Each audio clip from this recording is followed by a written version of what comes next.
Good morning, sir. Dr. Bansal. Good morning, Dr. Archak. Good morning, sir. Good morning.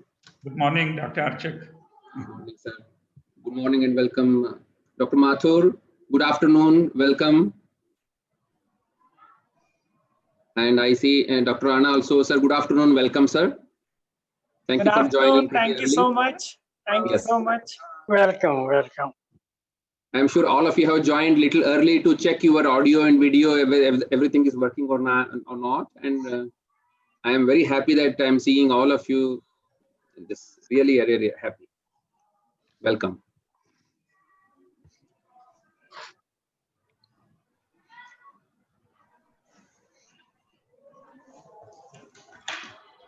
Sir, Dr. Anna, you are using your mobile or your laptop or computer, sir? I'm using mobile, Dr. Okay, if you can just keep it still somewhere, sir, it will be very easy, sir. You will be able to manage nicely. Yes. Okay. Yeah. Otherwise, it just. Thank you. Okay. Sorry, sir. No lesson. Thank you, Sunil.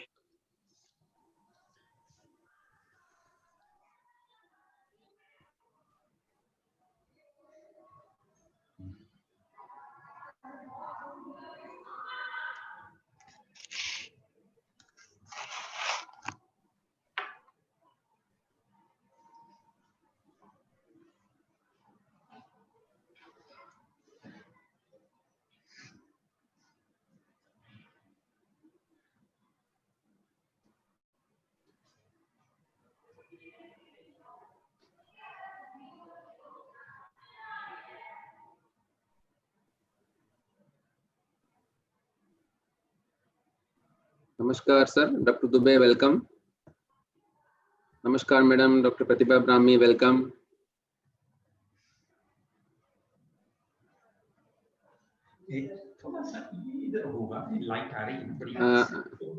Sir, Dr. Sharma, sir.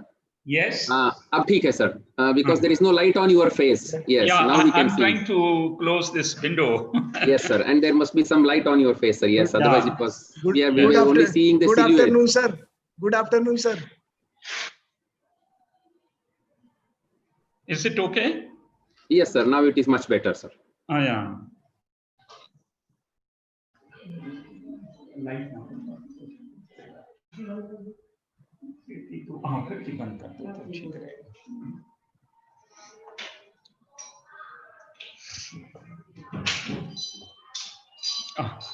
इसको बंद कर दो और light ना पड़े तो बंद हो जाए.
Namaskar, sir.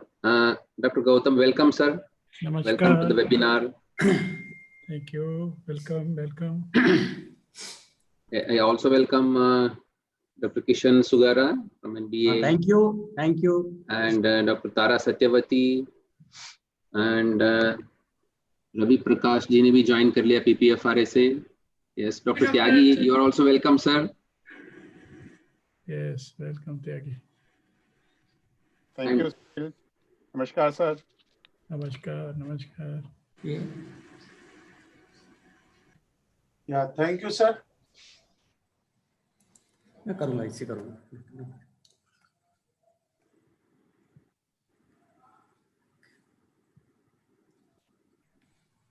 बस ठीक है And welcome, Dr. Restrepo.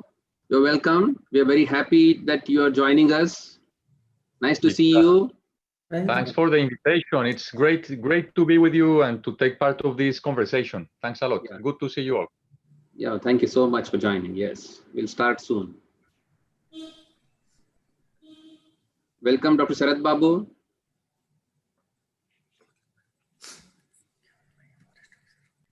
Yeah, thank you, Dr. Sunil. Thank you very much. Hi, Sunil. Nice to see you. Great to Nice be to see you too. now. Yeah. Sunil, do you hear my am I audible? Yes, you are audible, sir. You are audible. Thank you very much. Thank you. All those who are going to speak may want to check whether you are audible or not. Your mics are working and then the volume is sufficient or not.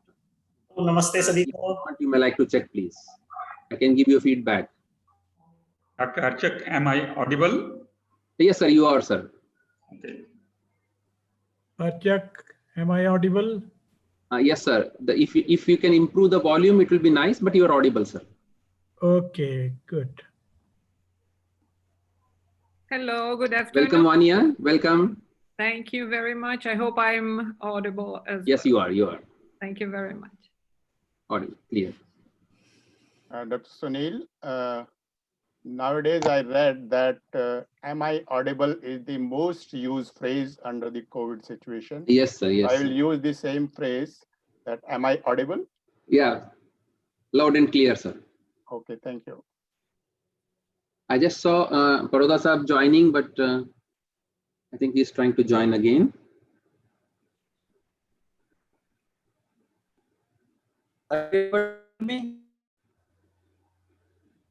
Yes. Am I audible? Yes, but very the volume is pretty low, sir. And the video is not yet visible. We don't have a video yet, sir.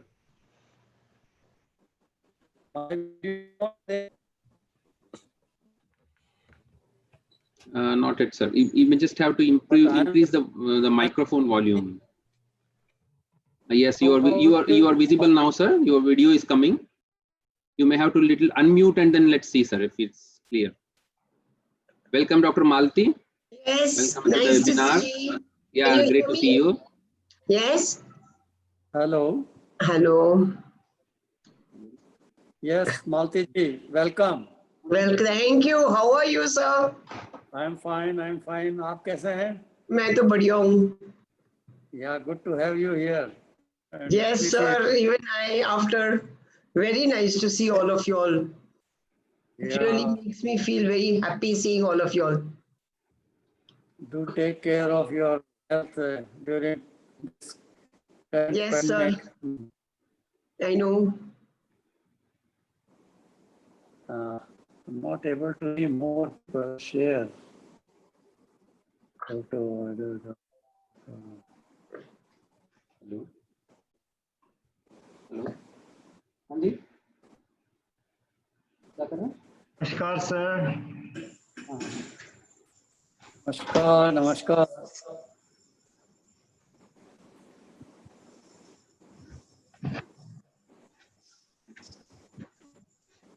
Has Gautam sir also?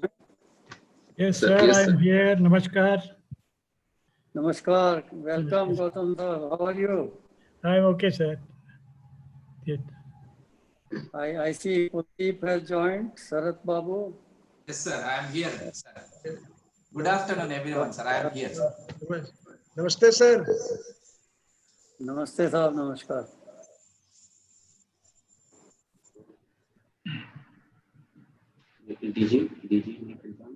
Good afternoon to all of you, sir. Pratibha Brahmi here. Please check my. Yeah, Pratibha. Namaskar, sir. Anuradha, sir. Gautam, sir. Namaskar. Namaskar. Namaskar.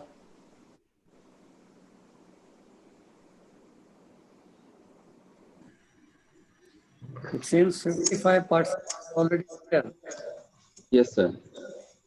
Namaskar, Rana sahab. Namaskar. Rana ji, namaskar. नमस्कार sir, नमस्कार सभी को। नमस्कार राणा जी, नमस्कार। आप लोग दिखाई नहीं दे रहे इसमें क्या कुछ? Namaskar. Why we are not getting everyone on the screen? Yeah, some are missing. You're not able to see everyone, sir? No. Good afternoon, everybody. Sir, on the right side top, you have a gallery view. You have to click on that, sir. Then you will see all the faces, sir. On the top right. Top right, yes. What is written, sir? Speaker view or gallery view, sir? On the top right. Written there. If you just move a mouse little bit, sir, you will see if it is written there gallery view with so many chocolate kind of squares, then you may click on that, sir, please.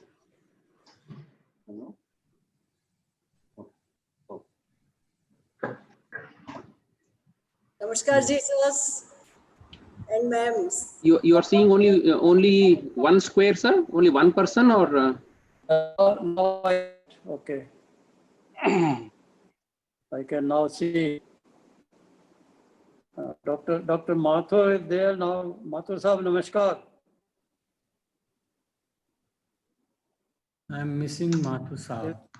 Maybe Mathur may be having, he is on mute. Yes. Yeah, Mathur sahab is on mute.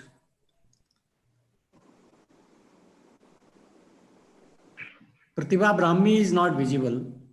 Yeah, they have switched off the video, sir, just to ensure the bandwidth is not a problem. Welcome, sir. Good afternoon, Dr. Bhagmal, sir. Good afternoon. I can now see Dr. Gautam. Yes, sir. Sarat Mishra ji, Dr. V. Mathur,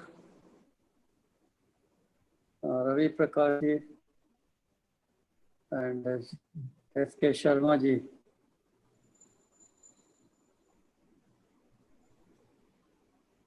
Kishan Sugara ji, welcome. Yes. Namaskar, sir. Namaskar. Good afternoon, sir. Sir, namaskar, sir. I think when we don't have to speak, we have to keep ourselves mute mode. Yes, just mute. Currently, we can talk, but then once start. Mathur Yes, sahab, are you able to hear us? Welcome. You have to unmute yourself. Yes, sir. Good afternoon, sir. Good afternoon. Good afternoon. Welcome. Today Sir, is your I day. also welcome Dr. T.R. Sharma, sir, DDG Crop Sciences. He has just joined. Yeah. Welcome, TR. Namaskar, sir. Thank you very much. कैसे हो भाई? नमस्कार. ठीक है sir, बढ़िया. Very busy. Sir, Dr. Anuradha sir, you must have seen Dr. Restrepo has already joined from Biodiversity CET. Oh, I haven't seen that, but welcome. He has already joined, sir. Yeah. He is with us already. A pleasure to have you with us. Hello, dear Dr. Paroda. Great to see you. You look really well, very healthy. Yeah, well, all confined to home now, so.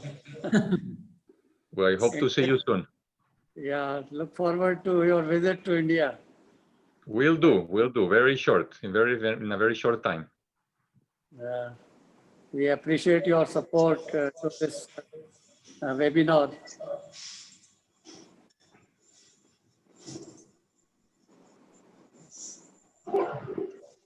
Dr. Mahapatra. He'll be joining, sir, in a couple of minutes.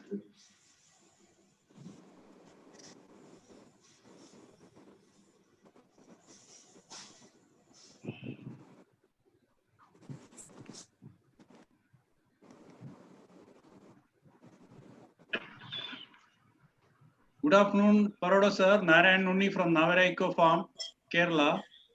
Yeah, Unni, welcome. Yeah, thank you. And happy birthday to you. Oh, no, it's not today. Well, thank you. Unni Namaskar. Namaskar. Good afternoon to all of you. Namaskar. Good afternoon and welcome. Thank you. Thank you, sir. Unni, your audio and video are pretty clear, very clear. Thank you. Very nice. Thank you so much. I am at home only. Yeah. Thank you so much. Good afternoon, Dr. Paroda. Good afternoon. How are you? Is it I'm good, Kondanya? sir. How are you? Yes, sir. Yes. Yeah. Welcome and appreciate your Thank you. participation. Thank you, sir. Good afternoon, everybody. Good afternoon, sir. Please, sir, have joined.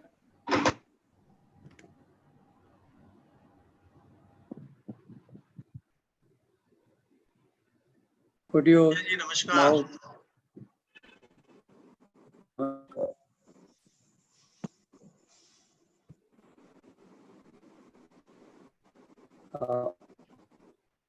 Anuradha ji could check with Dr. Mahapatra, then we can start probably. Good afternoon to all, and very warm welcome for today's webinar. I think the DG, Honorable DG has logged in. Dr. Sunil, can you just check, please? Yeah, he I'm has just joined. checking. No, he has joined. These are He has joined. already joined. Okay. In which case, then I will request Dr. Sunil Achak to formally start the proceedings for the afternoon. Yes. Thank you very much. Good afternoon, everybody. Namaskar. Welcome to this national webinar on implementation of access to plant genetic resources and benefit sharing.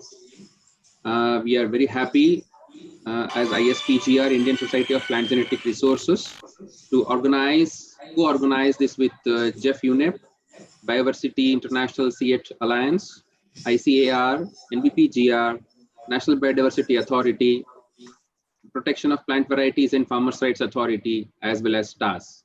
We also appreciate the support provided by Biodiversity CH Alliance as well as FSII in organizing this particular webinar. Without wasting much time, I would now, with the permission of the chair, invite Dr. J.C. Rana to welcome the participants, please. Thank you, Dr. Achak. Thank you, Dr. Achak, for nice introductions. Good morning and namaskar to all of you for gracing this occasion on the national webinar on implementation of access to plant genetic resources and benefit sharing. I wish to share that we propose to have national dialogue on this topic at Hyderabad in April 2020, but it could not happen due to COVID-19 pandemic. The basic idea of organizing this webinar is to understand the existing inconsistencies in the ABS system and suggest measures to improvements, including policy reorientation, and also to look for options for regulating ABS beyond rewards and recognitions, and also to devise ways and means for benefit sharing by the communities for sustainable management of bioresources. More details of the webinar will be shared by Dr. Kuldeep Singh. We are delighted that we have most learned people with us today, and I, on behalf of the Alliance of Biodiversity International and SATE and all other co-organizers, NBPGR, ISPGR, NBA, TAS, PV, and FRA, we welcome today's chief guest, Dr. Trilochan Mahapatra, Secretary DARE and DG ICAR, who is one of the most decorated agriculture scientists globally. We welcome you, sir, for accepting our request. We are very much sure and your out-of-box thinking always need add flavor to our events, and your vast experience will benefit the participant and organizer. We welcome you, sir. We have among us today's our guest of honor, Joan Lucas, Deputy Director General of the Alliance of Biodiversity International and C8. We welcome you, sir, and thank you for not only ensuring your presence in this event, but also showing keen interest in the topic. Your vast international experience will add value to the topic. Special novelty of today's webinar and the focal point for all biodiversity related and ABS related issues, Dr. V.B. Mathur, Chairperson, National Biodiversity Authority, is also with us. We welcome you, sir, for accepting our invitation and to be a co-organizer of the program. The chair of the session and the real mind behind this event is Dr. R.S. Paroda, Chairman TAS and former Director General of ICAR, is with us. We welcome you, sir, not only to be here in the present, but keeping track of the nitty-gritty of the entire event, having so many discussion and all this, and finally sharpening the program. Your vast experience and knowledge will add flavor to the program. Friends, any program or event related to agrobiodiversity conservation and its use in general and ABS in particular remain incomplete if Dr. P.L. Gautam is not there. So we are lucky to have Dr. Gautam today here. We welcome you, sir, and very much confident that your thoughts and experience on the subject will be of immense importance to the participant. Friends, we have with us former Director of NBPGR, Dr. R.S. Rana, who is a renowned figure on ABS. We welcome you, sir, for this event. The young, dynamic, experienced, humble, and again highly decorated scientist, Dr. T.R. Sharma, Deputy Director General Crop Science, is also with us. We welcome you, sir, for accepting our invitation and to chair the session and to share your opinions with us.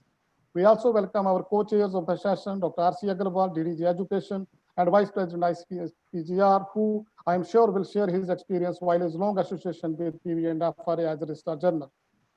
Another key person behind the planning of this event is also focal point when coming to ABS on PGR. Dr. Kuldeep Singh, Director NBPGR, is also with us, and we welcome you, Dr. Singh, for this event.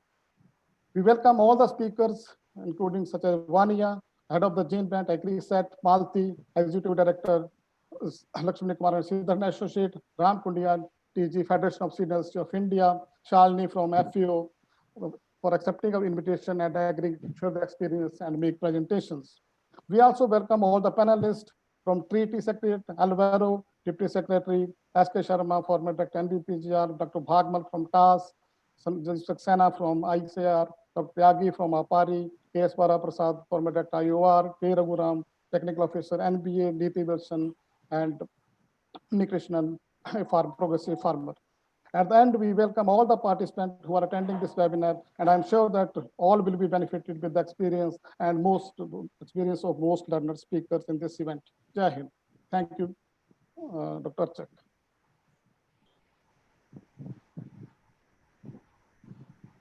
Dr. Chak, we are not able to hear you. Thank you very much, Dr. Rana, for these welcome remarks. May I now invite Dr. Kuldeep Singh, Director NBPGR, to set the tone for this particular webinar by just putting forward the context of the webinar. Dr. Kuldeep Singh. Thank you very much, Sunil. Namaskar, good morning, good afternoon.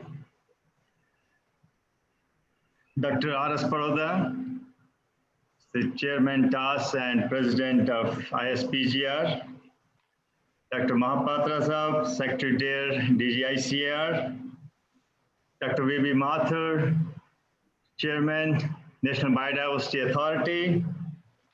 Dr. Juan Restrepo, Director General, Alliance of Biodiversity International and C8. Our very senior colleagues, former directors of NBPGR, Dr. Gautam, Dr. Rana, Dr. Sharma, Dr. Bansal, our DDG Education, and Dr. Agrawal, who is also the Vice President of the Society, DDG Crop Sciences, Dr. T.R. Sharma. We have 4 eminent speakers, Dr. Vania, Dr. Malti, Dr. Kondania, and Dr. Shalini, and 9 extremely distinguished panelists. First of all, we are grateful to all of you for really sparing this time and being a part of this webinar today.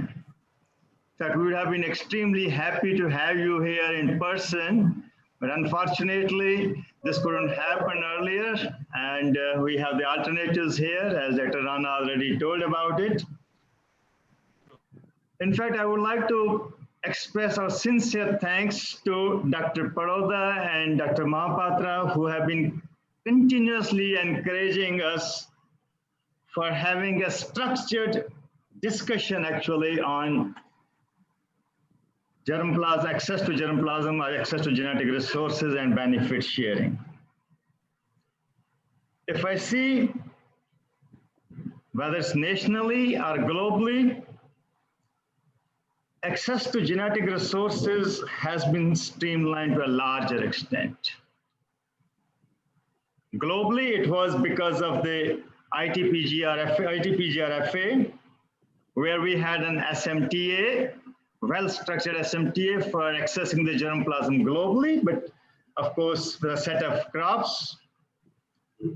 Thanks to Director General ICR and Secretary DARE, Dr. Mahapatra Sahab, who streamlined the procedure for accessing the germplasm from the National Gene Bank, be it the public sector institutions or the private sector institutions, or the private seeds industry. It has been streamlined to a larger extent. However, some gaps still exist, they still remain, especially for the crops which are not Annex 1 crops. And we had a meeting of the Agrobiodiversity Committee this morning with the National Biodiversity Authority. Honorable Chairman Mathur Sahab was there, and we had proposed some of the gaps where we are facing, especially when it comes to bilateral exchange or exchange of germplasm or accessing the germplasm which are not under multilateral exchange system. And I'm hopeful with the leadership at ICR, leadership at NBA, and other national institutions, organizations, we will be able to streamline that. So when it comes to the benefit sharing, and in fact, benefit sharing was the premise on which most of the treaties and the legislatures were built on. But it still remains, I won't call it far from satisfaction, but probably it remains far from what was envisioned when we were talking about the benefit sharing. Why we are saying this one? Because impact of the benefit sharing is not visible except for smaller cases here and there, which I'm sure our chairman, Chairman NBA will also talk something about how we have been sharing, how the impact is there. What I would like to set here is probably we need to view this benefit sharing at different levels. I would call it 3 tier or 3 levels. One, it could be at the individual level, the sharing of the benefit to the individuals who are conserving the biodiversity, who are the harbingers of the biodiversity. Sharing benefits at the levels of the communities, because many a times it's not the individual who could maintain or manage it, it's the communities who are doing. And then of course at the country or the national levels. All these 3 are involved in actually conserving our genetic resources, our genetic wealth. As I told you, Dr. Paroda and Dr. Mahapatra Sahab have been telling us all the time to have the discussions, strong discussions onto this one. And the previous discussion happened in 2016, that was prior to the first International Congress on Agrobiodiversity.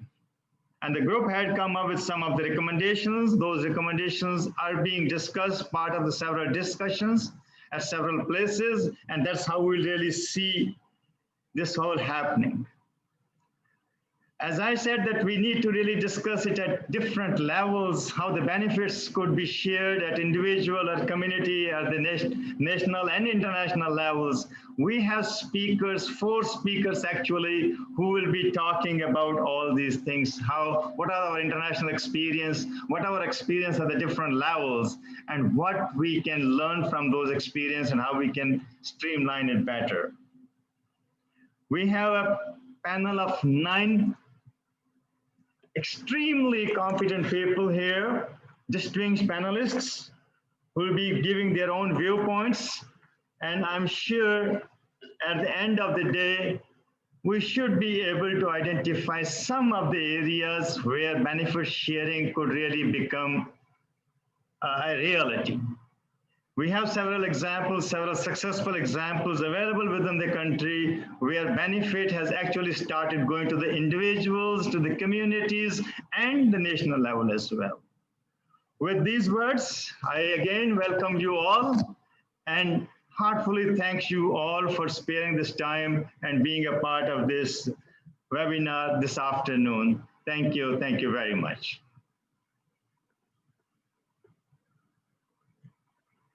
So Archik, the floor is yours now.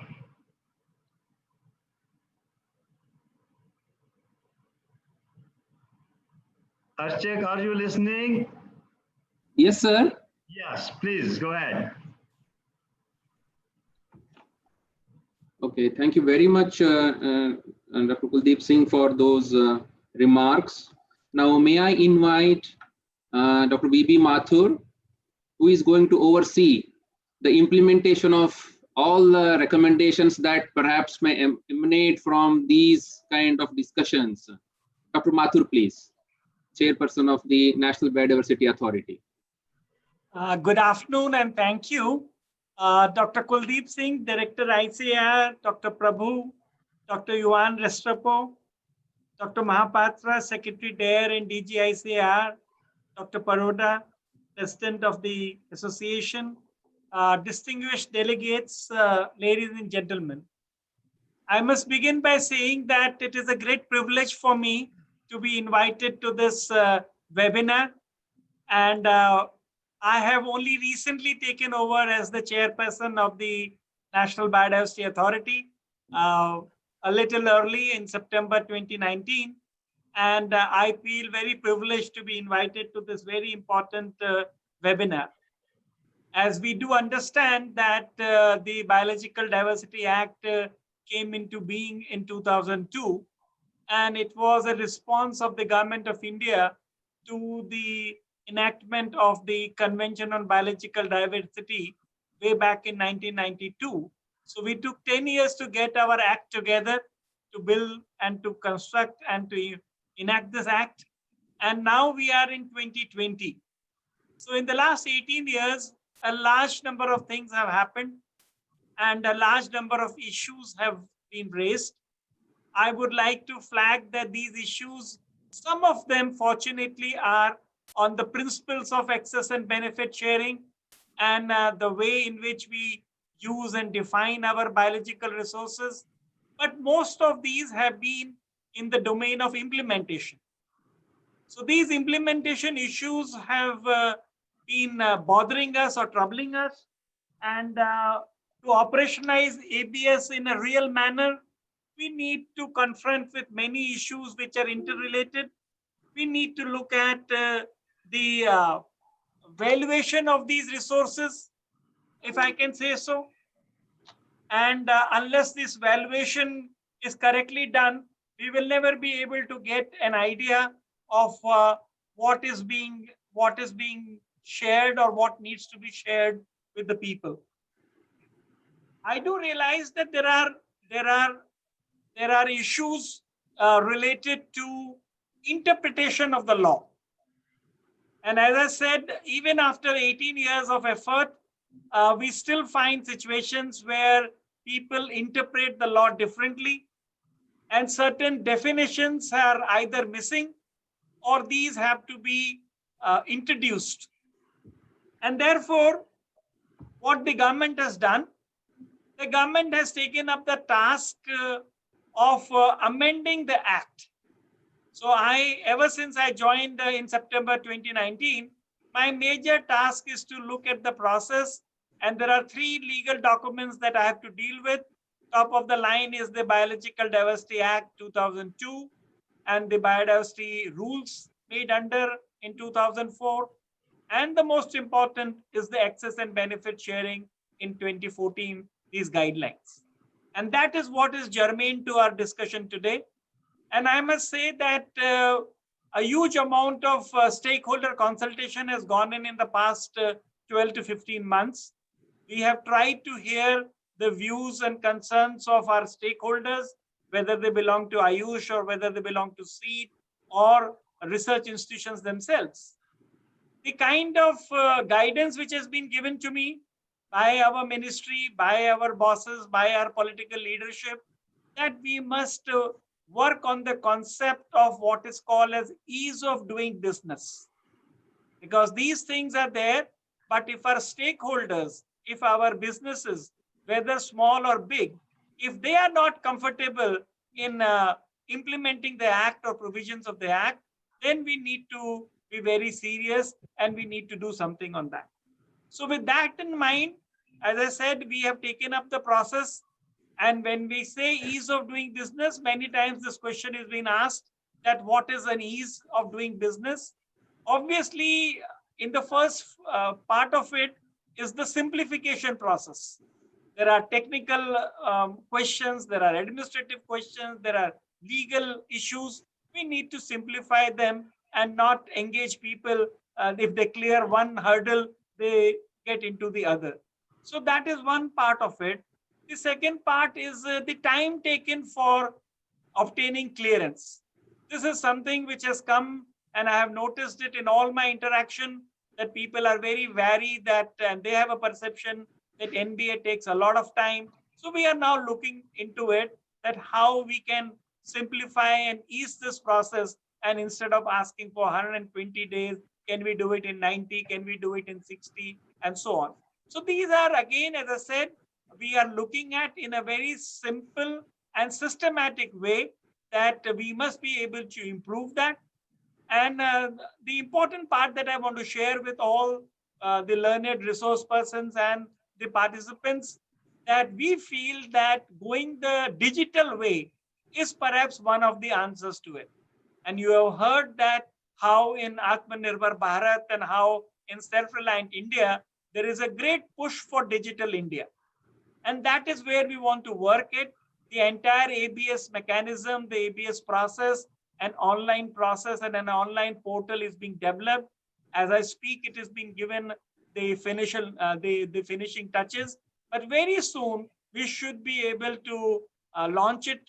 And thereby, all our stakeholders, if you are a proponent, if you are an industry, if you are a scientist who is waiting for approvals, you must know that a clear, transparent process with levels of accountability built in will be put in place. So I want to assure this gathering that we are on it, and we feel that it will go a long way in addressing the concerns of many of our colleagues who feel that implementation remains a big challenge. So that is one. And then, of course, the NBA works through committees. And as Dr. Kuldeep Singh mentioned, this morning we had a very important committee on agrobiodiversity, which is also the subject matter of this webinar. We have a committee, and none other than the chairperson of the PPVRA Act chairs that. And this is the point I am making, that convergence is very important. And NBA, as I said, I remain committed to it, that we need to seek partnership, we need to seek convergence, and there is a wealth of wisdom which is available outside and beyond NBA, and I would like to engage that in seeing to it that we are able to put up a new protocol, a new regime in which access and benefit sharing concerns of people, individuals, as somebody was pointing out, it operates at different level, whether it is institution or whether it is individual, people are able to be comfortable with these provisions. I also need to go a step beyond that. In my interaction with the industry, everyone has practically told me that, Dr. Mathur, why are you now trying to impose another tax? And ABS is a kind of tax, that's the perception. And we then go out and explain that it is not another tax that you are talking. It is a kind of a principle that we want to establish. And the people who have been behind the conservation of this resource, whom we call as conservers of this resource, must get benefit. The resource must get protected. So we want to change the narrative of this process and see to it that can ABS process be visualized as a kind of an incentive process where people who are involved in conservation, people who are involved in protection of this resource, and people whose livelihood is dependent on that, they see it as a kind of a mechanism where incentivization of efforts and recognition of their effort is being made. So we have taken up a small project. We have started with, we do understand that sector by sector, the ABS requirements are different, but on a test basis or on a pilot basis, we have now taken up the cosmetic sector because this sector has a huge export potential. And in the European, North American markets, any product which talks of compliance and is sold or treated as ABS compliant will fetch larger returns for the people. So I just wanted to assure you that we are up in the process of transition, bringing in a transformative change for the NBA and for the country as a whole. And in a few months' time, we have set up our own targets, excepting for the amendment of the Act, which is, of course, a parliamentary process and take up any time, which I cannot give offhand. But we are in the process of seeing that our revised ABS guidelines 2020, which meet the concerns of all our people, especially the agriculture, the Ayush, the seed sector, are notified in this given year. And with this, I would like to thank you once again for providing me this opportunity for coming across. And I would be listening very carefully to the views of colleagues and what more guidance you can give to NBA. So thank you very much once again. And I give it back to the organizer. Thank you. Thank you very much, Dr. Mathur. It's indeed very heartening to listen to the recent changes and developments that are happening at NBA, change in the attitude and then work in convergence. Thank you very much for your remarks. May I now invite the guest of honor, Juan Lucas Restrepo, the Director General of the Alliance of Biodiversity International and CIET, to provide us with a global view so that our discussions do not remain myopic. Restrepo, please. Thank you, Sunil. Good afternoon to all our friends and colleagues in India. Namaste to all. Dr. Raj Paroda, it's great to see you. And I want to also take this opportunity to congratulate you again for getting the honorific M.S. Swaminathan Award for your lifetime of work in ag research and development.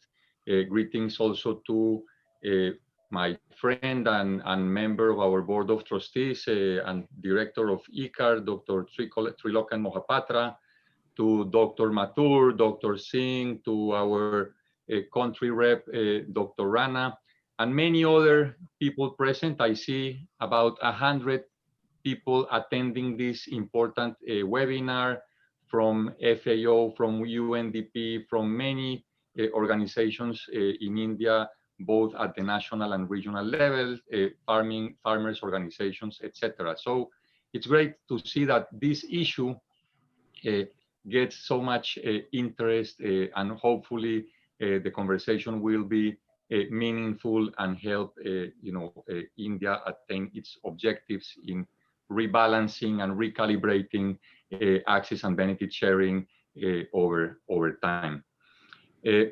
Basically, this webinar, this national webinar on implementation of access to plant genetic resources and benefit sharing is, again, very important and is part of the enabling environment that is required for agriculture to advance and meet societal challenges. As a previous DG of a Colombian National Research Institute, Agrosavia, I know from experience how critical this issue is. And we need to try to frame this issue in a larger scenario and understand what is currently taught as the triple burden of agriculture, where we have a huge pressure in terms of nutrition and health, food security, as well as amazing and challenging environmental degradation. And COVID-19, of course, making life even more difficult by disrupting food systems and generating many mismatches between supply and demand, and making the lives of millions of farmers even more difficult. So we need to look at this into a larger context and also understand that we are facing a great opportunity as the post-20 biodiversity framework and targets is being negotiated between partners to really set ambitious targets and to bring closer agriculture and the implementation of the treaty of PGRA, for example, and the Nagoya Protocol, as we have seen from a lot of experience that biodiversity in agricultural landscapes is critical. So the preserve versus use dilemma needs to be overcome. Basically, what we have been seeing is that agrobiodiversity needs to become more and more and be mainstreamed as a foundational element of the regenerative agriculture and an agroecological transition that needs to happen. And this implies that we need to aim for more diversified landscapes that provide multiple benefits to farmers, communities, and societies. Sometimes we see that conservation only thinks about forests and natural preserves and natural areas and about restoration, but it's really in the landscapes that are being used and profited by farmers where a lot of these developmental outcomes can be met, and biodiversity in agricultural landscapes needs to be at the core of this. So basically, we see, or I see, this is my personal point of view, access and benefit sharing as a dynamic and permanent balancing act. We need, my feeling is that we need, what needs to be optimized at the end of the day, the end game on this is the possibility for farmers to have as many options as possible in terms not only of improved seeds coming from research programs, but also to land races and traditional varieties that have shown more and more from a nutrition, a resilience perspective, and many other criteria a huge value. So these tools in the hands of farmers is my idea of what really needs to be the end game and needs to be optimized. And of course, we are talking mainly about food and agriculture uses as defined by the international treaty, as they require a differential treatment in terms of access and benefit sharing. Given that the same genetic resource, a land race, for example, needs to follow a very different pathway in terms of access and benefit sharing when its use is intended for something that's beyond food and agriculture, such as a novel pharmaceutical or a cosmetic use. Looking at the background documents and from my rather poor knowledge of Indian institutions, I can see and I can acknowledge that India has made huge progress in terms of, and it's kind of a front runner in terms of establishing regulations and institutions to govern the different dimensions of ABS, and also acknowledging traditional knowledge, implementing farmers' rights, etc. So it's really ahead of many nations on this regard. But some of these regulations and institutions have evolved independently of each other, and the need of better coordination and harmonization becomes critical, as we just heard. To ensure in agriculture, ABS is very fluid and the PGRFA exchange is really enhanced. So this webinar really should help us identify pathways forward for optimization. In Colombia, we have a say. We say basically putting the saddle before bringing the horse, which, translating its meaning to our subject discussion today, and looking at other country experiences and contexts, sometimes we are making too much effort in terms of evaluating, economic and market value and potential benefits before allowing the use of a genetic resource for a specific purpose. And oftentimes, potential parties to wonderful would-be ABS agreements just give up. So what I've been seeing is that stepwise approaches where facilitated access is granted to advanced research, to advanced product development, to test the markets, etc., is something that could be looked at. And in parallel, of course, that allows that knowledge, additional and incremental knowledge, allows to calibrate the benefit sharing so it works and it's optimized. So it's kind of allowing for a design thinking approach and ideate, prototype, test cycle until things work well. And as Dr. Mathur said, basically following this principle of ease of doing business. I also see that India, given its huge agricultural sector and its wealth of genetic resources, should look further into unlocking regulatory and institutional constraints to be an even stronger player in the multilateral system of access and benefit sharing under the treaty. Global developmental goals require that platforms such as the multilateral system multiply significantly the exchange of PGRFA from today's numbers, and this is not only an issue in India, but in most parties to the international treaty. And I'm pretty sure that Álvaro Toledo from the treaty will share with you some of additional elements. We have seen, for example, that just looking at some numbers, that India's current institutional framework is still somewhat restrictive about the number of accessions that are part of the multilateral system.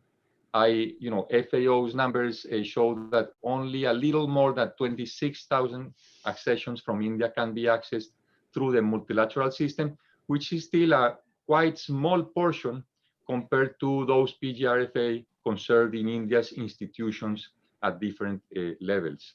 Of course, this needs to be counterweight with the fact that about 8 to 10% of the accessions held globally by CGIARs in trust collections comes originally from India and are distributed widely. And it's also worthwhile to mention, to frame this discussion, that India has been the largest recipient of PGRFA coming from CGIAR's gene banks in the 2027-2019 period, with more than 32,000 accessions received. So basically, to start wrapping up, we're basically ready to keep partnering with you to work towards these objectives and other challenges around a food system transformation that are becoming more and more critical.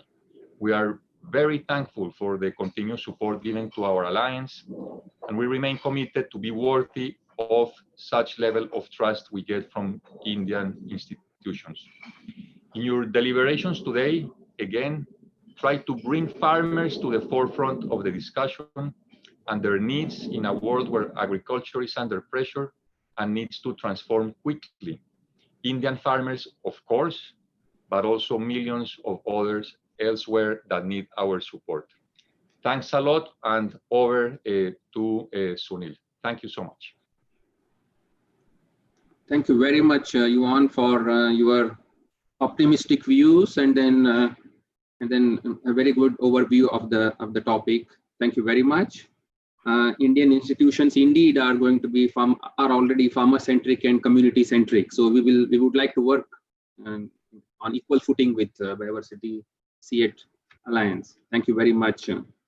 May I now call upon Dr. Trilochan Mahapatra, Director General of ICAR and Secretary DARE. He is the person who is right now marshalling all the institutions that are conserving evaluating and utilizing the agrobiodiversity. Dr. Mahapatra, please.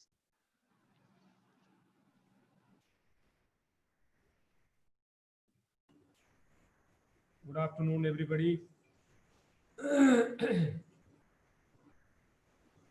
I do not know what is the time now. Could be morning for you, Joan.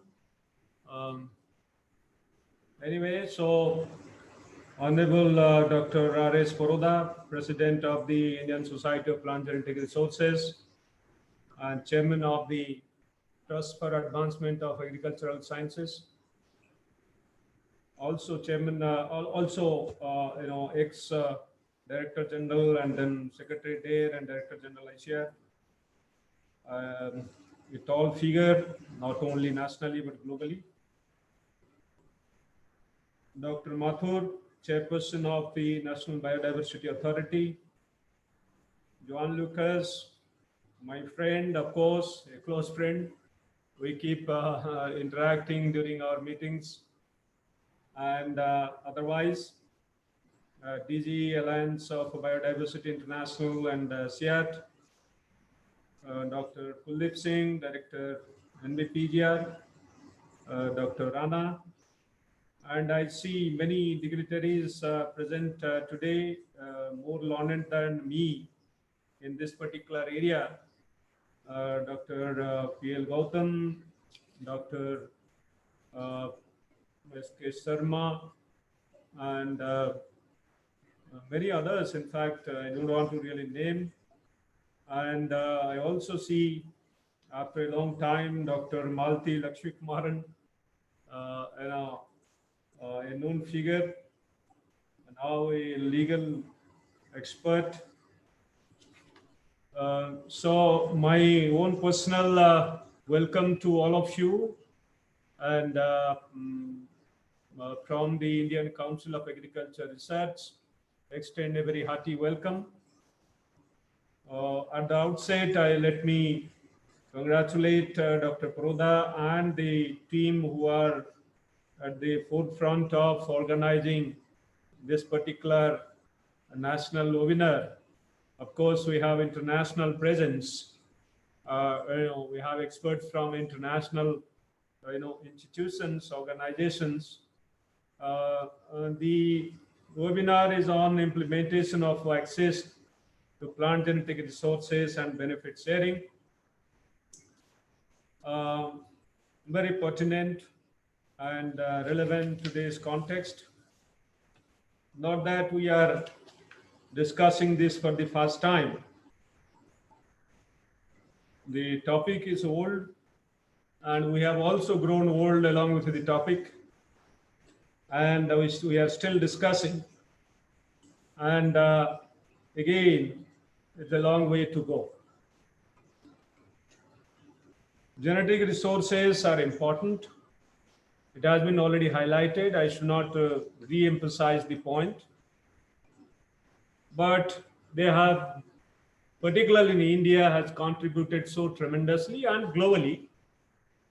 And they would continue remaining important in the context of climate change, in the context of nutritional security and then impacts thereof, in the context of addressing issues in health and other sectors, in the context of renewable energy system, and so on and so forth. So I believe the genetic resources should continue to play their roles in various sectors of the economy, not just food economy or nutrition economy. And sustainable development goals, they do describe elaborately the importance of this and then how to really sustainably use them. They were free for everybody, belong to the mankind at large, anywhere, any germplasm available, exchanged freely until the Convention on Biological Diversity happened. And we started recognizing the importance, very good. Conservation, emphasized, that's also very good. And subsequently, we said that there has to be sovereign rights. Then came several treaties, and then came also the Nagoya Protocol, that we should be also sharing the benefits and equitably. That's another term we have to also keep in mind. And arising out of their utilization, not before utilization. So there are some key points and words which need to be really underlined. I don't want to really, educate this gathering. They are far more informed than me. And every word of that, what we have signed in the form of Nagoya Protocol, we are signatory to that, or in the form of biological diversity, Convention on Biological Diversity, or International Treaty on Plant Genetic Resources for Food and Agriculture. Every word of those really matter. And I think we need to, Dr. Kuldeep saying, we need to really, spend time on this. I don't think we have really spent time on those as much as it is required. For a detailed understanding of what it means actually. If I have to say that, equitable sharing arising from their utilization. So you are talking of valuation of your germplasm resource. So 5% of the germplasm resource has not been, even utilized. And, how many of them would be utilized in future, we have absolutely no idea. The exchange happens much before. So anyway, I'll come to this point a little later. So I, don't have to really elaborate. You are going to discuss, and experts are going to really speak about it. And so what has been emphasized over years is that we have to conserve them. And that we have done in this country so well. And the agrobiodiversity, not only in terms of plants alone, even in terms of insect resources and in terms of the microbiological resources. And now in the animal and fish species also we have started conserving, and particularly the semen in case of animals. And we have also seen that from semen we can clone the animals. So in that sense, even the dead animals have been cloned. So that indicates that even that mode of conservation is also equally important. And we are doing that. And we need to really put far more emphasis.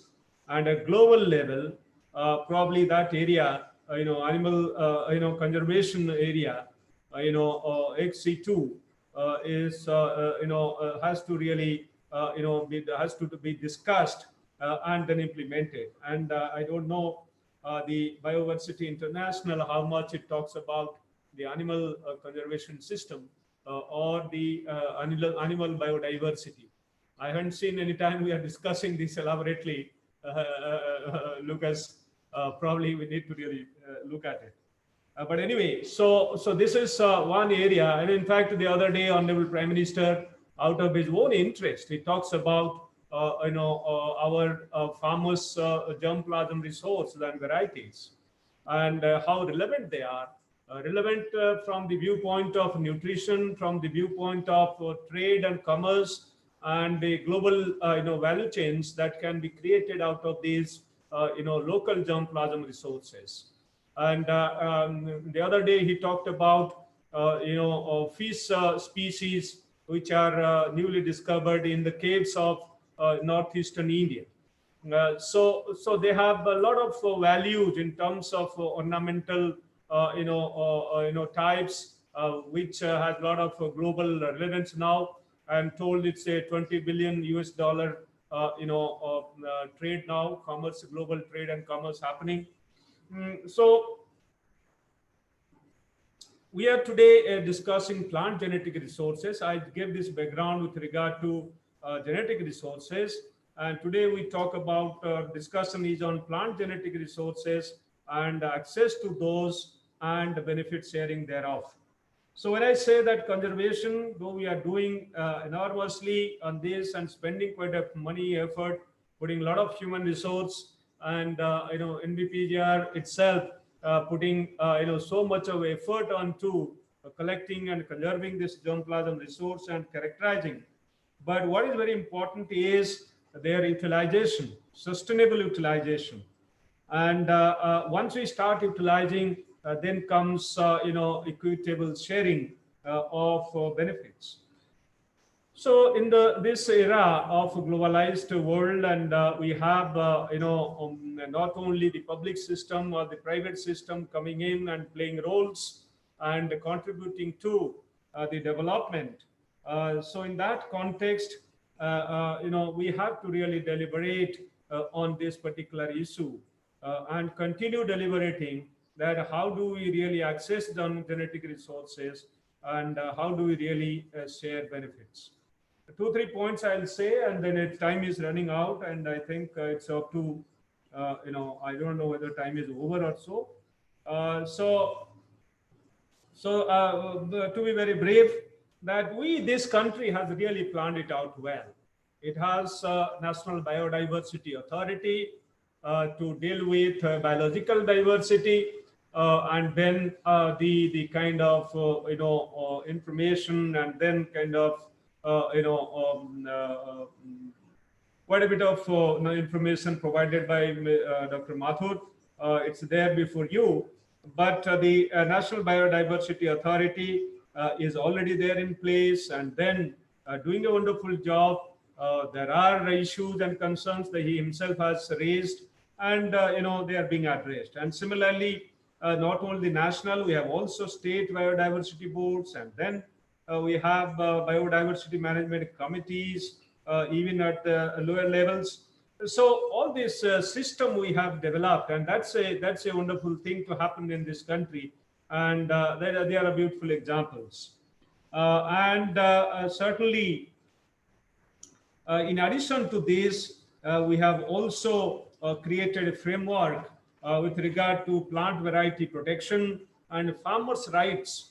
That's another platform not elaborately discussed often, and the provisions thereof, how we can really take advantage of the provisions thereof. We have not really deliberated on those issues, and where windows exist for access and benefit sharing, particularly benefit sharing, and that particular window always should be available to us to explore and move forward. So when we have all these, the frameworks, with regard to the biological diversity to be actually shared and utilized, shared nationally and also globally, and institutions in place to maintain them and also carry out this, sharing, as per the guidelines. So this country has tremendous strength in that particular regard, but coming to the, how best we have been able to do it. Certainly, as Lucas said, that, in the case of rice, Lucas, close to 15% of our germplasm is there in Global Gene Bank in, for instance, International Rice Research Institute. So it's not that we have not really shared India's germplasm, and we even today continue sharing the germplasm. Certainly, as you rightly said, we also receive germplasm from outside. As Dr. Kuldeep Singh said, in Annex 1 crops, and these are all happening. Bilateral arrangements are there, multilateral things are there, and also at the same time, project-based exchanges are also happening. Recently, we have sent material on beans and all that to Africa, for instance. Dr. Kuldeep Singh is leading that project. So we have sent material to Africa. We have been sending 2-3 batches we have already sent. So these are all happening, but then still, exchange is not really happening free. There's a restricted, sharing happening, in contrast to what was happening pre-CBD. Obviously, it has provided opportunities for us and also challenges for us to address in today's world. If I am open, I declare what germplasm I have used, and I say that this is the benefit arises out of use of this germplasm. Absolutely, there is no problem with regard to the access and benefit sharing to be implemented. If I first of all don't declare what is being utilized in my program, what germplasm is being utilized, and nationally or internationally, and neither I share what is the benefit is that is coming out of use of a particular germplasm, then there lies the crux of the problem and issue. And if you do not know what, and I don't declare what germplasm is being used, I do not know, what benefit, is being, accrued because of use of particular germplasm. So obviously, you can't talk about, benefit sharing. So probably, first of all, those germplasm resources where the traits are discovered and those traits are being exploited, and we need to really using technology, and technology should be the driver of this whole scenario. We don't really talk about technology when you talk of access and benefit sharing, because in today's world, if it is a fair world, if it is an open world, if it is a trustworthy world, absolutely there is no problem. Is it that we are all trustworthy, we are open to that extent? In that context, I think the technology could be the driver of this change. And how do you use technology to unequivocally say that this is the germplasm which NBPGR shared with X or Y or Z, and this is the benefit which has come from this, and this is the value, and I think this is need to be shared, and this is how it has to be implemented. I don't think future we will be able to really do much if we do not use technology to assure and ensure that a particular germplasm have been utilized to add value and develop something by whatever X, Y, Z or anybody. So I think this is one point I would like to emphasize often, and that's not really often discussed. The second point is that when we actually develop these protocols to share and then exchange, obviously based on mutual understanding, Dr. Mathur, these provisions can be built up, that how me as an organization or as an institution, and say organization in institution in say France or Italy, how we can supply germplasm. I receive some, I share some, can there be a freedom to do that? I think this need to be really looked at critically, that our Biodiversity Act and guidelines and then rules need to be really looked at, that can there be a provision to really do that way, sharing between two willing parties to exchange the material of interest, so that we build our own strength and address the needs of food and nutrition and climate change and all that. So depending on, I need cocoa germplasm, or I need germplasm of olive or whatever, and I also share with them some germplasm of my resource, whatever available with me, and probably that kind of provisioning in sharing process would be of great use. But then in that, what would be in terms of benefit sharing, if at all, or it would be free, one can really discuss and then have an agreement signed, and then in the process do go ahead. So I think that need to be really looked at critically, that how do we really do. Valuation is a very complex process, and as I said, that since I don't declare, I do not know the value, but who would be doing valuation?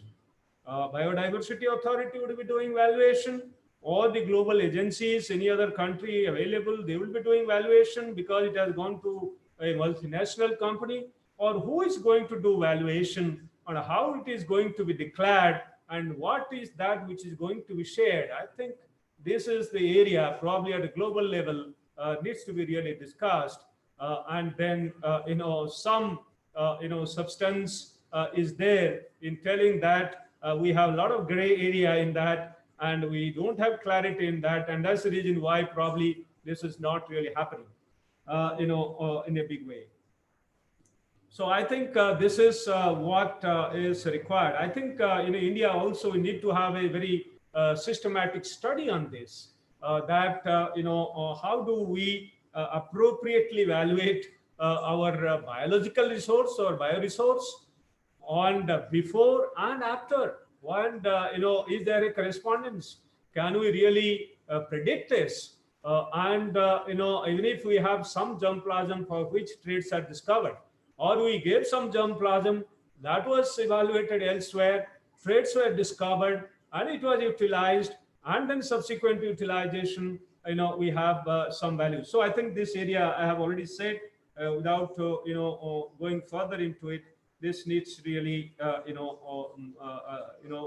great deal of discussion at global level, and probably in India will not be able to really resolve alone.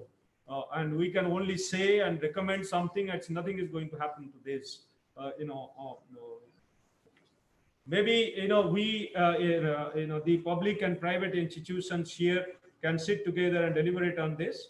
And I believe Dr. Ram is here, Ram Kaundinya, and probably he will be talking some of these seed sector perspectives, and that will be very nice to hear him. Always good to hear him.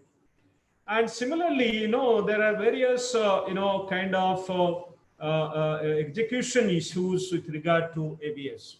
Particularly when there is a multiplicity of agencies involved in, implementation. I was talking about the legal and, some of these issues, benefit sharing issues, the ministry is involved in this country. So if I say, ITPGRFA issues, the Ministry of Agriculture concerns that. If we talk of biodiversity issues, so Ministry of Environment Forest deals with this.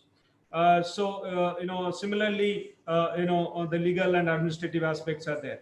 So I believe that there has to be harmonization and convergence. In fact, Dr. Mathur did mention about it. And thanks to him that he has proactively come into this discussion models and then engaging with institutions who are actually relevant. And I think this is what is required. And I re-emphasize that convergence among institutions who are relevant and working in this area is of paramount importance for execution of ABS. Understanding ABS is one thing, and evaluation and other aspects is one thing, but bringing together institutions, organizations, harmonizing across multiple implementing agencies is yet another thing. And I'm sure, that is going to be deliberated, and this is a big challenge. And similarly, it was said that, interpretations are very, very crucial to implementation. And how do we interpret, you and me as scientists, a legal person sitting there, and yet another person as a policy maker sitting there, our interpretations, the way we read and interpret, that's also is another issue, because between the lines you can read something else, and I think that's also another challenge, need to be really looked at, impassionately. Last point I would like to make is that, how much of a capacity we have built in this area. And, I think one is capacity, the other is awareness. The public at large or the farmers who are conserving germplasm. The farmers who are conserving germplasm, they absolutely don't understand what they're conserving and then what are the implications of this access and benefit sharing. So they neither they have those kind of possessiveness that they belong to that and they don't share. They openly share also. So given that they may not get the right benefit what they deserve. So despite the fact that we have provisioned quite a bit of things under Plant Variety and the Farmers' Right Protection Act, and there is some push to this particular aspect, but I think we need to really work more in terms of creating awareness, and particularly among those who are involved in conservation and promotion of biological diversity. Animal is not the subject of discussion. I'm telling this because there are many challenges, far more challenging things there as compared to plants. Many of our breeds which we have described, they are maintained by farmers only. They are there in the natural tracts, and credit goes to the farmers. They maintain those breeds. Otherwise, they would have been vanished actually. Beautiful examples are there. So, and similarly, crop genetic resources, there are farmers who are actually maintaining those. So creating awareness and then building capacity is very, very important in this particular area. And Dr. Malti knows both the sides, biological side, biology side, and also legal side. And we don't have many. I think Rajani is there also, who are also doing PhD and who has, quite a bit of biology experience and also legal experience. So we don't have many people who have, understanding of both the aspects who can add flavor, which was mentioned that one, Dr. Rana mentioned that one has to add flavor. How do we really add flavor to this? And so the communities I talked about that, we need to really take them into fold. And this country more so, Northeast India, having so much of biological diversity, whether you talk of betel nut, you talk of banana, you talk about a number of crops, rice. So, how much we have really taken and consulted the farmers about it. Never, ever. We used one germplasm to have the high protein trait in case of rice. It is usually 7 to 8%, and that line had more than 12%. So, and we made crosses and transferred that trait to high yielding background. So, and then created new varieties. And there are a number of different traits in rice which have been discovered from the Northeast germplasm. And, we have never bothered to consult anybody, any farmer, any community who keep maintaining those. So when we say access, I don't think this country ever have discussed or consulted anybody. And today we say that we will consult, when you go for discovery, we'll consult the chief conservator of forest or whatever, and how it would work. And so this needs to be really discussed, and not that it should be impediment to the realization of biodiversity, but it should also facilitate on the access and benefit sharing. So with these words, there are many other points. I don't want to really deal with all of each one of them. And I have also a very limited knowledge in this area, though I have been trying to acquire through my colleagues. So this is the time to really have a detailed discussion, and this is a beautiful forum platform to really have this discussion. And given that biodiversity rules, guidelines, and act is being discussed, engaging with different experts. So I think this is the right time that we have this discussion, and there are several experts. I'm sure they will be providing valuable inputs, and we should be able to really compile them and provide support to the government in this regard. See, government always would be very happy to really get expert advice. Evidence-based decision making is, that's what is very, very important, and we need to really do that. And it should not be based on conjectures or based on assumptions. And if we do that, certainly it would not really stand for a very long time. The test of time is very, very important, and it will not really withstand that test of time if we really don't base our decisions on solid evidences. So evidence-based decision making, and in this particular case, do we have evidences?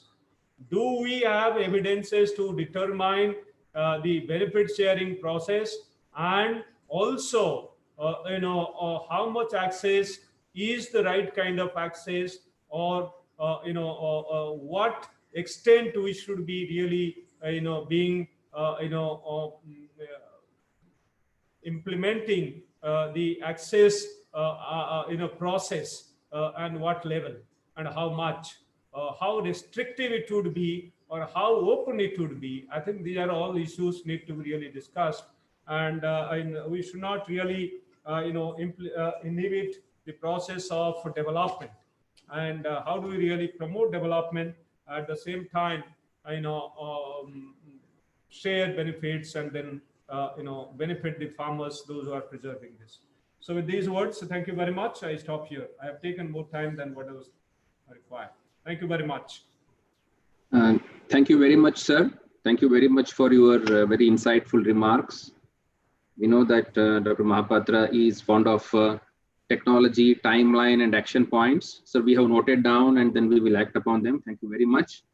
May I now invite Dr. R.S. Padoda, President of the Indian Society of Plant Genetic Resources and Chairman TAS, for remarks by Chair. He has been a tireless crusader in the area of agrobiodiversity, plant genetic resources. He has established institutions. Not only that, he has ensured that there is human resource development, and he has not stopped there. He is ensuring that we are always on our toes with respect to deliberations and synthesis of ideas. May I request you, sir? Thank you, Sunil. Dr. Mahapatra, Dr. Yuan Lucas, Dr. Mathur, Dr. Kuldeep Singh, Dr. Rana.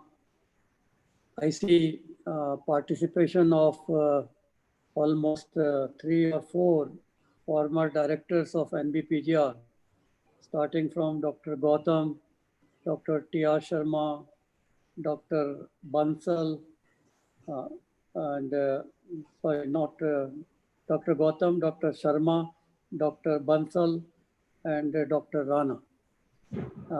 Dr. T.R. Sharma, Dr. R.C. Agrawal, many other distinguished speakers, panelists, and participants. My task today is just to conclude this inaugural session, and many speakers have highlighted very important points which reiterate the very fact that we need this kind of discussion. We had organized this kind of deliberation on ABS in 2016. I hope you have the proceedings with you. Was on ABS, and there the theme was striking the right balance. As Dr. Mahapatra rightly said, and I thank you, Dr. Mahapatra, for joining us and also highlighting on various important issues which need attention today. And you did say that we are growing old with this topic of conserving genetic resources, their use, and access benefit sharing. So if I look at the past, probably I am the oldest here. And in that context, we started learning about genetic resources with the 2 basic premise that genetic resources are the heritage of humankind. And the second was that they are available freely for exchange. Since then, a lot of water has flown. We have seen with CBD, you talked about sovereign rights. So we brought in 2 acts in our country. One is the Unique Act of Plant Variety Protection and Farmers' Right, which is, I think, the only act where we try to emphasize the importance of farmers' role. And then National Biodiversity Act. We tried to put in our sui generis system and are now going ahead to implement these as we move forward. It is also very important, which we must recognize, that these regulations which we try to bring in, and I think Dr. Mathur rightly mentioned that the regulatory systems must facilitate the process and not regulate. Regulation is required to follow a system, but then it should not be an hindrance. And that part has to be kept into consideration. If we didn't have free exchange of genetic resources, perhaps our food basket today would have been entirely different. And thanks to all those initiatives in the past, that we could not only give, but we could also get. But no doubt everyone is now concerned that genetic resources and their exchange seem to have not been to that level as it used to be. FAO did this analysis recently and then started a program supported by Bill and Melinda Gates, where they call it the Global Breeding Initiative, so as to see that there is more effective use. And that was also the focus of our first International Agrobiodiversity Congress, which was inaugurated by Honorable Prime Minister, and we came out with our Delhi declaration.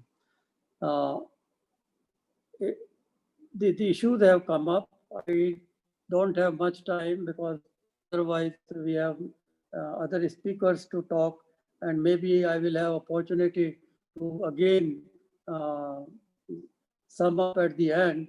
So I would like to simply say that we need to have a balancing act, which Lucas very rightly mentioned, for access and benefit sharing. No doubt, we have also to make sure that there is increased use of genetic resources. We need to conserve them. And then when we talk of access and benefit sharing, when we say valuation also is required, then there has to be more effective partnership with the private sector. Dr. Kondania may probably be talking on these issues later.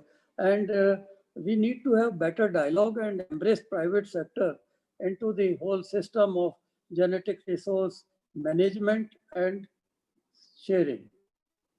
Whether it is material transfer agreement of the various governments, or whether it is standard material transfer agreement under plant variety authority in the FAO. So having said this, I would say that our objective of this particular dialogue is to come out with a roadmap, and that roadmap we clearly focus on the clarity on rules and responsibilities. There has to be more simplified system for clearance through probably a single window system or delegated single window system, fair and equitable sharing, prior informed consent, which is complicating the whole process, because our Biodiversity Act has given authority also to the local gram panchayats and also the state biodiversity boards, and they are large in number. And then the issue is of harmonization, which also came in very clearly. Then we need to also see what kind of benefit sharing. It is not only the money sharing, but also it is the knowledge sharing, it is also the capacity building, and it is ensuring greater social development in those areas where these genetic resources are conserved more effectively. So I see that we have a full agenda before us for discussion, and we must finally come out with a kind of roadmap on which we can implement and act upon. When I was looking at the recommendations of 2016 debate on the same issue, I find that a few steps have already been taken, but maybe we need more proactive and aggressive approach. And we need to harmonize. For that, we would require better coordination and convergence. And coordination and convergence would never come unless we have open mind and we have a desire to serve rather than to govern. In case of genetic resources, I do feel that the basic principle should be to serve the society, not to make rules and use them to bring in more hurdles, because they are not going to benefit ultimately the growth of the system, the agriculture, and whether it is nutrition or whether it is medicinal plants and so on. So we have an opportunity. We, as again Dr. Mathur had said, we need a framework for effective implementation, and that must be very clear, and mechanism of cooperation, especially with the private sector. And that will be only when we discuss across the table and have better understanding and faith in both sides, and awareness and capacity building, which again Dr. Mahapatra rightly highlighted, that we need to see that those who conserve these resources, whether communities or tribal people in rural areas, must get benefited not only through the use of these genetic resources, but also through value addition or through linking them to the market so that they have better livelihood opportunities in future than what we are currently undertaking. Last point I would say that on the ex situ collection, many nations, including India, seem to have done well. But possibly for Biodiversity International, for even ICR today, and for NBA and the Plant Variety Protection Authority, the challenge is to empower the communities who are directly working and still conserving these resources. And you can't ask them to live on subsistence, but you have to provide them also opportunities to have a better living and benefit. And that benefit has to be kept into consideration, whether it is through the gene fund, whether it is through sharing of the benefits on commercialization, or whether it is through sharing from one farmer to another to increase their productivity and income. So with this, I would say it has been a great pleasure. Let me thank the participants in this inaugural session, especially Dr. Mahapatra. I know how busy you are, but your presence speaks again the commitment that you have for this particular area. And I'm glad India has done exceedingly well over the past, and had this kind of support not been there, the NBPGR would have not been created and other bureaus would have not been created. And these laws for which we work together, Dr. Gautam is here. I recollect how hard we had worked at that time to bring in the draft of both these laws. But I understand that everything could not be included at that time and would require a relook. And for that, there is no harm. We need to change and change for good. And if there is any need for reforms, whether it is in Plant Variety and Farmers' Right Act or whether it is National Biodiversity Act, we must try to act fast. We must try to understand.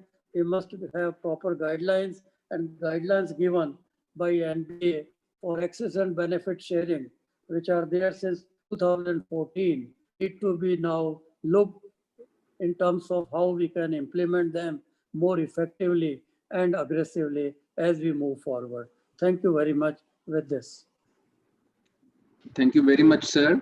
Thank you very much for summarizing the inaugural session, also providing us with the chronological events that have happened, that where we have reached now, so that we have a proper perspective and also letting us know what is expected from the following sessions. Thank you very much.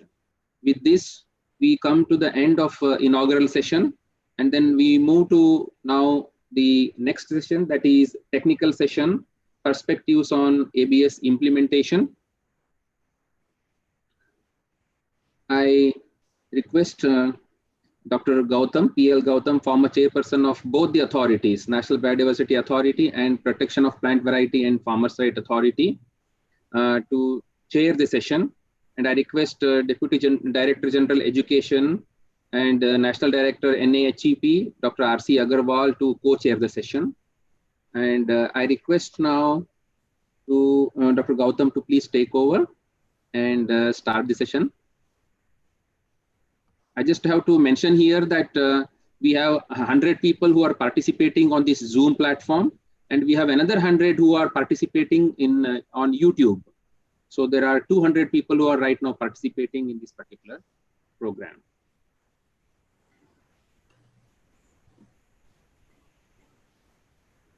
Yes. Thank you, Sunil, for taking us to the next session, that is the technical session. And it is focused on perspectives on ABS implementation. We are a bit late, and Dr. Agrawal, you are here? R.C. Agrawal? Yes, sir, I am here. Okay. So actually, it took some time to join me because there is a limit of 100 participants. Okay, okay, no problem. So I was trying hard to join. Okay, very good. Then we have 4 speakers. Without taking much time, we will just start with the first presentation. You know that already we have some shortage of time, but hopefully we will get the compensation or compensatory mechanism will be there. Otherwise, let us try to be as focused as possible in our presentation. May I request Vania C.R. Ejevedo, Head of Gene Bank, ICRISAT. Yes, hello, good afternoon, everyone. Good afternoon to all the organizers and distinguished participants. First of all, I would like to thank the organizer to invite for the invitation to participate in this webinar, which is discussing a very important subject to all of us working with agricultural research and plant genetic resources conservation. So I have a presentation, so I will share my screen. Let's see if it works.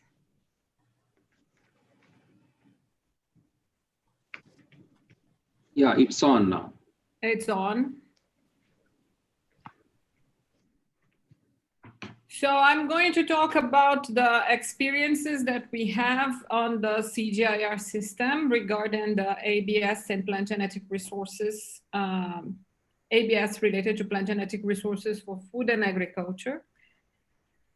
Just a general understanding on what does it mean. So access and benefit sharing. So when we are talking about the treaty, it is the access and benefit sharing is related to all the genetic resources for food and agriculture, different from the CBD that has a much bigger scope. And the gene bank under the CGIR responsibilities all fit in the terms of the International Treaty for Plant Genetic Resources and Agriculture. So access means access to genetic material through the collections in the road gene banks.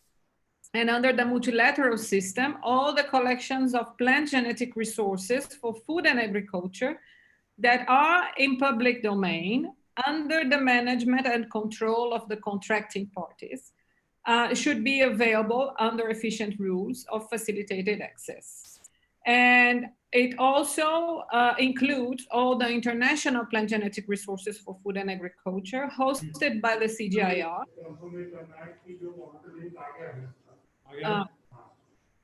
including, can I continue?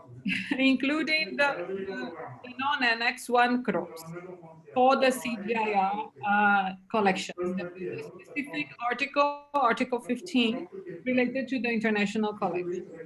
And the benefit sharing that all the parties agree is that there is another microphone, so I'm getting confused. I'm sorry. I think you can bring your screen to presentation mode, ma'am. Your screen is not in presentation mode. Kindly mute all your speakers, please. Yeah, it's not in presentation mode. I don't know why. You have to press that button in the presentation mode. In the PowerPoint, there is a button at the bottom. This one, yes. Yeah, that's right. Yes. Thank you. Yeah, that's it. So the benefit sharing is related to the access and the material that is freely shared, and the developments from this should be available to everyone. Sorry. And those who makes money out of it should somehow, if they restrict the access to the materials, should somehow pay a benefit to the fund of the treaty.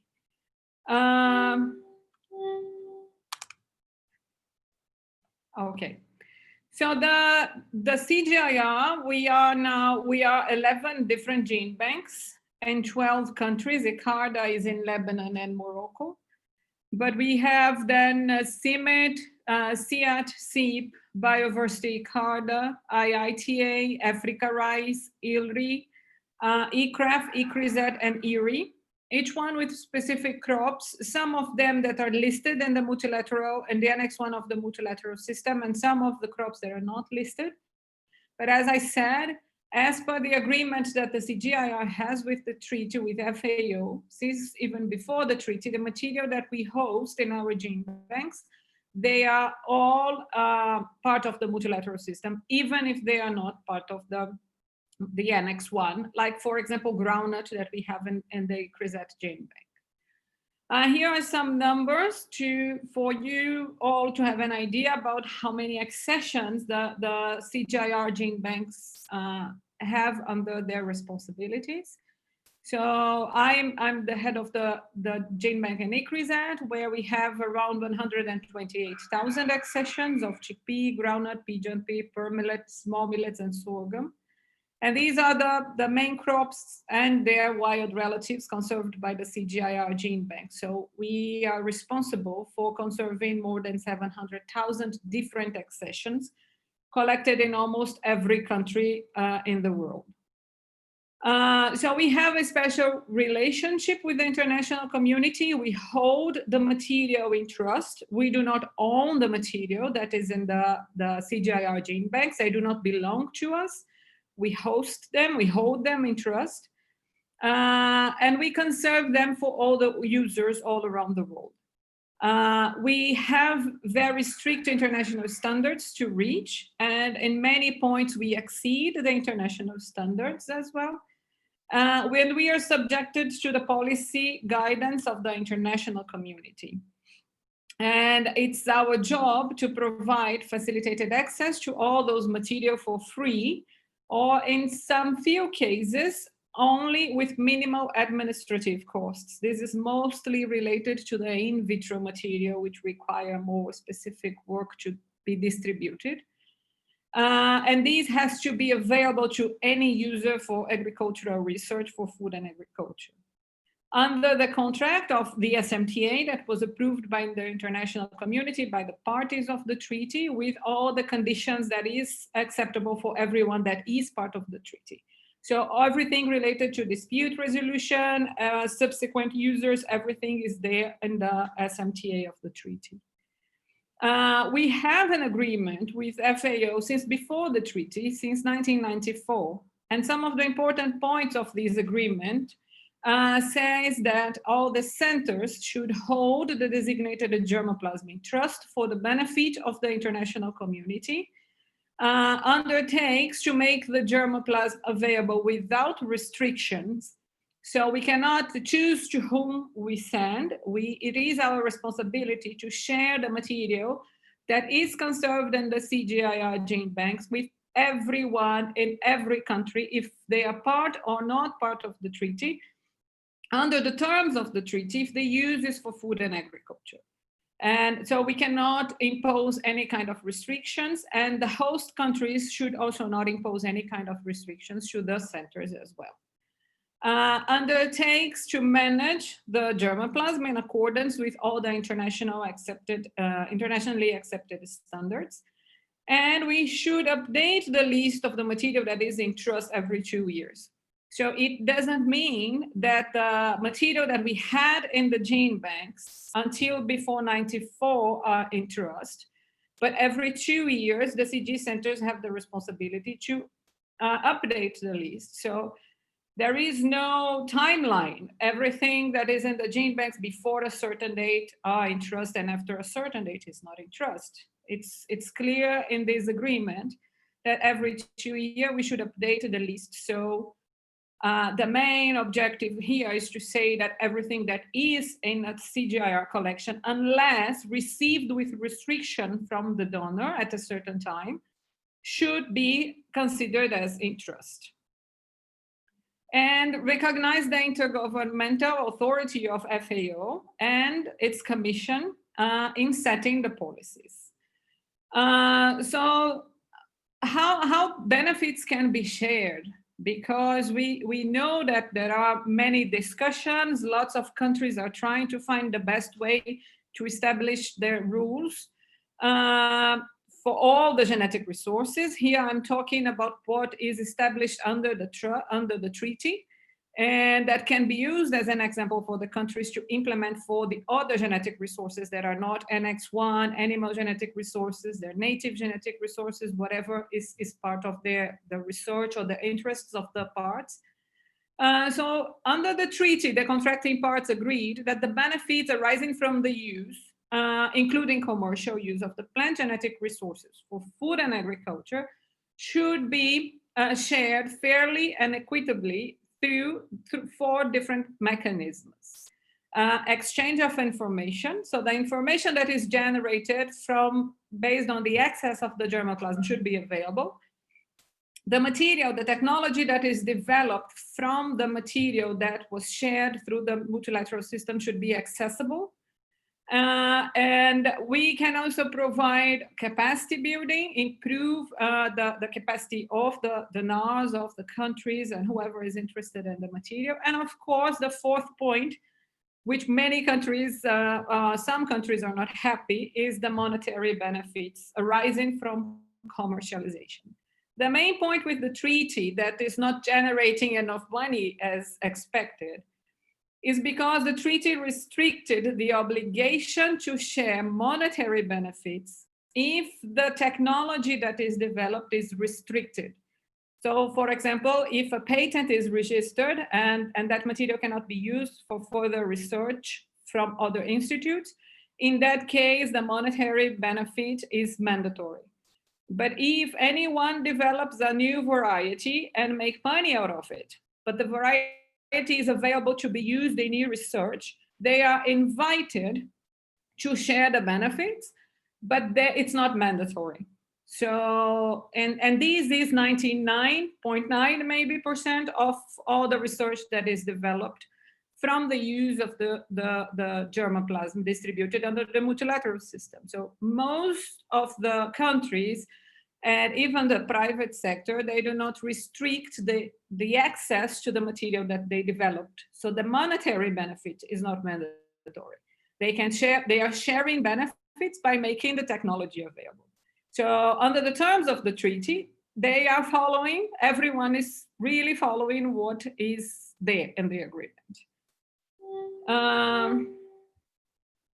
So right now, there are 147 contracting parties, including the European Union. And by ratifying the treaty, all the contracting parties agreed that all the plant genetic resources listed in the Annex 1, which are under the contracting party management and control and in public domain, are automatically included in the multilateral system and available for distribution. So everything that are in the national gene banks, everything that is in public domain, it doesn't matter when it was collected, it should be available under the multilateral system. And all countries also agreed to create policies and measures to encourage other legal persons and naturals to voluntarily include more materials in the Annex 1 of the treaty. So if we see the numbers from the reports, right now, 23% of the material distributed in the past 10 years came from the CGIAR gene banks, representing almost all the countries, because we are keeping material from almost all the countries. Just ICRIZET has material collected in 140 countries. 66% of the germplasm distributed came from the CGIAR breeding program. So the CGIAR using the germplasm and distributing to the countries, and 11% only came from the parties, from the countries itself, and from individuals and others. Related to CGIAR, how we are sharing benefits. So the free and almost immediate access to all the entrust accessions conserved in the CGIAR gene bank itself is a benefit sharing. As I showed, we have more than about 800,000 accessions available for distribution. And in the past 10 years, just to outside the CGIAR, the CGIAR gene banks distributed more than 1 million samples. If we add the breeding lines, we increase this number to more than 5 million samples distributed to outside the CGIAR. If we look just to ICRIZET, and if we consider the material distributed within the CGIAR, just the ICRIZET gene bank distributed 1.5 million samples for research, education, and conservation, including the use by the CGIAR itself. Data availability, all the gene banks have all the passport, characterization, evaluation data available. So again, using ICRIZET as an example, we have our own website, we have Genesis, where all the data is available. All the DNA sequences, genome, subsets, publications, we should have available in different databases, and the information is there.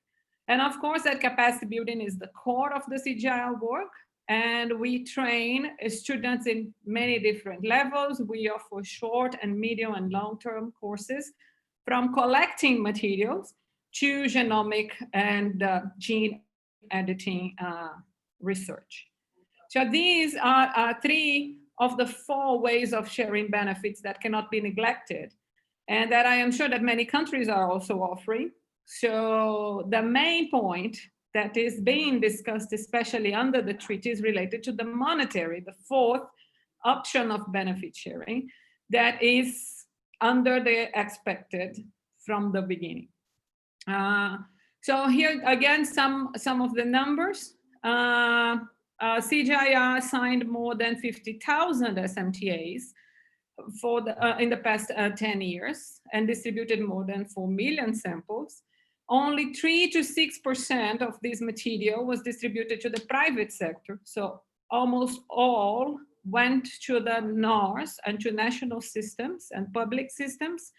Asia is the biggest region and is the region that received the biggest amount of samples, being India the country that receives more material from all the CG gene banks, especially from ICRIZET, but not only.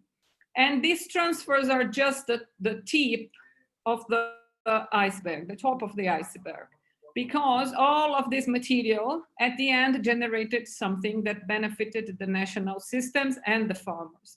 So the impact studies are very important, so we can really measure how much impact all this material caused. So we know from ICRIZET Gene Bank only, in a very simple survey, if we do it deeply, we will find much more, that more than 120 accessions were used and developed and use it to develop new varieties directly from, just through selection without crossings. And more than 1,100 varieties in more than 80 countries were developed from material that they received from ICRISAT Gene Bank. And not including the other 10 gene banks. But as I said, unfortunately, some countries are still unhappy with the current access and benefit sharing system due to the low monetary sharing. So in 2013, the governing body of the treaty established a working group to enhance the multilateral system and benefit sharing, with the objectives to provide options to increase the payments and to expand the scope of the Annex 1. Of course, that many countries are interested in having more species under the Annex 1, and other countries are very interested in seeing more benefits being really shared. Up to now, there were 9 meetings of the working group, and after that, 3 meetings of the governing body of the treaty, and there is absolutely no consensus yet. So the negotiations were suspended last year in the 80th meeting of the governing body. But we still have hope that we will be able to advance in the negotiations and establish new systems to improve the benefit sharing. So the CGIAR is not very active only in implementing and guaranteeing the benefit sharing, but also in providing suggestions. We are not one of the parties, we are observers, but we are always there and we are demanded. So of course that we provide all the reports on all the material that we share, not only from the gene bank, but also the breeding lines and every other kind of research that we do. We need to provide reports to FAO, to the governing body every year. And we also are very active in providing suggestions and in supporting suggestions. So trying to address the discontent of some of the parties related to the monetary benefit sharing, ICRISAT supported the subscription system. So this is one of the options that the countries, the parties may adopt to improve the incomes, the income of funds.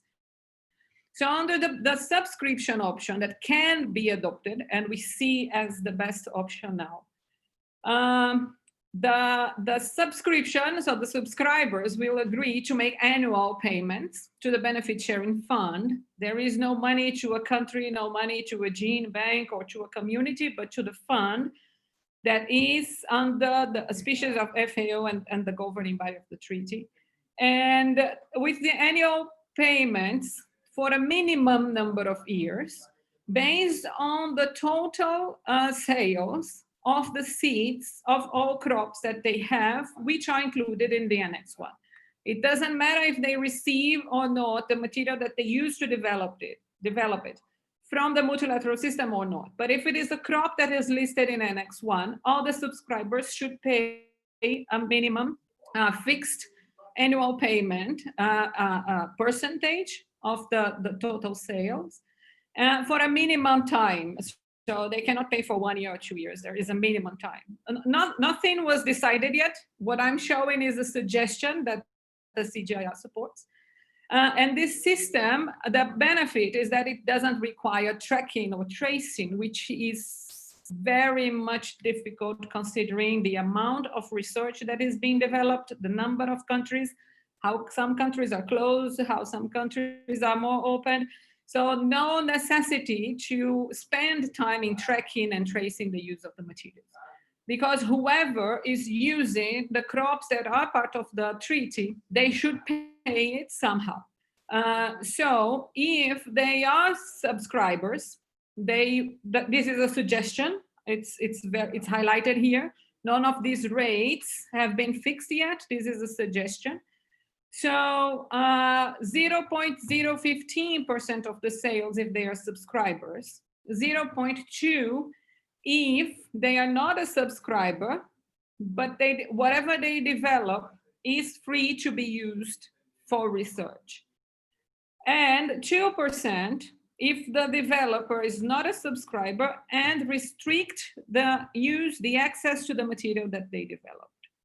So this would be a way that everyone would be paying something. It's not much, but everyone would be contributing, the private sector mainly, would be, because they are the ones that are, they have incomes based on what they develop, and they would be contributing to the fund, and the money that is there in the fund would be benefiting especially the poor countries and in developing the national systems of genetic resources conservation.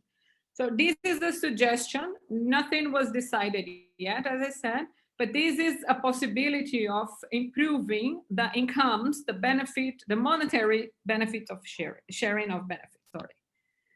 So we understand that these would reflect a better participation of the commercial benefits that are associated from the access and use of genetic resources. And with this, we could also include DSI.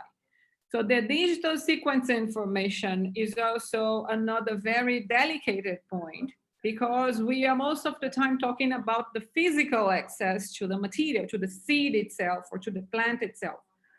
But there is a big discussion also in the genetic sequence. Now with gene editing and all genome sequencing and everything that can be done, how biotechnology evolved, it's possible to edit genes in the seed that you have without having to access another seed, for example, but by using the information generated from the other seed, the other accession. So once you have a subscription system, you don't need to keep tracking all DNA sequences in all databases to see who used what to develop this kind of new varieties. So we very much hope that in the next governing body meeting, we will start discussing this, and we will be able to evolve in all these discussions. And we still feel that subscription is still the best way to go. And then, as I said, there are other points that are also interfering in the negotiation. So it's not just the improvement of the benefit sharing, but it's also how we can address the DSI, the benefit sharings from the use of the DSI, and also the expansion of the Annex 1. And the main point is that some of the parties are more interested in one point and other parties in other point.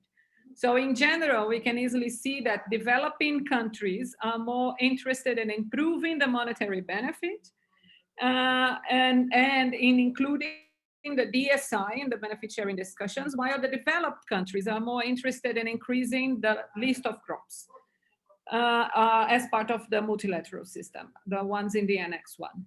So it's clear that everyone will have to give in a little bit to get into an agreement to make most of the countries, most of the parties happy. And of course, the benefit sharing more evident. For us, for the CGIAR and for both gene bank and breeding program, it is the most critical point is the ability to keep distributing material internationally. This is very critical to us, and this is what we survive on. That's the reason why we exist. We hold all this material in trust for the international community, and we need to be able to keep distributing, because the material kept only in freezers and inside CGIAR breeding stations is not useful. And we have a mission and the responsibility to answer to the international community demands. I just have a few slides just to show ICRISAT. So as I said, we have more than 128,000 accessions originated in 144 countries. If we include CGIAR, we already distributed almost 1.5 million samples, and including all the countries to 148 different countries. We already safety duplicated more than 113,000 accessions in Svalbard. So last year we sent over 2,800 accessions. And as part of our standards, we are now negotiating with other CG centers to have another safety duplication in outside the country, because this is part of the International Gene Bank's standards. So Dr. Kuldeep Singh will be receiving a letter from our DDG today for the Indian government to approve ICRISAT to send another safety duplication copy. And in that case specific, we just signed an agreement with IITA, who will receive our sorghum and pearl millet safety duplications as black box. So as I said, we have very strict international standards to follow. We are also repatriating materials. So all the countries that have their materials with us, they can at any time request the material to be repatriated.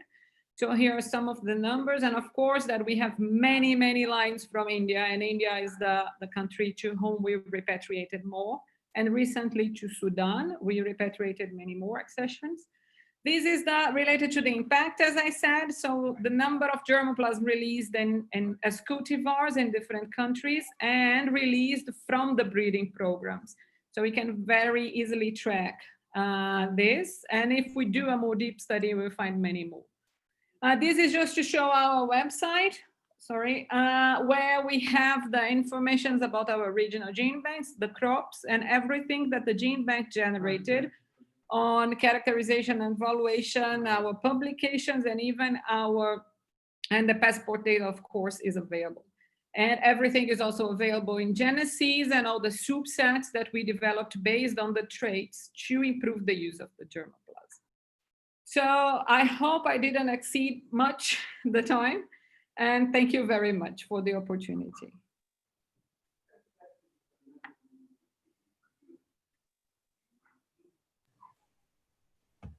Thank you, madam, for a very exhaustive presentation.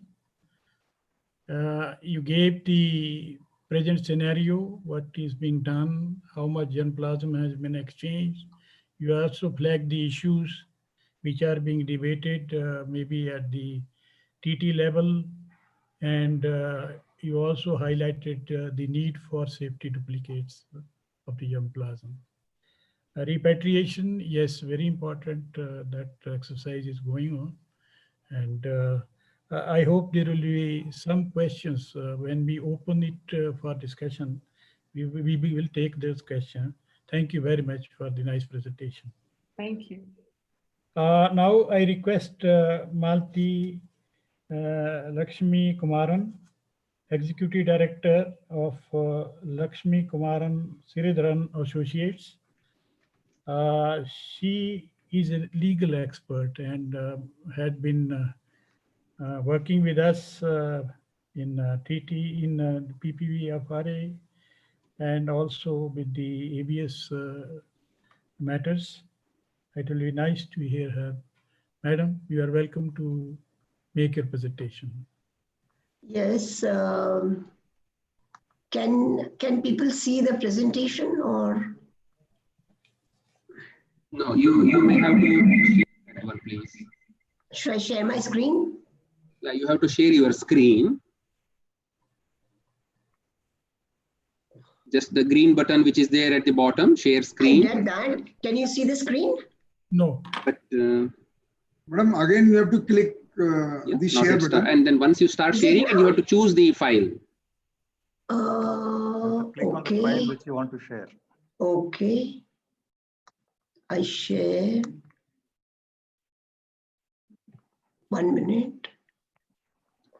Actually, we can't hear you. I'm not sure whether you are speaking. Madam, you have to click. No, you are not audible, madam. Madam, you have to click 2 times share button. We're audible in the beginning. Okay, fine. First you click share button, share screen green button. Okay. Then choose the file, then again click on the share button. Okay, fine.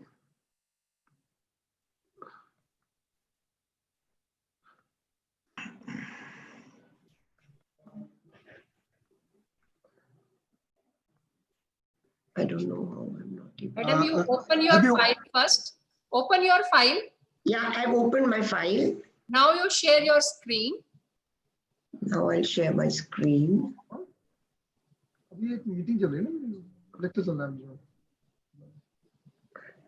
No, it's not coming.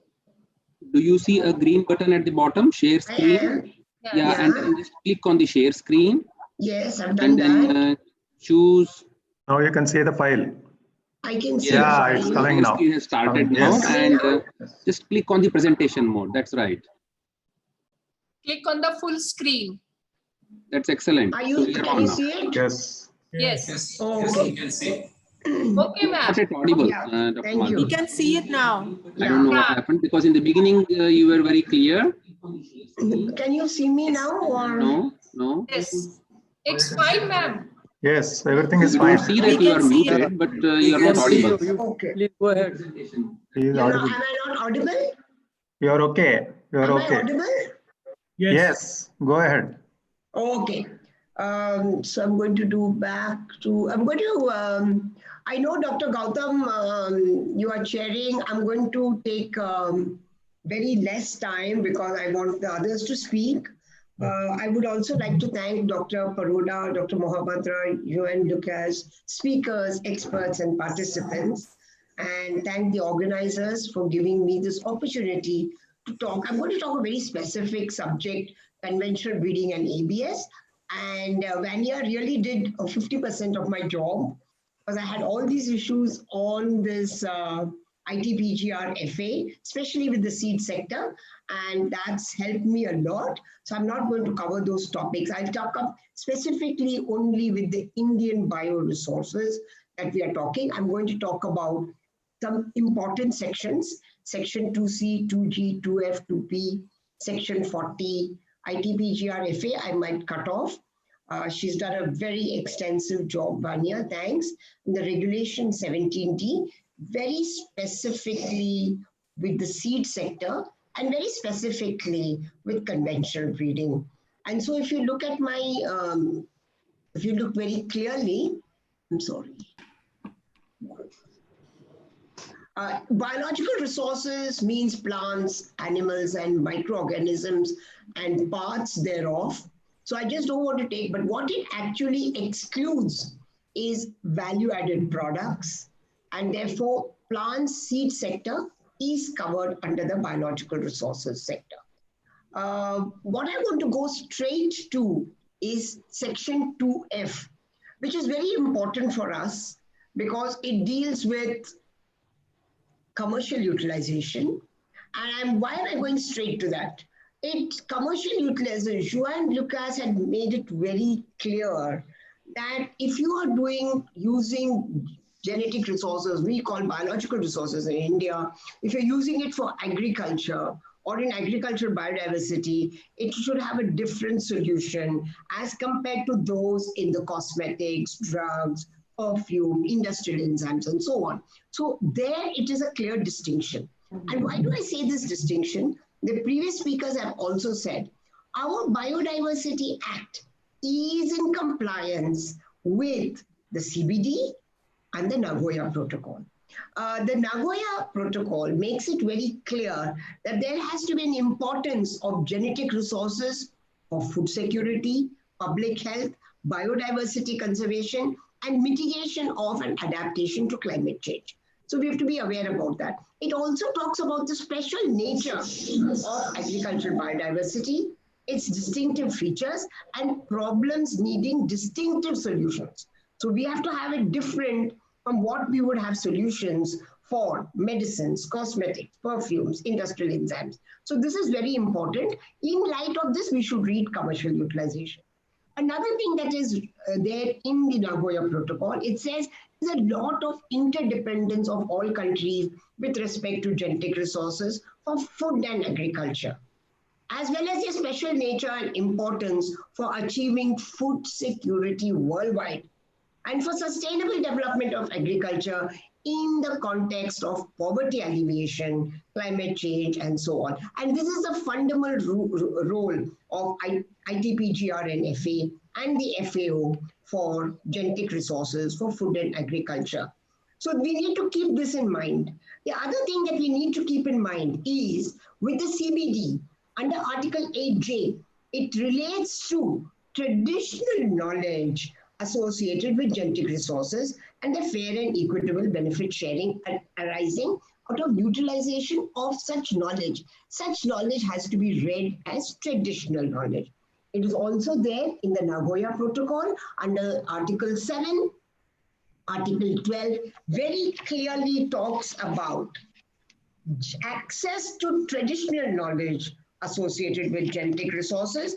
And if you go to Article 12, it says traditional knowledge associated with genetic resources. So I am assuming that we in India, under the Biodiversity Act, we are also talking about it as traditional knowledge associated with genetic resources. Now, this is very important in the seed sector.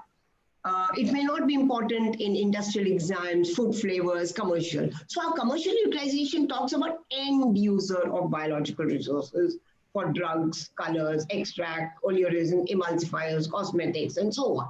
However, it excludes certain things. And what does it exclude? It excludes conventional breeding or traditional practices in using any agriculture, horticulture, poultry, dairy farming, animal husbandry, or beekeeping. So this is very much, and I really understand that this could be in line with the CBD, because when it was enacted, the Nagoya Protocol was not in place, but it comes in line. Why are we excluding conventional breeding in agriculture or horticulture to be in line with what the Nagoya Protocol says, that if you are working with agricultural biodiversity, especially for food and agriculture, you need to have distinctive solutions.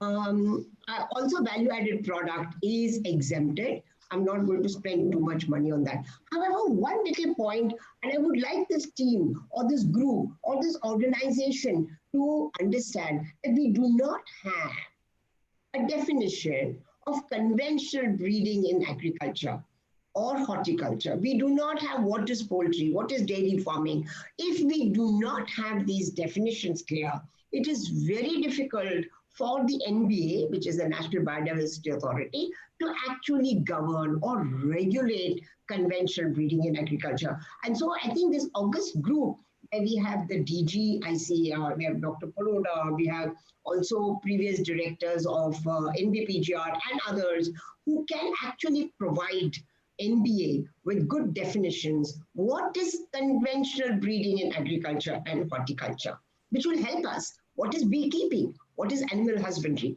As all this falls under the Agriculture Ministry. So this is what my thing is, and how do we now read our commercial utilization in light of the definition that we have under Section 2F. I know that in conventional breeding, we are saying conventional breeding. What we also have issues is many times breeders use tools. What do I mean by tools? They use tools such as pathogens, insects, fungus, bacteria, come up with plants which are resistant to insect or resistant to fungus, resistant to bacteria. At this point of time, since our biological resources is widely framed, it says any plant, animal, microorganism, insects, everything is covered. So anybody touching even fungus, bacteria, or insects as a tool for conventional breeding will also fall under the purview of this Biodiversity Act. And we need exemptions for the tools such as fungus, pathogens, insects that we use in conventional breeding to come up with new varieties. And this is my submission. It will really help the agriculture in this country. What do I want to talk about? Section 3. I know that in India, we have two different types of people that is defined in this act. One is Section 3(2) people who are all non-Indian citizens, or NRIs, or any company or institute having any foreign participation. Under the Companies Act, it should have 51% participation, but under the Biodiversity Act, and I respect that, under the Biodiversity Act, any participation or foreign participation in the share capital or management. So I have seen some companies where the director is a foreigner or a non-Indian. He may be of Indian origin, but he's non-Indian citizen. Immediately the institute or the company becomes a 3(2) company. And then we have Section 7, which are for all Indian. I will talk about that. But what do I raise here? Vanya did describe about or discuss about DSI.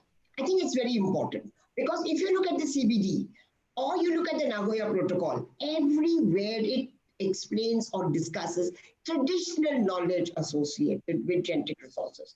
But when I look at Section 3, Section 3 actually tells what does it regulate or govern.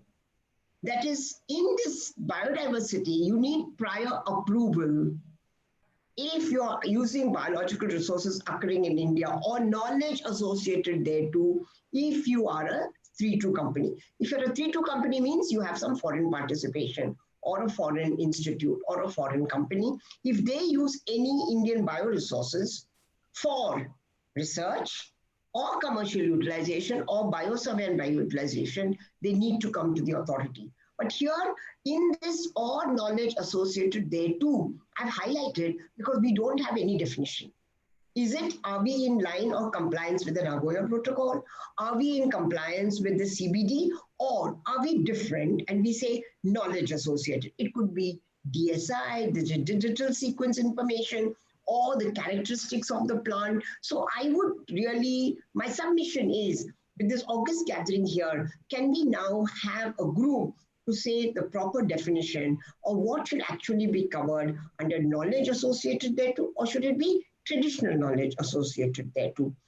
I would now like to go to the next slide, which is section 7. So the earlier section 3.1 that I said is only for 3-2 companies, which are non-Indian companies or non-Indian institutes. But here is section 7.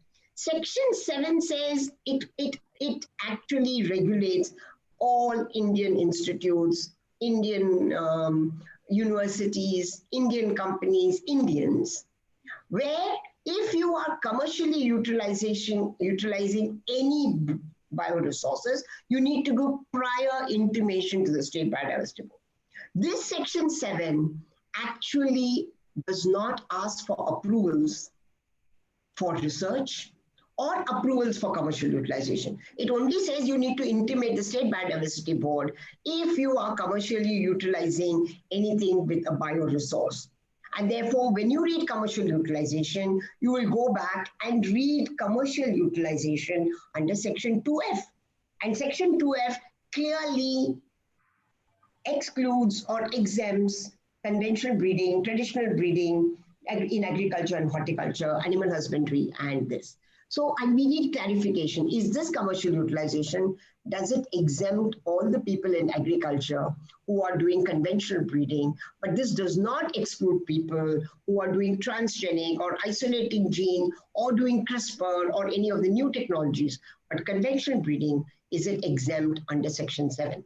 If it is not, then all the people, including ICR system, universities, institute, who are commercially utilization, need to prior intimation. They need to give prior intimation to the SBB. So I just thought if they're not doing, then they do come under the non-compliance.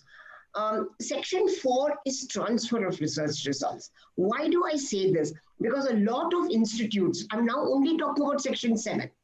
If it is a section 7, you said that if it is commercial utilization, prior intimation to State Biodiversity Board. If it is transfer of research results, we see this transfer of research results happening every day in and out. Why do I say that? It's because we are publishing. Yes, under section 4 of the Act, it says publication is exempt. For the purposes of this section, transfer does not include publication of research papers or dissemination of knowledge in any seminar or workshop. However, there's a caveat. If such publication is as per the guidelines issued by the central government, I have not seen any guidelines issued by the central government on what publications are exempt and what publications are not exempt.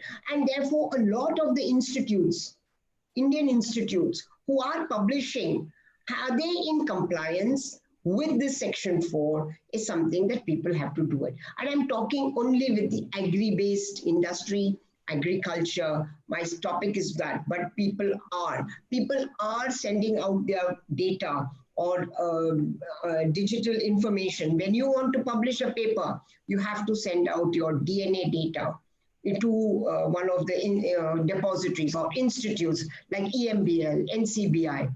Are you in conformance with this? Do we have any guidelines? And my humble submission to NBA is, please come out with the guidelines which allows such publication. Otherwise, for the last 15 years, people who are publishing anything on GR or biological resources, it could be any data, you are not in compliance with section 4. because there are no guidelines. If there are guidelines, I would be very happy if it can be put up on the NBA website. Section 6 exempts PVP protection or plant variety protection, PPVFRA. So if you go and apply for PPVFRA, you are exempt. It's very much in line with what we have in the Nagoya Protocol, because it says agri-biodiversity or anything to do with conventional breeding, anything to do with food and agriculture can have a distinctive solution. You need to look at it differently as what you would do. Let's say aloe vera in a shampoo will be looked differently from aloe vera for something else, or wheat in a cosmetic product versus wheat for food and agriculture has to be looked differently. And this is also very clear. Section 6 does not exempt anybody filing a patent on a genetic resource or an information on a genetic resource. So here again, the word information on a biological resource has come in, and therefore people have to be very careful when they do come. It's not necessarily biological resource, but if I use data, I use a DNA data and I come up with a genetically transformed plant, or I use it for somewhere, you will fall under that if you file a patent. If you don't file a patent, no problem. Section 6 covers everyone. It covers Indian institutes such as Section 7 and also Section 3.2. So everyone in India will have to follow Section 6 and comply with Section 6 if they file a patent. This also includes anybody using waste material. I talked about it. In agriculture, we have a lot of waste material. The government of India wants to see how we need not burn the waste material, but use it in fermentation, use it in some other way. But if you use waste material, and you have a patent, you need to comply with Section 6. I agree, waste material also, we need some exemption. If I read the Biodiversity Act and I read the definition of biological resources, waste material is covered, definitely covered. And so people using waste material in patent will also get covered under Section 6.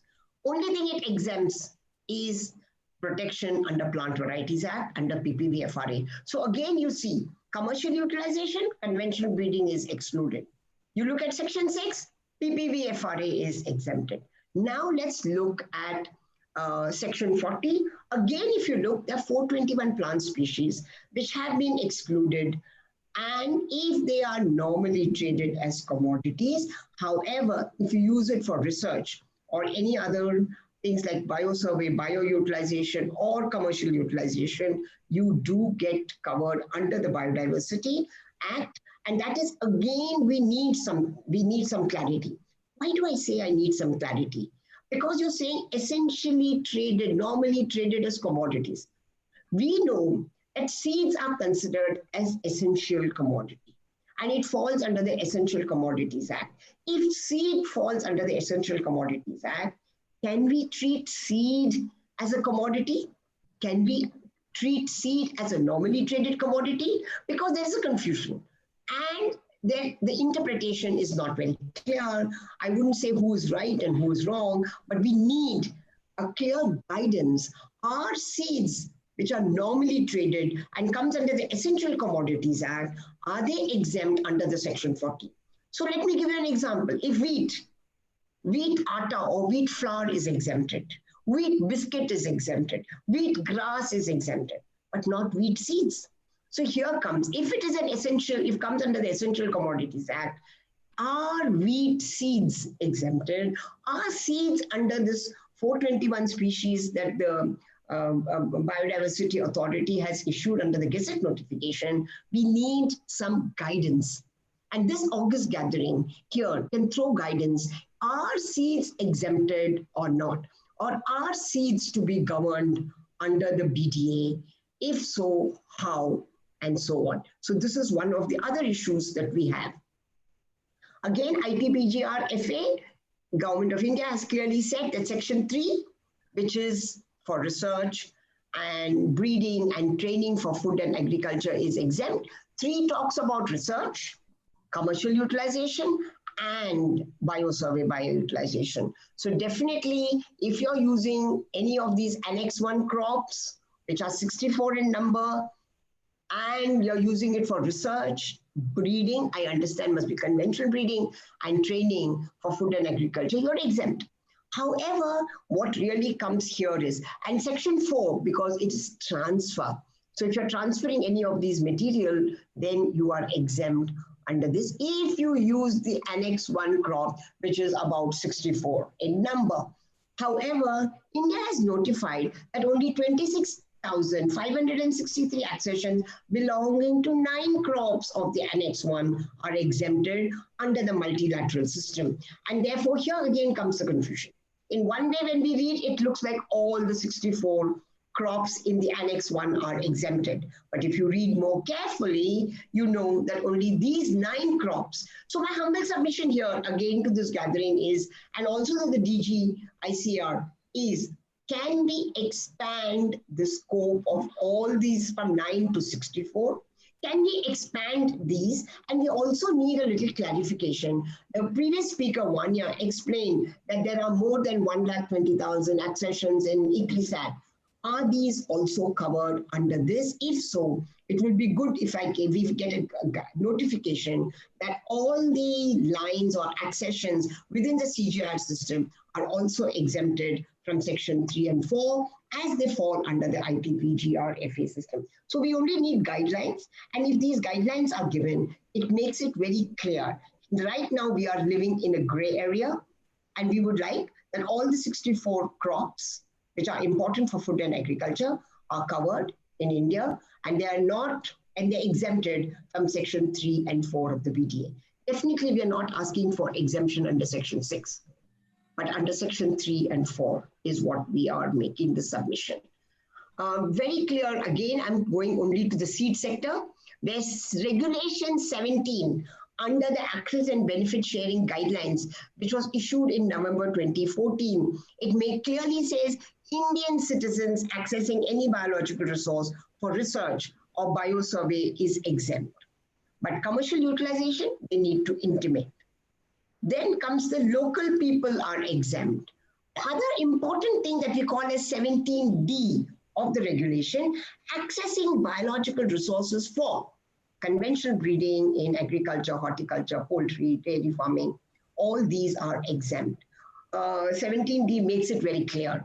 But many times when people say we're doing conventional breeding, they say, no, it is research. So this August gathering, especially with so many people in the seed sector, ICR, if you can come up with a pure, proper definition of what is covered under conventional breeding, because if conventional breeding under commercial utilization is exempt, it will make life easy for a lot of people.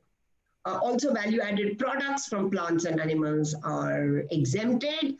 And here, biological resources normally traded as commodities are exempt under section 40.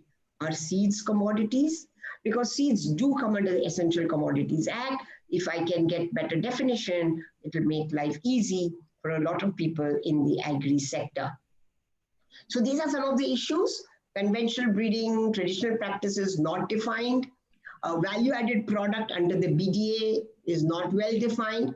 Bio-waste, yes, bio-waste are covered, but does bio-waste, is it responsible? If I use a bio-waste, it could be a sludge or it could be agricultural waste. They are in no way going to come in line or going to be in a hindrance for conservation or sustainable use of agriculture. So in most countries, waste material is not included. And I would like a humble submission that waste does not in any way hinder conservation or sustainable use. There's several people using waste and you come under the purview of the BDA. So many countries have said if it's a waste and it is not hindering the conservation or sustainable use is out.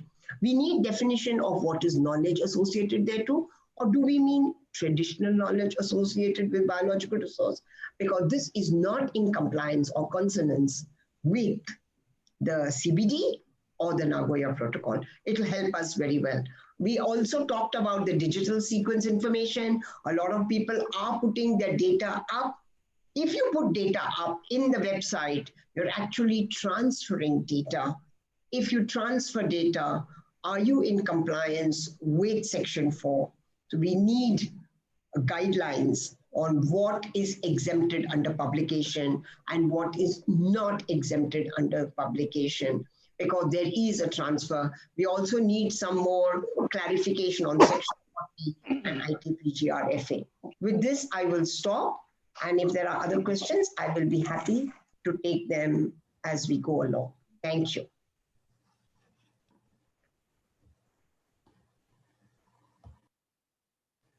Thank you, Malti, for a very important presentation. You have many issues which have been flagged. They will require discussion, and certainly they will be quite helpful in making improvements in the existing Act, rules, and notification. The exercise which is being done by the National Biodiversity Authority. Any question or discussion we will take together. So we will, I thank you for the nice presentation and request Dr. Kondania, who is Director General of Federation of Seed Industry of India. Is he here? Yes. He will speak on perspectives of seed sector on ABS. Dr. Kondania, yes. Thank you, sir. Good afternoon, everyone, and I hope you can hear me properly. Yes. Yeah, thank you. Thanks for this opportunity and for allowing me to make this presentation today. I have a short presentation. Of course, Malati, as usual, has made a very good presentation. She's always like very passionate, like a scientist, and very precise, like a lawyer. So she has actually made a very good presentation, covered a lot of points which I wanted to cover. So I will try to just cover some of the other points which she has not covered.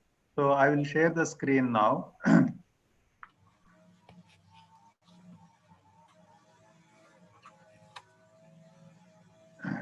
You can see my screen, please? Yes, it's okay. Okay, thank you. So I represent Federation of Seed Industry of India. FSII is an association of 42 research-based seed companies. You know, the seed industry has more than 400 seed companies, but not all of them do research. So we are about 42 members who spend 70% of the total research expenditure in the country. Our members spend, and we hold around 56% of the market share. And we are driven by very fundamental principles of believing in research investments and believing in intellectual property protection and believing in compliance with all the rules and regulations of the country. We also have a special interest group called Alliance for Agri Innovation, which looks at the biotechnology related issues and policy matters. Our commitment at the outset, let me say that we are highly committed to make the ABS system successful. So that's our commitment from our side, because we believe that individuals, communities, and nations must get benefited from conserving the genetic resources. We only advocate a fair, smooth, and transparent system, which will provide us with the ease of doing business and reward us for our crop improvement work and the benefits we provide to the farmers and the consumers. Because we must understand that the work we do is to produce materials which will be again used in production process. So we are not producing something which will be consumed. We are actually improving crops, and these will help the farmers to grow better crops, and these will help the consumers to eat better food. So I think that is the context in which our work has to be seen. And we commit that we are ready to work with the institutions and the regulators in making this a smooth process. So that dialogue, I must also thank NBA that they have organized many stakeholder consultations, and that has been very good. We participated, and we commit that we will continue to do make this process and the system very transparent and smooth. Seed industry by itself has certain core principles. So conservation, sustainable use, and fair and equitable benefit sharing are the things which seed industry by nature follows. We conserve because we are in the process of increasing the gene pools, improving the gene pools, whether with the domestic material or with imported material. Imported material again gets integrated into the domestic material, and so we create gene pools, and we create new lines and new products, which itself is a process of conservation and adding to the genetic potential and genetic diversity of the country. Sustainable use, again, we use seed production and we use biological diversity to make this into a sustainable system. And through seed production, we also make it into an equitable sharing, because it's the farmers who produce our seeds, and all the seeds that are produced in the country are produced by the farmers. And 95 to 96% of the seeds used in the country are produced in India. There are very few seeds which are imported. So we do believe that the industry is very deeply involved in protecting the biological resources. We don't do any depletion of biological resources, like Malati also mentioned. Compared to other industries, we are actually an industry which is involved in a productive process rather than any depletion process. Chronology of events, I think all of you are aware. I don't have to go through this, that it is just that the CBD and Nagoya Protocol are under the Ministry of Environment and Forests, while ISPGR is under the Ministry of Agriculture.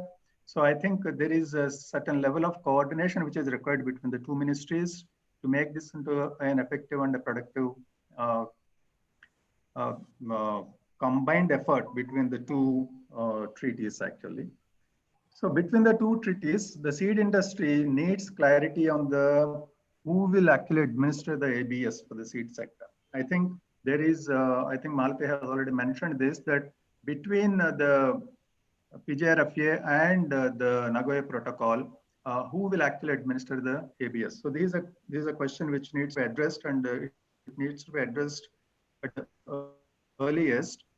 So that is one of the issues I would like to flag. What are the where we need the clarity? Number one, crops listed under Annex 1. This also is mentioned already, that they are exempted Section 3 and 4 of BDA, all the 64 crops, but only 9 crops have been so far listed. So like it was mentioned earlier, only 26,563 accessions have been listed in this. These 9 crops are important crops. There's no doubt about that. But I think we also have to keep in mind that we have to have a process in place by which we move to covering all the 64 crops at some point of time. And especially if you take crops like maize, brassicas, sunflower, and vegetables, all the vegetables are not included in the 9 crops as of now.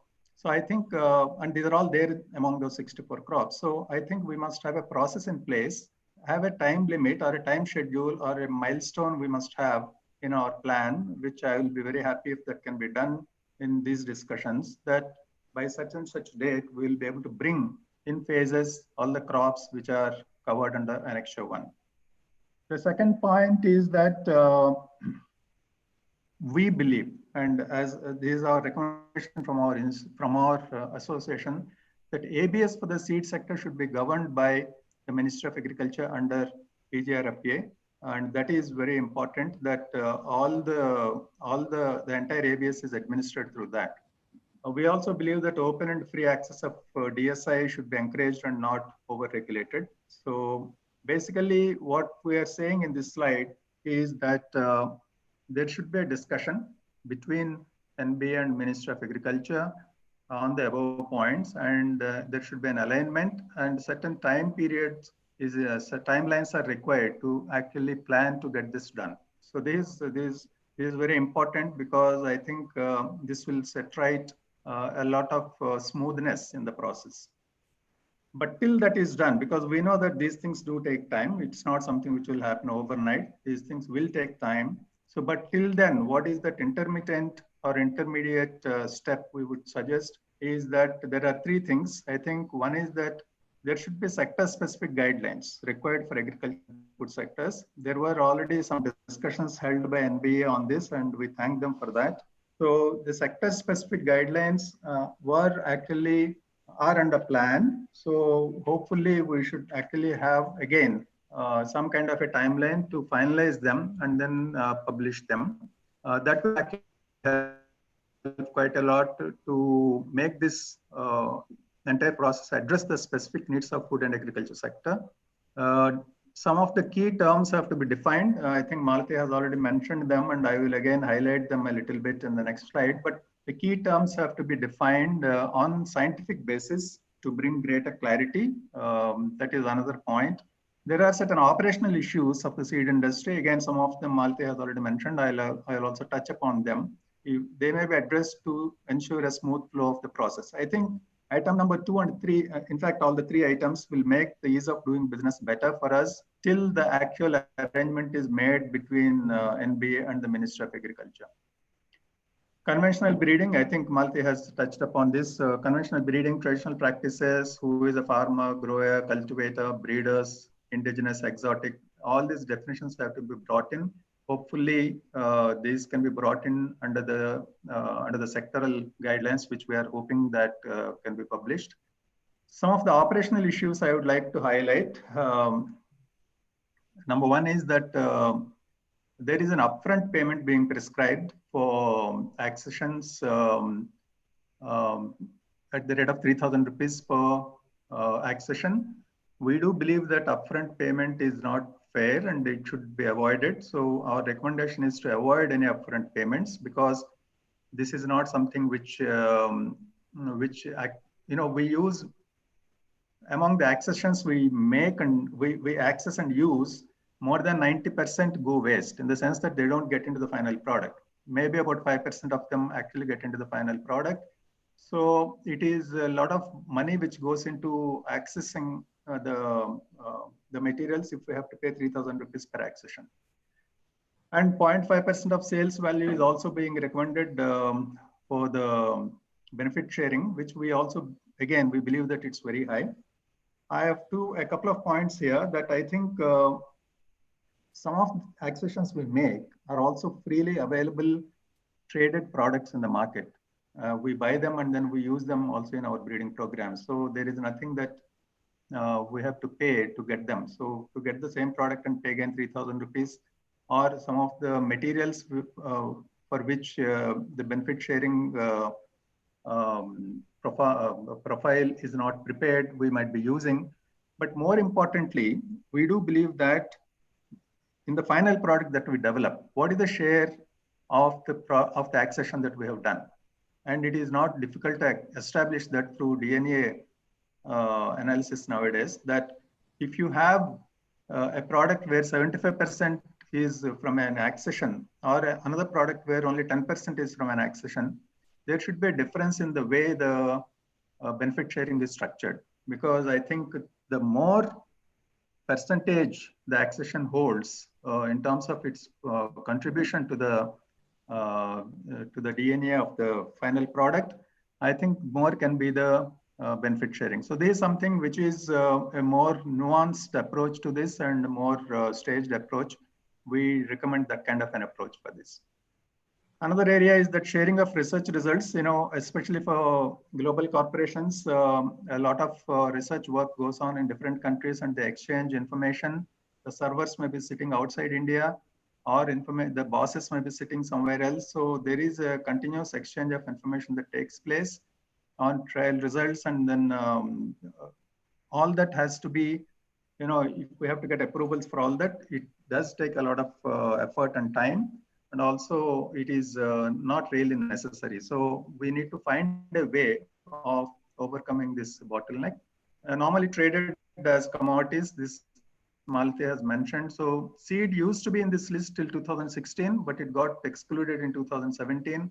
So seed should be stored in this NTAC list with immediate effect. I think that will actually make sure that there is not enough, there is no bottleneck in the movement of seed.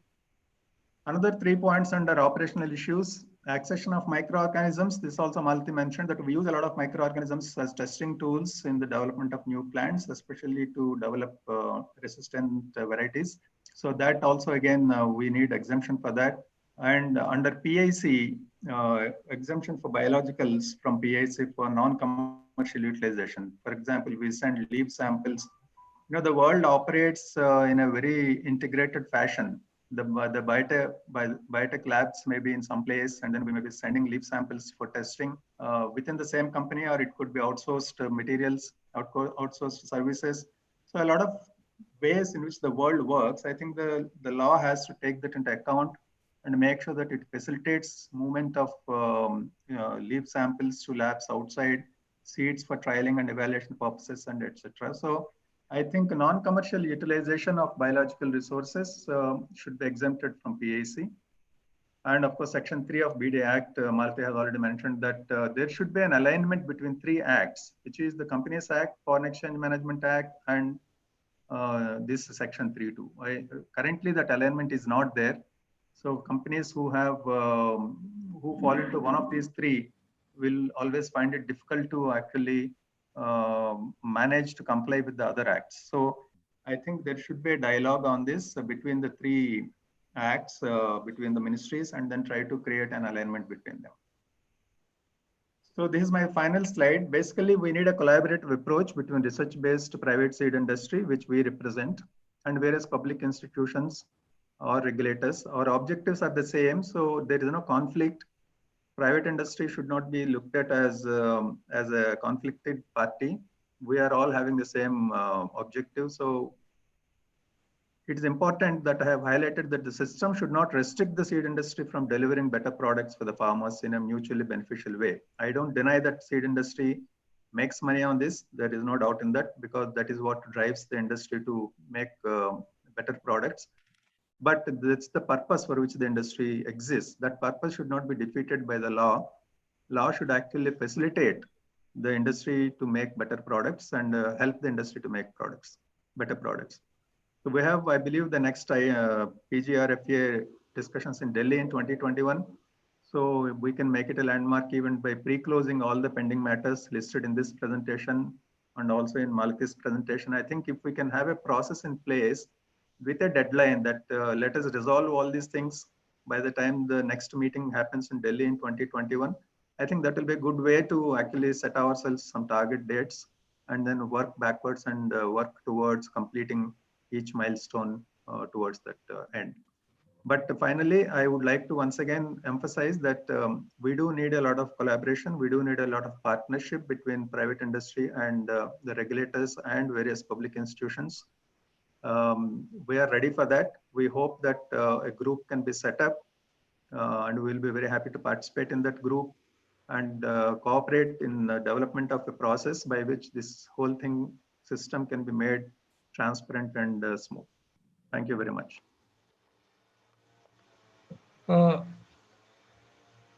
Thank you, Dr. Ram, for a very nice presentation. And you had focused on some points which were covered earlier, and you have given clarity to the other points also where you need certain interventions. Well done. Thank you very much. We go to the next presentation. This is on perspectives of seed sector in the ABS regime. ABS in PGR-FA, global experience. This is Michael Halewood, Alliance of Biodiversity International Set. I think this is, sir, this is by Shalini Bhutani. Okay. Yeah, legal researcher and policy analyst from FAO India. Thank you. Thank you. This is another paper. Yeah. Maybe he's looking at different program. Okay. You have already introduced Sunil, the presentation by Shalini Bhutani from FAO India. She will speak on respecting agrobiodiversity sharing benefits. Yes, Shalini, how are you? Good to see you and look forward to it. Yes, indeed. Thank you very much, Dr. Gautam, and good afternoon. And on behalf of the United Nations Food and Agriculture Organization, I would like to extend my greetings to all of you and congratulations to the fellow panelists. I would, in the interest of time, as well as because I would like to respond to some of the points that have been raised. And please excuse me, I will switch off my camera because I have a slightly unsteady network line, and to retain the audio quality, I'm switching off the video. But I would like to respond to some of the points that have emerged. And also I do realize that there is paucity of time. Therefore, I will restrict myself to two key points that I would make, which I mentioned in the title as well, which is how do we respect diversity and what are really the benefits that are being shared. This is going to be really a ground up view because I will also point to the material that I draw from. Globally, last year, the Food and Agriculture Organization came out with the first report, which was a state of the world's biodiversity for food and agriculture, which has some trends regarding concerns about genetic diversity in the food and farm systems currently across the world. Also, second feature internationally is that FAO is a custodian agency for the Sustainable Development Goals, particularly SDG 2, which is about ending hunger, achieving food security, and improve nutrition and promote sustainable agriculture. There's a very specific target under this goal, target 2.5, which talks about maintaining genetic diversity of seeds and cultivated plants and their related wild species, and promoting access to and fair and equitable sharing of benefits arising from the utilization of genetic resources and associated traditional knowledge. So that's also the lens through which FAO views this point. Nationally, from 2017 to 2019, the Food and Agriculture Organization undertook a technical cooperation program with the kind cooperation of the Ministry of Environment and Forests and Climate Change, as well as the National Biodiversity Authority, as well as the Ministry of Agriculture and Farmers Welfare. This was a TCP on mainstreaming agrobiodiversity. So it is the learnings from the three project states in Kerala, Mizoram, and Punjab is that we are also taking a ground up view of how ABS is actually working on the ground. What are the challenges in terms of capacity enhancement, in terms of understanding of communities, what is their perspectives on both access and benefits.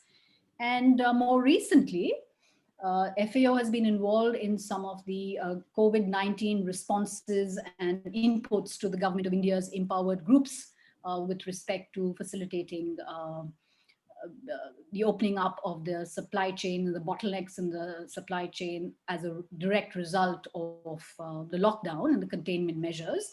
So the prefix that I put to this, the preface that I put to this presentation is, how is the whole concept of access and benefit sharing looking from the ground up? And since we are meeting now in August to 2020 in a post-COVID world, are we looking at this concept in the same way, or are we revisiting the ABS concept in a post-COVID world, and how relevant that is? What are the principles that we derive from the experience so far? And what has the pandemic experience itself taught us about ABS in terms of how do we move forward? The NBA itself has been proactively on the 3rd of April this year, put out 2 orders in commitment to India's solidarity for fast-tracked, streamlined access to plant genetic resources, for fast-tracking the development of vaccines, therapeutics, and diagnostic for the pandemic. And so let's look at the COVID-19 scenario and what are the new possibilities that it's opened up, the manner in which the Government of India has responded. What does respecting diversity mean, and does it offer a valuable organizing principle by which we not only deal with the crisis of nature per se, but with the issue of long pending benefits accruing to the real biodiversity keepers on the ground?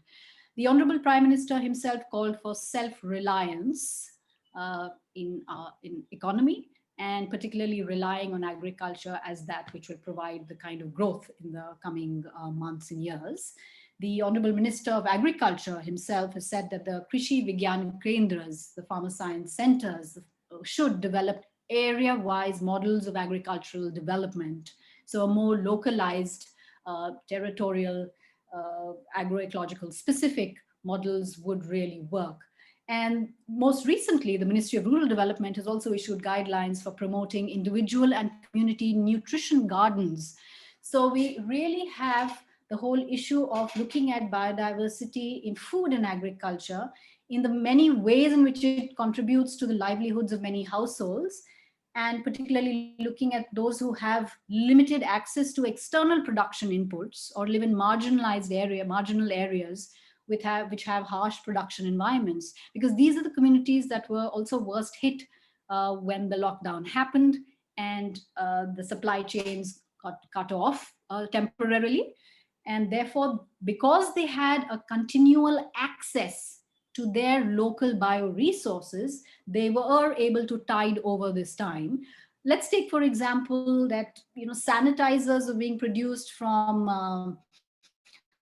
mahua flowers in central India, in Madhya Pradesh, Chhattisgarh, Jharkhand. Self-help groups, their facilitated access to local bioresources meant that even though the supply chain for minor forest produce had been disrupted, till it was restored again, until the the minimum support price for MFPs was extended by the Ministry of Tribal Affairs. Because there was secured access to local bioresources, communities were able to sustain themselves, even though there might have been some operational bottlenecks in the early days of the free distribution of food and relief to some of these communities in far-flung areas. So when we talk about respecting access and respecting agrobiodiversity, it's also about respecting that there will be diverse ways in which access and benefit sharing will be viewed from the ground. There cannot be a homogeneous system, no matter how much of convergence and harmonization the industry would rather have. Because respecting the diversity in plant genetic resources and applying that to the context of a particular farm food situation will imply several different approaches. And keeping that diversity alive and healthy necessitates that even diverse forms of agricultures are supported. So seen from the lens of access, the question is, the issue translates into how the real biodiversity keepers on the ground can have continued access to the biological resources that keeps their agricultures possible. When the operational self-reliance of farmer breeders and public breeders is strengthened, it automatically enhances diversity in both the social and genetic foundations of plant breeding. Largely, and traditionally seen, access and then sequentially benefit sharing is seen as if it happens subsequent to access having been taken or access having been granted by a potential user or an accessor.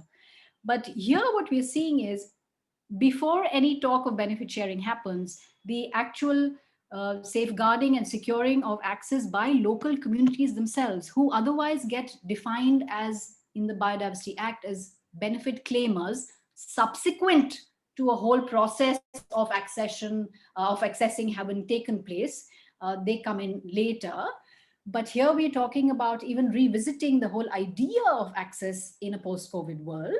Let's look at the new international law on this, because a lot of the key legal instruments that we've seen internationally, the ITPGR, the CBD, Nagoya Protocol, have already been referred to, so I will avoid duplication. I would draw your attention also to the powerful provisions in Article 5 of the United Nations Declaration on the Rights of Peasants and Other People Working in Rural Areas. It says that peasants and other people working in rural areas have the right to have access to. So it's not only about access to industry, access by industry. It's about peasants themselves, and people working in rural areas have the right to access to and use in a sustainable manner the natural resources present in their communities that are required to enjoy adequate living conditions in accordance with this present UN declaration. And they also subsequently have the right to participate in the management of these resources. So we have a set of rights vis-a-vis local communities and potential benefit claimers that have been defined by national legislation, whether that's the Biodiversity Act or the set of rights that come under the chapter on farmers' rights in the Protection of Plant Variety and Farmers' Rights Act. But when we look at it in a broader view of the international background, there are other provisions. Of course, we are aware that various factors can influence the access to genetic resources and wild resources. There are several drivers of that, direct and indirect, whether it's intellectual property policy or access and benefit sharing regulations on biodiversity for food and agriculture, which are the drivers of change and which determine to what extent local communities can have access.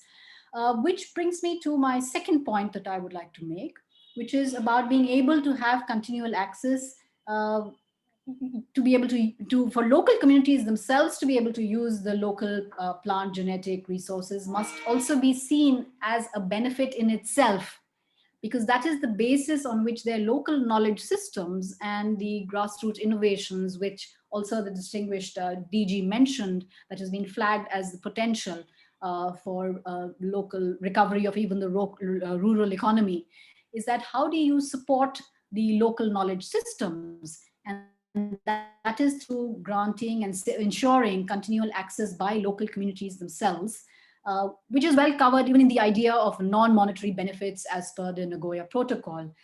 But that does not imply that the obligated benefit sharing from external users and accessors can be done away with. So the importance, of course, of the sustainable use by local communities themselves cannot be emphasized enough.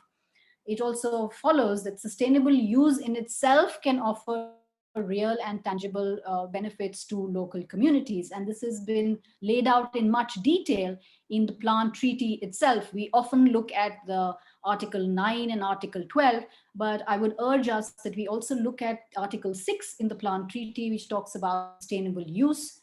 And because that is about pursuing fair agricultural policies that promote the development and maintenance of diverse farming systems. So having diversity in farming systems and supporting local knowledge systems by providing the continual access to and ensuring that local communities have that continual access also enhances the sustainable use of agro biodiversity and other related natural resources.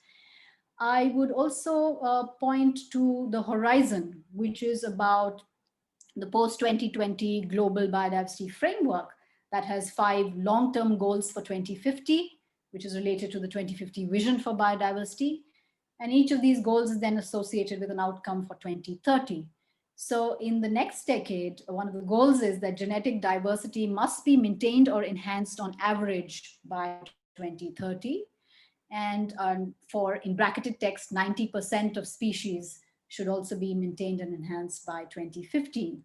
And one of the other goals of the Global Biodiversity Forum is also that the benefits shared must be shared fairly and equitably from the use of genetic resources and associated traditional knowledge, and increasing that by both 2030 and 2050. So having gone through the presentations of the previous speakers, as well as the 2 points that I make on respecting diversity as an organizing principle, to revisit the ABS system, as well as to re-look at what kind of benefits can accrue to the local communities, let me offer just 5 guiding principles for a new normal to be applied according to national circumstances in envisioning world. One is to actively promote inclusion and social justice. There are potential benefit claimers that sometimes fall off the radar. There are competing claims between different communities which claim that a certain bioresource that is within the territorial jurisdiction of their BMC, the Biodiversity Management Committee, also falls under the purview of another BMCs. So as an operating principle, to be able to reconcile some of these conflicts and competing claims, there's a principle one of promoting inclusion and social justice. Now that'll have one will have to walk the talk in terms of the brass tacks in very specific particular conditions that might arise. The second is also in the Protection of Plant Varieties and Farmers' Rights Act, this informed audience is aware that even biodiversity management committees have been granted plant variety certificates. So while the BMC itself is a very potent area and an institution at the local level to take forward the idea of and realize the idea of ABS, there's a lot of coordination and collaboration that can happen with the KVKs, with the BMCs, with the new self-help, the self-help groups and the farmer producer organizations on the ground to envision different ways of realizing benefit sharing. The second principle that I'd like to make is on revitalizing farmer and public plant breeding and strengthening farmers' participation and in breeding and crop improvement could be a very potential benefit sharing system. Third principle, that when granting access or considering the potential implication and impact of a grant of access to a certain resource, to look at the implications from a One Health approach, the health of the people, the planet, and all the sentient beings, whether that is being safeguarded. Fourth point, to support a more diversified and decentralized seed industry because of the localized needs of different communities which have the in a mega diverse country like India, which has agrobiodiversity in localized areas in its different manifestations. And the last, of course, is in the ABS system, one of the bottlenecks has been interpretations of intellectual property rules, whether that's on patents on life forms or the applicability of rules and regulations under the Protection of Plant Varieties and Farmers' Rights Act.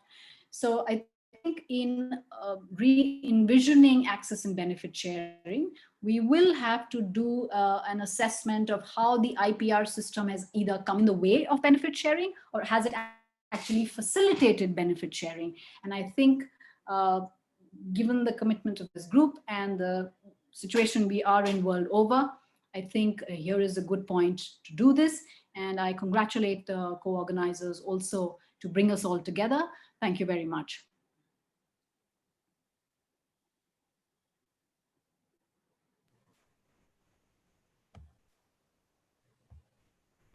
Thank you, Shalini ji. Friends, we are now complete with the presentations. Now I have some time for one or two interventions.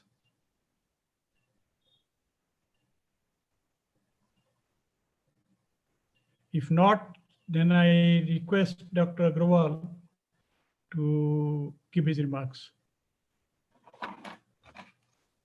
Dr. Agrawal. Sir, namaskar, sir.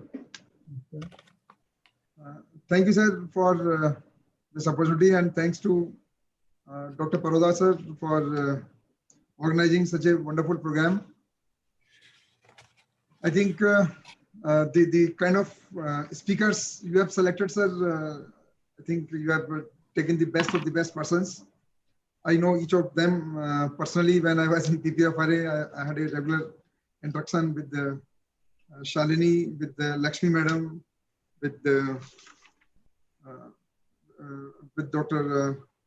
Konya, of course, not with the Dr. Azevedo from ICRISAT, but nevertheless, I think the whole program I should compliment, and the kind of input which we have received. I think that needs further deliberations. Many of those points have been already addressed in a number of meetings when I had meetings with the NBA.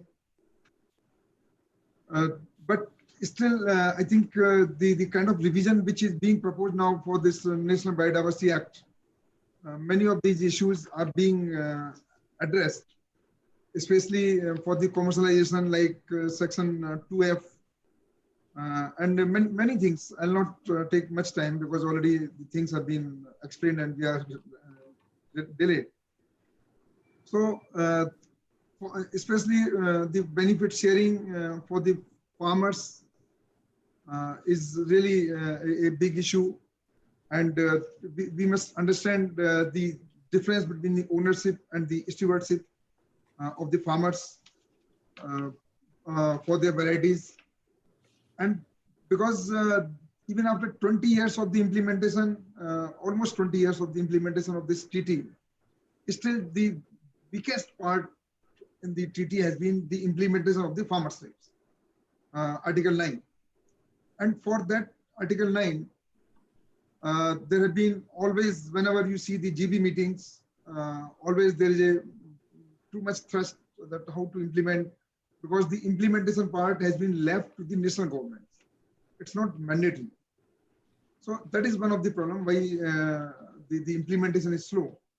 But of late, I think in 2016, during a meeting in Indonesia, it was decided that there should be an ad hoc technical expert group committee to suggest, to prepare an inventory, to prepare the structure, and to suggest the options. And I am one of the co-chair of that committee. And for the last 2 days, the meetings are going on in the evening. Today also there is a meeting after 6 o'clock. So that is just because we are very slow in implementation of all those things, keeping in mind every best of the best examples in different countries. In India also, I think we have to look at the implementation part. And the implementation part really needs a relook, how best we can again take up the corrective measures in this. I can just see, I can just tell you some of the important examples, especially if you see the example of the court case decision of the Dehradun High Court. One of the landmark judgment was given when a case was filed by between Dibya Pharmacy and the Uttarakhand Biodiversity Board. And the High Court clearly told that, yes, the benefit sharing has to be given to the Biodiversity Board, and they cannot. But if you see any court case, you will clearly have the in and outs of every law. There are many cases which have come from Green Tribunal, from various other high courts regarding this benefit sharing. So those all needs to be looked into. And I think the kind of revision, the kind of amendments which are being proposed, which are being deliberated now, they will further address many of the issues which have been raised by Shalini, which have been raised by many other speakers, Dr. Malti. I wish all the best, sir, for the whole program. I could not join from the beginning, but I'll not deliberate upon many technical points because paucity of time. So thank you, Chairman, sir, for giving me this time. Over to you, Chairman, sir. Thank you. Thank you. Thank you, Dr. Agrawal. And now I'll make a few remarks because the time is, we are almost 1 hour late. So I'd like to be very brief in making my remarks or comments. First of all, I must say that we had very learned people to make the presentations in their own field. Particularly 2 presentations were overlapping, but they had different concepts brought into, and I would not like to make comments on each and every point, and I would rather make final 1 or 2 statements on that. And then the FAO presentation was equally very interesting, that under the change scenario, how we have to look forward for looking into the community rights, farmers' rights, and exemptions, etc. And so that the social responsibilities are appropriately addressed too.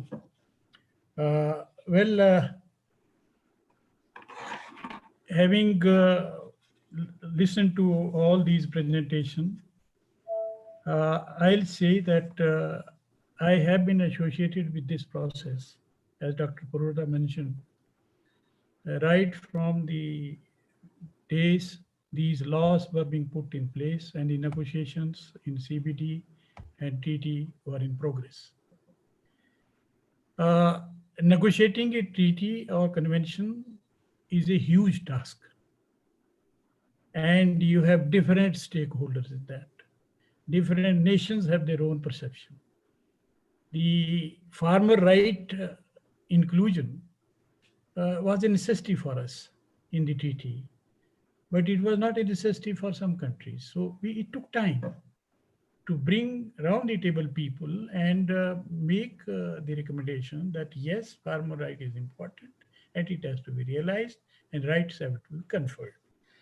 Anyway, that was one very important issues there, and then traditional knowledge had been very elaborately discussed in all CBD negotiations. And we have seen how they have progressed. I don't want to really elaborate that. That's a very slow exercise. Like even now, the farmers' right part is getting clarification, and there is an expert group which is going on, because you have to go by consensus. And when there is international processes, you have to move very slowly, but come out with an acceptable product.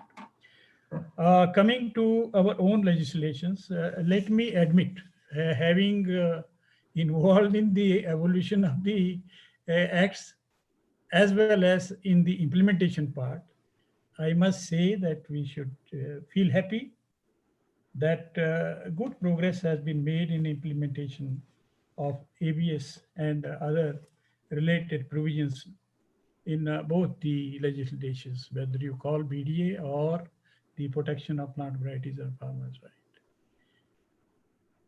And from time to time, we have faced issues, and during implementation time, because we did not have any experience of handling with such acts, of implementing such acts anywhere outside the country. So you have to do a lot of exercise and depend upon the expertise available in the country and also outside. So these issues have been taken note of, have been flagged many times, some resolved and some remain to be resolved, or some are under consideration. That is why the exercise which Dr. Mathur mentioned, that there is a need for relook in the whole act, rules and negotiations, so that the term which he used, the easy, making the business easy. So that is where we are there, and good that this particular brainstorming or the webinar has been organized, which has flagged many important issues. I don't want to really put them here in the recommendation. They will all be put in their right place, whether it is the definitions, whether it is a clarity of who is the Indian citizen, who is not Indian citizen, who has the right, how the publications should be there, what guidelines should be put in place. A huge task to be done. But I must say that with the kind of experience which we have now with the different sectors, you have to take on board different players in this. And that is where any amendment or any changes which have to be made after consultations, as we are doing. So then the action regarding amendment in legislations, rules and regulations, many suggestions have been flagged here, many are being flagged, and there is another brainstorming happening under NAS on 1st of September, and we will be in a position to give good input to NBA and the government for consideration. One important point is the capacity building and awareness generation. We have been giving much thrust to this area, but a lot needs to be done. That is where I think the recommendation will be there to take on board the awareness generation and capacity building. Now, documentation, evaluation, and digitization of biodiversity is important. And the documentation of PBRs, documentation of the plant varieties and valuation, point much highlighted by the previous speakers, and digitization. That will be making things easier. And then, of course, there has to be a sustainable institutional mechanism for providing incentives and compensation to the conservers. They are defined, but I don't want to elaborate it. It needs to be a sustainable system for awarding, rewarding, and having their interest intact in conservation. Then proceed now regarding exchange. Some issues really come to our notice. Provision for reciprocal exchange of germplasm. That is one which in the collaborative research or somewhere can be figured. International nurseries which we really exchange with each other. How do we deal with that? Then foreign material tested in India, somebody just pointed out that we have material to be tested outside, material to be tested inside. And as per definition, any material which is obtained from this country or occurring in the country will be then followed, have to go the drill of the access as given in the Act. So this is another area which needs to be looked into. How do we really fast track the approvals in terms of time, in terms of the clarity, in terms of the material access to the different people introducing material. Tracking mechanism for PGR, which is being introduced, is also important so that we know how much the material has been used. Let me also admit, the use of genetic resources has declined. I'm making this statement, whether you accept it or not, it has declined. And so that is where we have to give more emphasis to pre-bidding and utilization of the material, the new genetic resources. Interface between different agencies is vital, and that is where convergence and all these things have been highlighted. And I don't want to really go into what has been mentioned.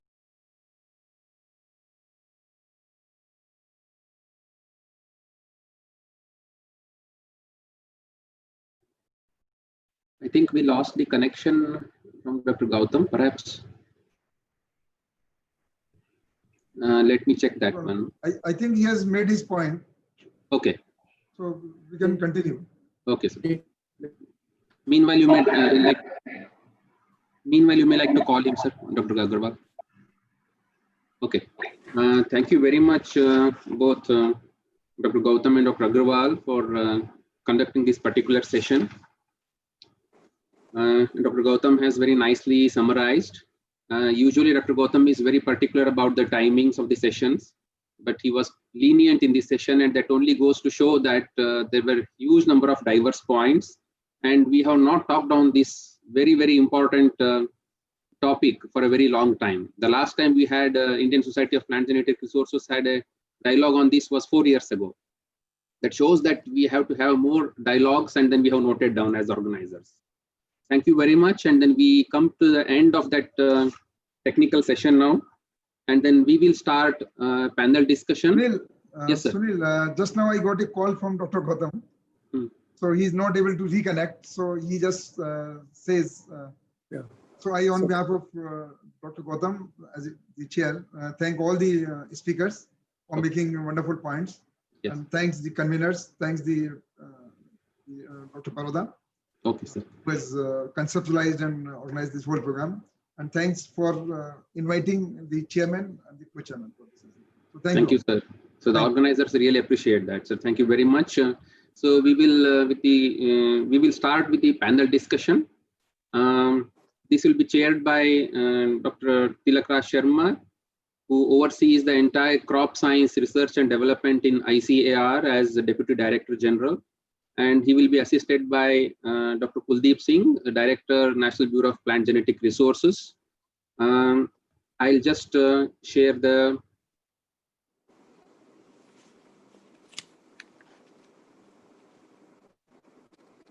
the participants in the panel discussion will be, with the permission of Dr. Sharma, I'll just introduce them quickly, sir. My friend Alvaro from Treaty. I request all the panelists to please switch on your videos so that all other participants would be able to see the people who will be participating in the panel discussion. Alvaro, yes, he's here. And Dr. S.K. Sharma, who was former director of NBPGR, and then Vice Chancellor of Himachal Pradesh Agriculture University. And he brings to the table these two experiences, along with now the recent experience of managing access and benefit sharing in the state government. He's part of some of the technical decisions there. Alvaro brings the experience of managing treaty. And we have Dr. Bhagmal, who is Secretary TAS. He brings with him the experience of managing Biodiversity International erstwhile. And Dr. Sanjeev Saxena, who is ADG of Intellectual Property Rights and Technology Transfer. He also has an additional charge now recently of managing basic science research project. So he brings multiple hats to the table. And we have Dr. Tyagi, who is coordinator, and he brings experience of managing the various countries into the programs from Southeast Asia. Dr. Varaprasad, former director of Indian Institute of Oilseed Research. He certainly brings to the table his experience of success stories with primary stakeholders. And Mr. Raghuram from NBA. I'm sure he has joined. I don't see his photograph now. If everybody was telling about there is no single window system in NBA, he is the single window system right now in NBA, Raghuram, single point system. So everybody, each one of us is aware of that. Welcome Mr. Raghuram. Neeti Wilson, with whom Indian Society of Plant Genetic Resources worked 4 years ago. And we brought about this particular publication. I'm sure all of you have seen this one. It is there on the website of the ISPGR. We will communicate to all of you, in fact, if you don't have. And she is a lawyer. She is an expert in ABS from their side. And Mr. Narayanan Unni, he is a very well-known Nyamara farm, progressive farmer from Nyamara Eco Farm. So they are all diverse bring the point from the as a diverse stakeholders. So Dr. Sharma, you have a very good panel with you. Now it is up to you, sir, to take further the panel discussion. Thank you. Thank you very much, Sunil. Good afternoon to all. I would like to first thank the organizer for giving me this opportunity to be here this afternoon, particularly Dr. R.S. Paroda, the chair of TAS and also president of the society, and distinguished members of the society. I also welcome my co-chair, Dr. Kuldeep Singh, director, NBPGR. We are exactly 1 hour late if you see the clock in front of you. And in this particular discussion, we have 9 participants. And if you calculate time, so I think we don't have more than 4 to 5 minutes per speaker and per person. So I will request everybody to please keep to the time and try to make your point within the time limit. And we, as all the distinguished participants have already been introduced by Dr. Sunil Archak. So I will request one by one to come and tell about their points. So first, Dr. Alvaro Toledo, Deputy Secretary, ITPGR FA Secretariat. Dr. Alvaro. Thank you very much, Dr. Sharma, and thank you for the opportunity of being here on behalf of the Secretary of the International Treaty, Dr. Ken Nandosi, who's following, unfortunately, another meeting and couldn't be with you today. I would like to thank you in particular, Dr. Kuldeep Singh, Dr. Agrawal, and Dr. Sunil Archak, who have been following the negotiations at the governing body in recent times. But also Dr. Gutan and Dr. Mohatra Paja, because their commitment to the treaty has always been an example for the rest of us. I also would like to thank Lucas Restrepo and Vania, because their introductions made extensive reference already to the international treaty, and my colleague from FAO, Shalini, as she pointed out, a very important issue, which is that it's not only about ABS implementation or the multilateral system implementation, but it's about an integrated approach in the implementation of the treaty, which is basically the one which is going to allow us to really bring benefits to small farmers. Having said so, I would like to remark that an important step that India has taken in the last governing body, which basically, as you all know, India made the announcement of hosting the next governing body of the international treaty. I believe that's a unique opportunity to showcase the importance of Indian crops to the world and to world's food security, and take a leading role, take the advantage of the meeting to showcase the leading role that the India country places in treaty implementation. So in this context, I have three key messages in line with the questions related to implementation of access and benefit sharing. The first would be that, yes, India is a center of origin of the important plants that feed the world. There's two aspects there to highlight. First, that India is a center of origin because many other countries are not a center of origin, which means that there are many, many farmers around the world which have to have access to plant genetic resources to really build resilient and diverse agroecosystems. And that's really, we should also, in our discussions about the future of ABS, think about not only the farmers that are habitating our countries, but basically all those small farmers that are elsewhere in the world, and the contribution that we can make to their livelihoods by drafting fair and equitable benefit sharing regulations. Secondly, that food security has evolved since the treaty was negotiated. Food security was a lot in the times of the treaty negotiation about ensuring minimum kilocalories per day. The concept has evolved to be more encompassing and to deal with questions much more related to nutritional aspects, which will require us to make available, share, conserve for the long term another set of crop genetic resources in the next decades. Secondly, in terms of my second message is that in order to enhance, improve benefit sharing in the context of the multilateral system, the main tool that we have internationally is to strengthen the standard material transfer agreement of the international treaty. And that requires basically the governing body to take a final decision of how a new contract would look like. And I think we were already pretty close in the negotiations that have been taken in the last 2 years. And I encourage India and Indian negotiators to keep informal discussions with colleagues, peers in the region and in other regions, so that we can, by the time of the next governing body, take a step forward in that sense. And it's an opportunity for India, as I mentioned, to showcase leadership and involvement for the future. In terms of the discussions that we held on the nexus between digital sequence information and access and benefit sharing, this is of course a major challenge for the next years, not only for the agricultural sector, but for many research and development sectors.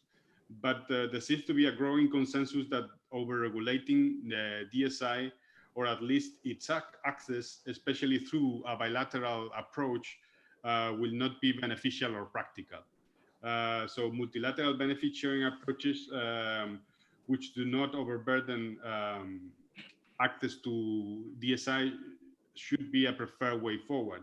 In that sense, the treaty approaches that we already have for genetic resources should seem to be a good place to start from, and we may be able to resolve some of these critical matters in a leading way for other sectors to understand and learn from us. Thank you very much.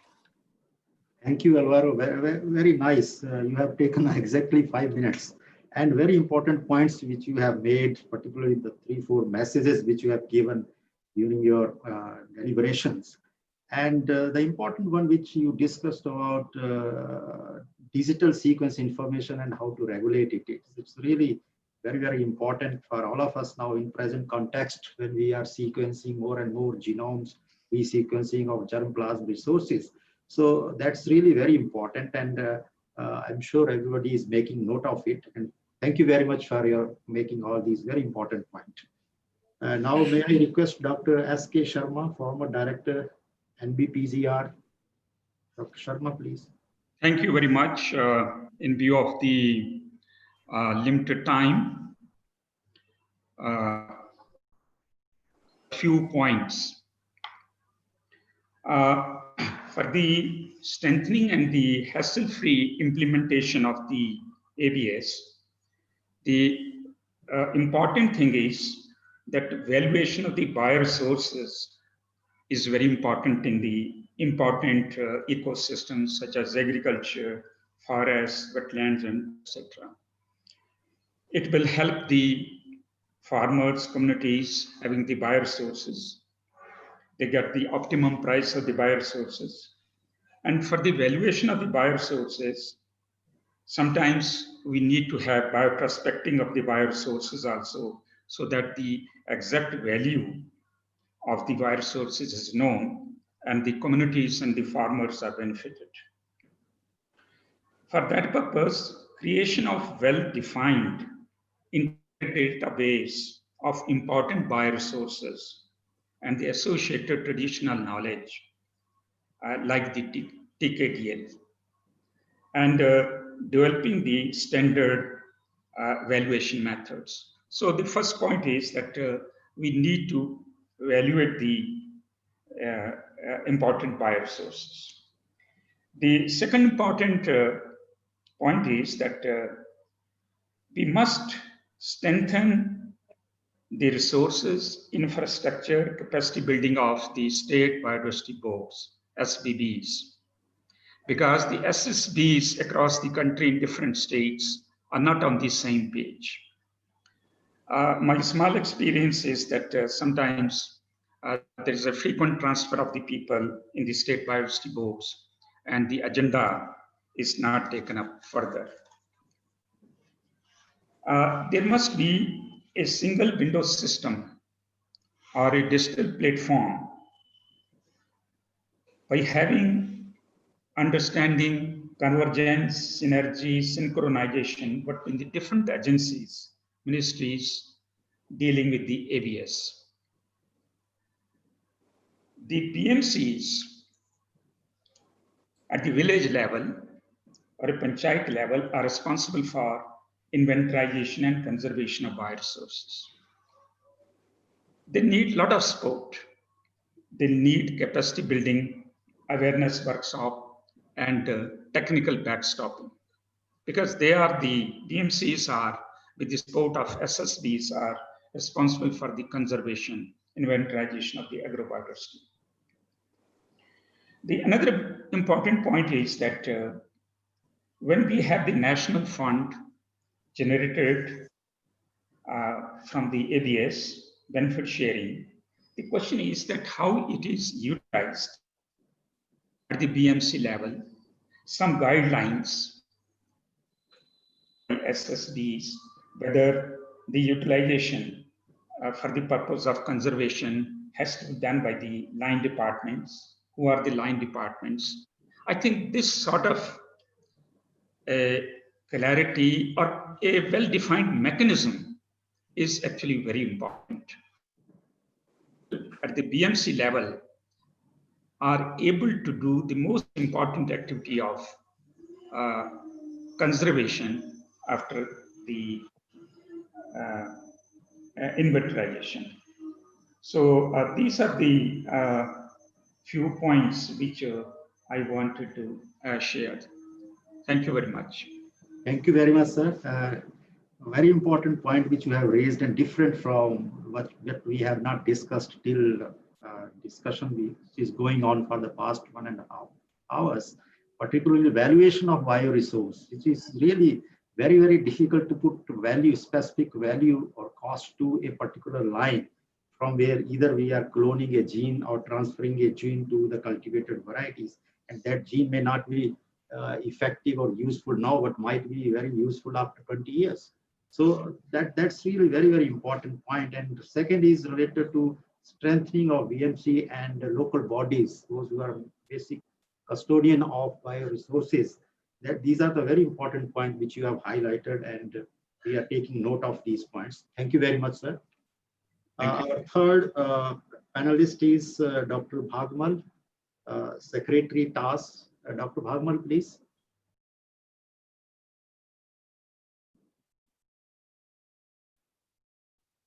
You are not audible, sir. Please unmute yourself. Yes. I'm sorry.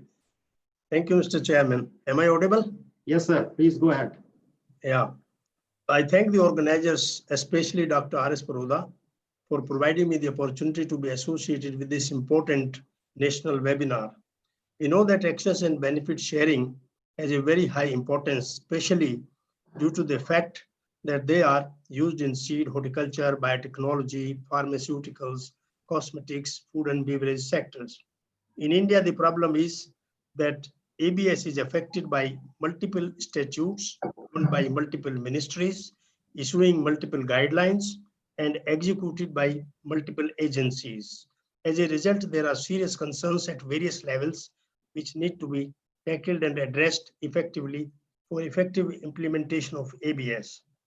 You mentioned about that single window system is a must, but for single window system also, there is a need now for an integrated platform needs to be established for facilitating access of bioresources, especially those related to agrobiodiversity, and eventual benefit sharing with the dedicated modules relevant to different regulatory authorities. This is a challenge, but needs to be done. Farmers, tribal and indigenous communities in India have been playing a crucial role as conservers of bioresources and related traditional knowledge. Bioresources that provide various benefits to the society must be used in sustainable manner, and the providers be rewarded with monetary and non-monetary benefits. Usually they are not provided benefits adequately for the services they do.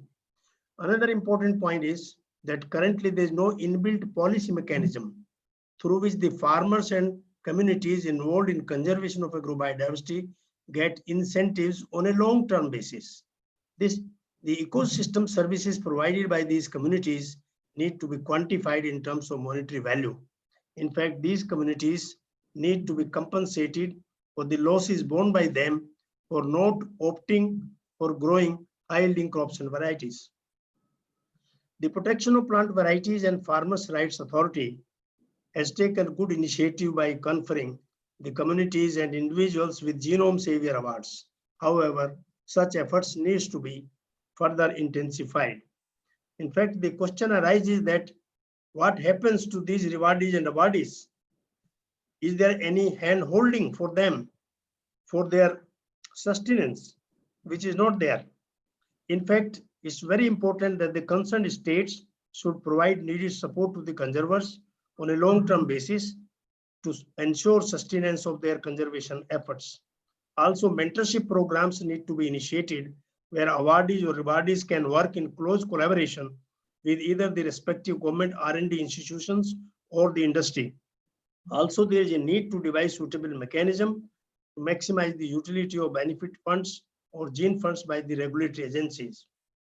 I would also like to draw the attention that after the CBD came into existence, the exchange of germplasm has slowed down considerably, as Dr. Gautam has also mentioned. In fact, ABS regulations, the main purpose is to facilitate the exchange of germplasm and to ensure benefit sharing rather than slowing down the exchange. It should be seen into that perspective. The CG Center Gene Bank materials are accessible through SMTA under the treaty, but there are certain problems still faced by the countries, and those to be sorted out.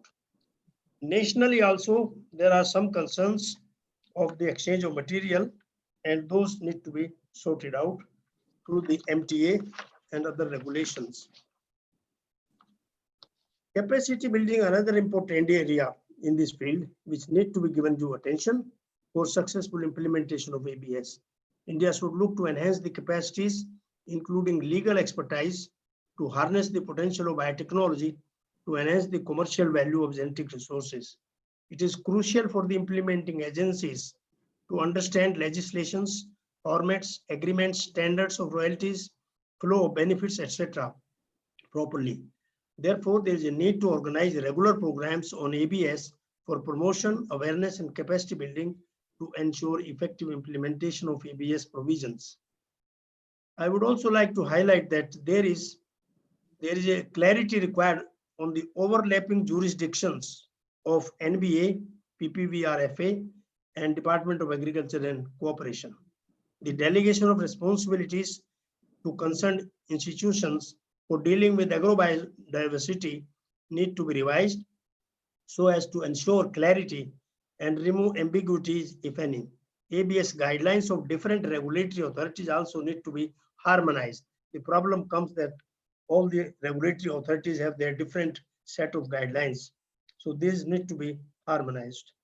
The last point I would like to highlight is that there is urgent need to build a greater convergence and coordination among NBA, state biodiversity boards, biodiversity management committees, PPVRFA, Department of Agriculture and Cooperation, and ICR, including its 5 bureaus on plants, animals, fish, microorganisms, and insects. Here I would like to suggest that a National Council on Agriculture Development under the chairmanship of Honorable Prime Minister on the line similar to that of GST, as recommended by Dr. R.S. Paroda Committee, or any other suitable mechanism needs to be devised to ensure effective coordination between central and state government for successful implementation of ABS guidance. This is a big problem, convergence and coordination. So some mechanism has to be devised so that ABS guidelines are properly implemented by the implementing agencies. Thank you very much. Thank you very much, sir. You have highlighted many points, and some of the points were also taken care by earlier speakers in our first session. But the important one which I could see here is regarding this Genome Saver Award and what will happen to those awardees once award is given. And that's where we need regular mentorship for those. I think that's very, very important aspect we have touched upon. And because of that mentorship, probably they can help in long-term conservation of bioresources which they have collected and also serve to the community. Number second, which is again coming for the first time here, is that there should be a coordination through a national agency like National Council for Agriculture Development under the chairmanship of PM. I think Dr. Paroda has told a few more times before this, and this is very important, for which I think we have to think very seriously, and we should send some recommendation to the agencies. So thank you very much, sir. Thank you very much for your points. So now we will move to the next panelist, Dr. Sanjeev Saxena, who is ADG IPT MU ICAR. Dr. Saxena, please. Thank you, sir. Can you hear me? Yeah, please go ahead. Well, my salutations to our mentors, Dr. Paroda, Dr. Rana, Dr. Gautam, and many others. I'm not taking the names for the paucity of time. Many things have been said about the global level also. So I will just restrict to a couple of points which I think can be implementable and can be implemented. One, I find it very ironical that the bureaus, ICR bureaus, they are the designated repositories of NBA. And also they are the part of the committee of NBA. But when they will have to go for collection, they have to take permissions from the state biodiversity boards. So I think there is institutionalized linkage between the bureau and SSBs and NBA is required. What bureaus can do is they can share the passport information, strengthen the database of the state biodiversity board as well as the local bodies which people were talking about, and then they should be exempted from taking those permissions for collection. The identification number which these bureaus will provide can be used for traceability utilization during the utilization of the material, as it flows from the channel. So the linkage is very important. And in the case of disputes, because they are also the repositories and they keep the material in the gene bank, also the samples will be available for settling those disputes. So this will also strengthen that other people, other institutions who are doing it, they would be obliged to come to collaborate and cooperate with the bureaus, and the bureau's collections will be enriched, and the passport data and identification will be spread all over the country. So this is one suggestion. The second is about the PPVFRA. We say lawful acquisition. Well, then lawful acquisition can be, if it is from the field, it has to be the PIC from the farmer or the person who is cultivating it. Then from a repository, if we take, we need the material transfer agreement. It can be between organizations also, MOUs, contracts, or MTAs.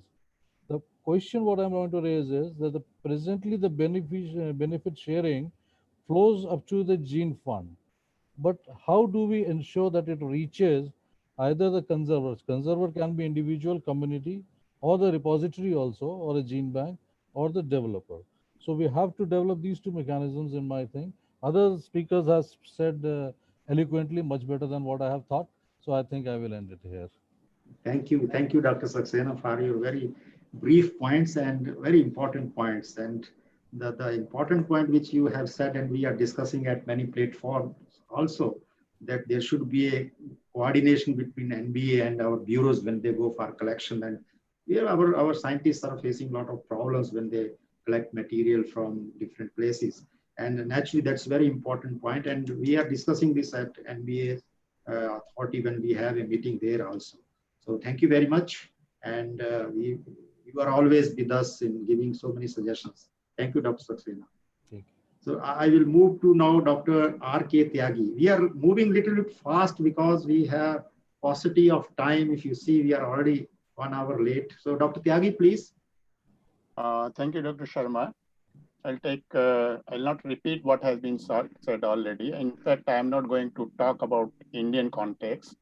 I was asked to cover up the overview of the regional level, that is Asia Pacific region where I am working. So point of discussion on today is that where we stand in the implementation of ABS at national or regional level. So I will try to draw the brief picture on 4 points. One, status in Asia Pacific in general. Inclusion of DSI in Nagoya Protocol to promote sharing and to ensure equitable research collaboration. The third, what are the challenges will remain, are there? And finally, the role of the regional fora to facilitate the implementation of Nagoya Protocol. First, the regional status of the implementation in ABS. So there are the 4 factors majorly which are taken into consideration to study or assess where we stand at the regional level. One is the biodiversity conservation policies. And the second is the implementation of system to protect genetic resources and quality institutions, such as protection of the property rights, and efficiency of legal framework for dispute resolution, and a low government regulation burden to utilize ABS agreement. So a recent study is conducted, and these are the factors were identified that they can be taken to measure the success of the implementation of the protocol. Leaving this point here, I just try to analyze that there is a ABS clearinghouse.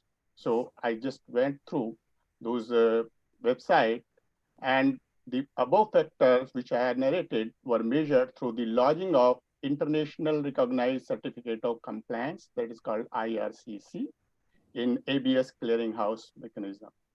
So I chose 18 countries in Asia Pacific which are biodiversity rich and analyzed that those countries, where those countries stand in terms of developing the ABS procedure, because which is the most important to implement the Nagoya Protocol or ABS mechanism, and what they have mentioned in their report.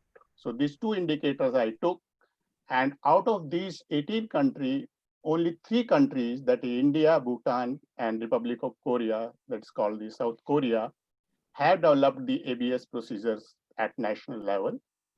No other country had developed even the ABS procedure as of now. This information is reported on the website up to August 2019. And only 9 countries have placed their national reports in ABS clearinghouse mechanism, meaning thereby that there is a lot to be done at the national level. And because they had not done, that's why the information is not available. The foregone corollary of the statement is that they have yet to do a lot of things. And here I am very happy to mention that India is one of the leading, rather the leader in the utilizing the Nagoya Protocol.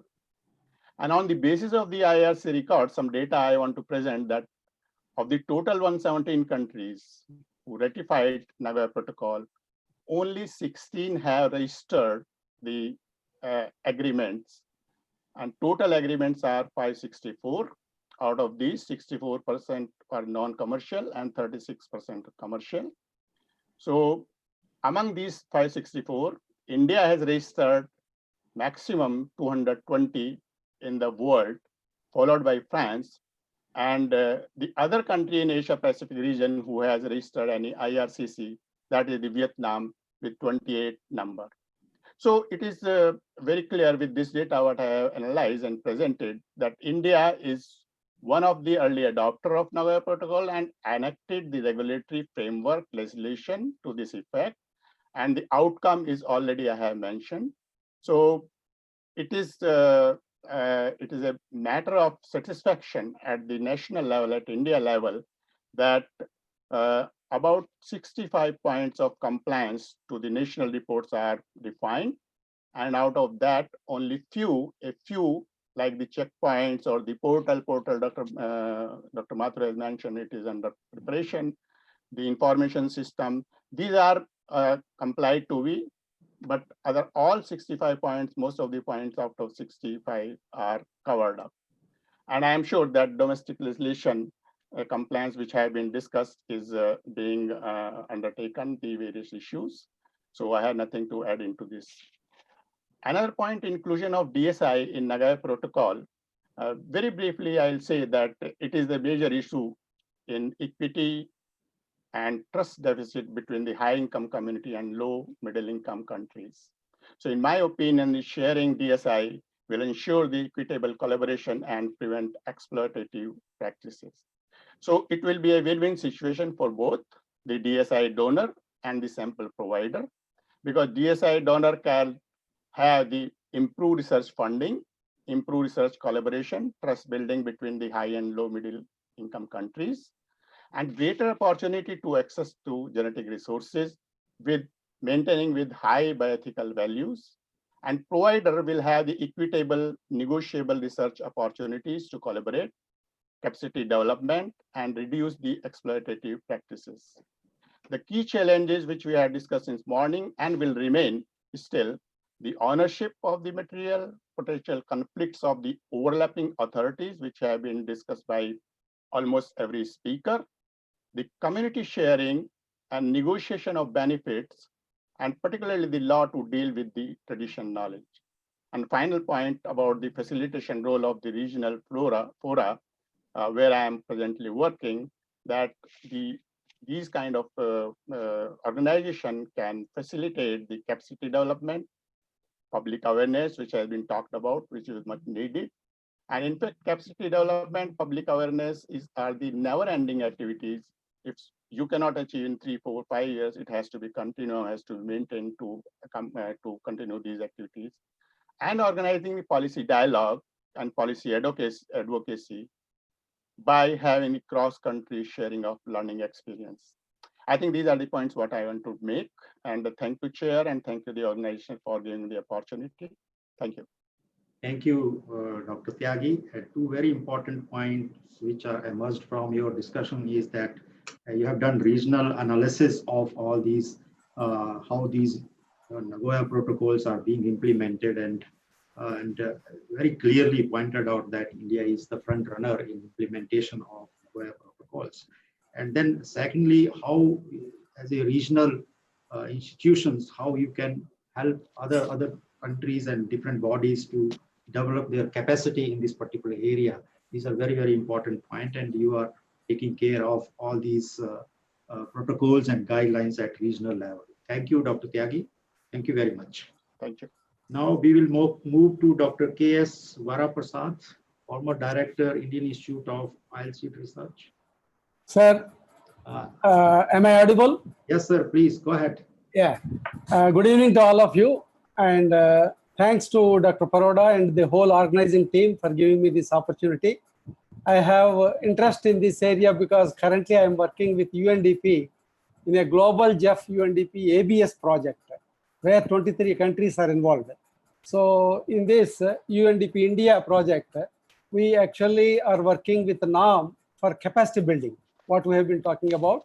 And for the last 1 year, we have actually trained around 200 scientists across the research institutes of ICR for the awareness on the ABS and on implementation process. And 50 of them have been developed as master trainees belonging to almost the SCIUs and ICR institutes across India for about in 20 states. So it's actually a very important subject, and my mentors and gurus are all part of this very educative 2.5 hour session. Very much learning, I'm in learning mode. There are very few points that I would like to make it. And actually India has a role because several countries look forward to India, what is it doing towards ABS. Others have to follow. Even those 23 countries as part of Global JEF project, some of them don't have even Biological Diversity Act or ABS notification is also not issued. So this project helped them to develop their acts, but their parliaments are, the political approvals are required, and they are in different stages. So just to mention few issues which are already emphasized, wherever it is already done, I will not elaborate on that, but just comprehensively to mention, multiple channels to access is one major problem, where that includes market also. Market is also an access for the genetic resources. There is a gap when you collect the material and when it reaches the level of product for commercialization. The gap is sometimes 10 years or even more. So that's where actually monitoring becomes difficult. And monitoring the between the access and use is the one where software or technology, some attempt has been made by NBA, is what is required. Then DSI, we are getting benefit across the international projects by using DSI. So for research, in my opinion, there should be no restriction, no regulation. And only when it becomes a product for commercialization, using DSI also, the ICRSAT model, suggested subscription model, probably easier to implement it. The exemptions or inclusions, exclusions in the ABS is another issue where many people have talked about it. In spite of Dr. Tyagi, what he said, that India is the forerunner and an implementer, is a lead role with many countries, but the actual benefit to the communities at the ground level is very meager compared to the potential which they can get it. Lot of utilization by private industry, by public organizations, but the actual benefit to the communities is extremely low compared to the potential of India. Then the valuation, actually it becomes academic exercise if you try to value the bioresource. But if you try to value the commercially developed technology, which is the need of the hour now, that's where I think we should be able to guide at the ICR level or NBA level, how to value so that before commercialization, the communities get proper benefit. And Thank you, Dr. Varaprasad. Yeah, there are just 3 points, sir, which action points which I told. One is institutional mechanism for research sector has to come in, where probably ISPGR can play a role in initiating the discussion and harmonize the different channels, ITPGRFA, PPFRA, research, gene banks, BMCs, natural ecosystem, NBA, etc. And the checkpoints, sir, this is extremely important point. Checkpoints have to be declared by the government before commercialization. ABS can be implemented only if checkpoints are legally available. Technology-based monitoring from access to use is another point. Thank you very much, sir. These are the points which I would like to make. Thank you, Dr. Varaprasad. Thank you very much for updating us about your project under UNDP and JEF, which is doing a lot of job in what you call capacity building in ABS. And also The most important point which I could find from your discussion is traceability of material when somebody get it from the market. That's where I think the problem is. Through our bureau, everything is very nicely registered. There are so many mechanisms to trace back to the material, but if anybody is taking from the market, that's where the problem comes. So I think all these issues would be taken care in future when the new document will come into force. Thank you very much, and thank you very much for joining with us. Now we will move to Dr. KP Raghuram. It's the technical officers with NBA.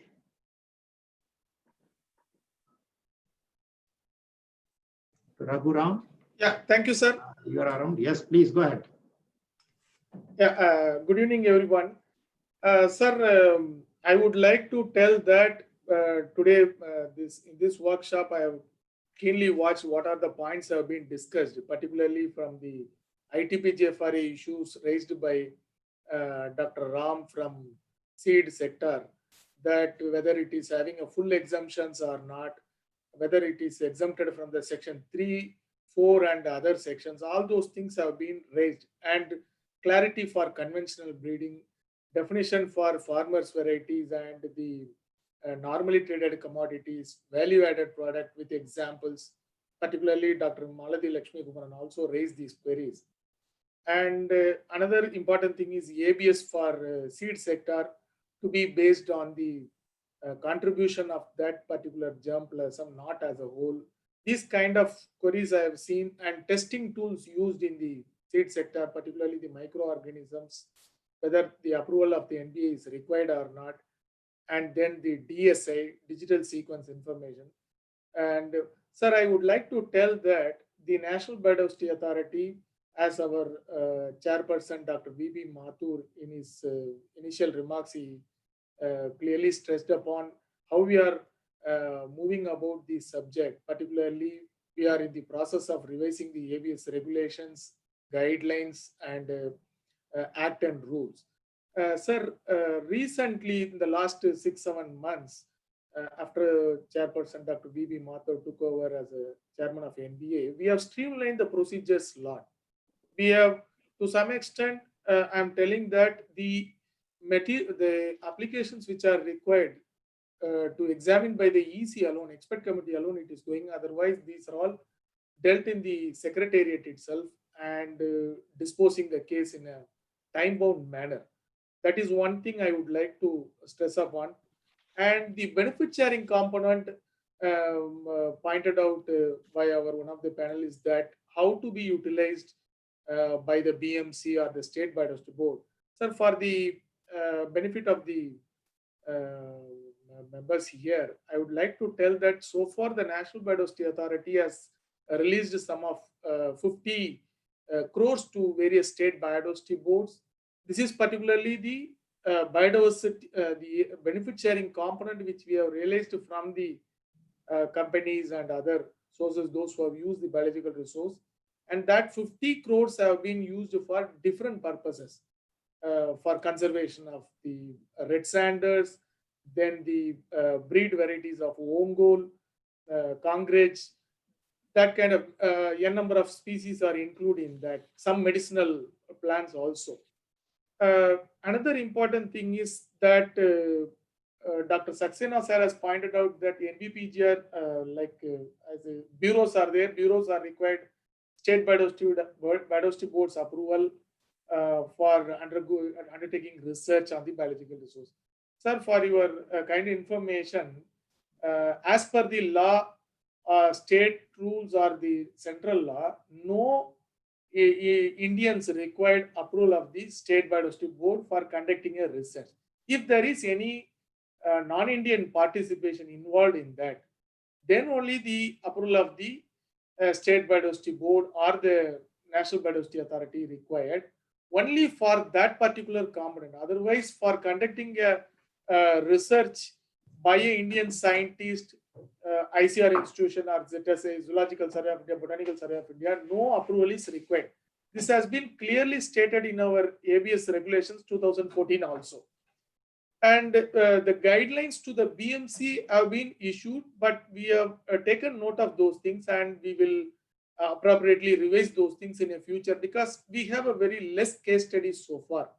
And as our chairperson pointed out, in each sector, we are going to conduct a research and how the benefit sharings are being utilized by the community and the other stakeholders. Based on the experience, we will develop a guideline.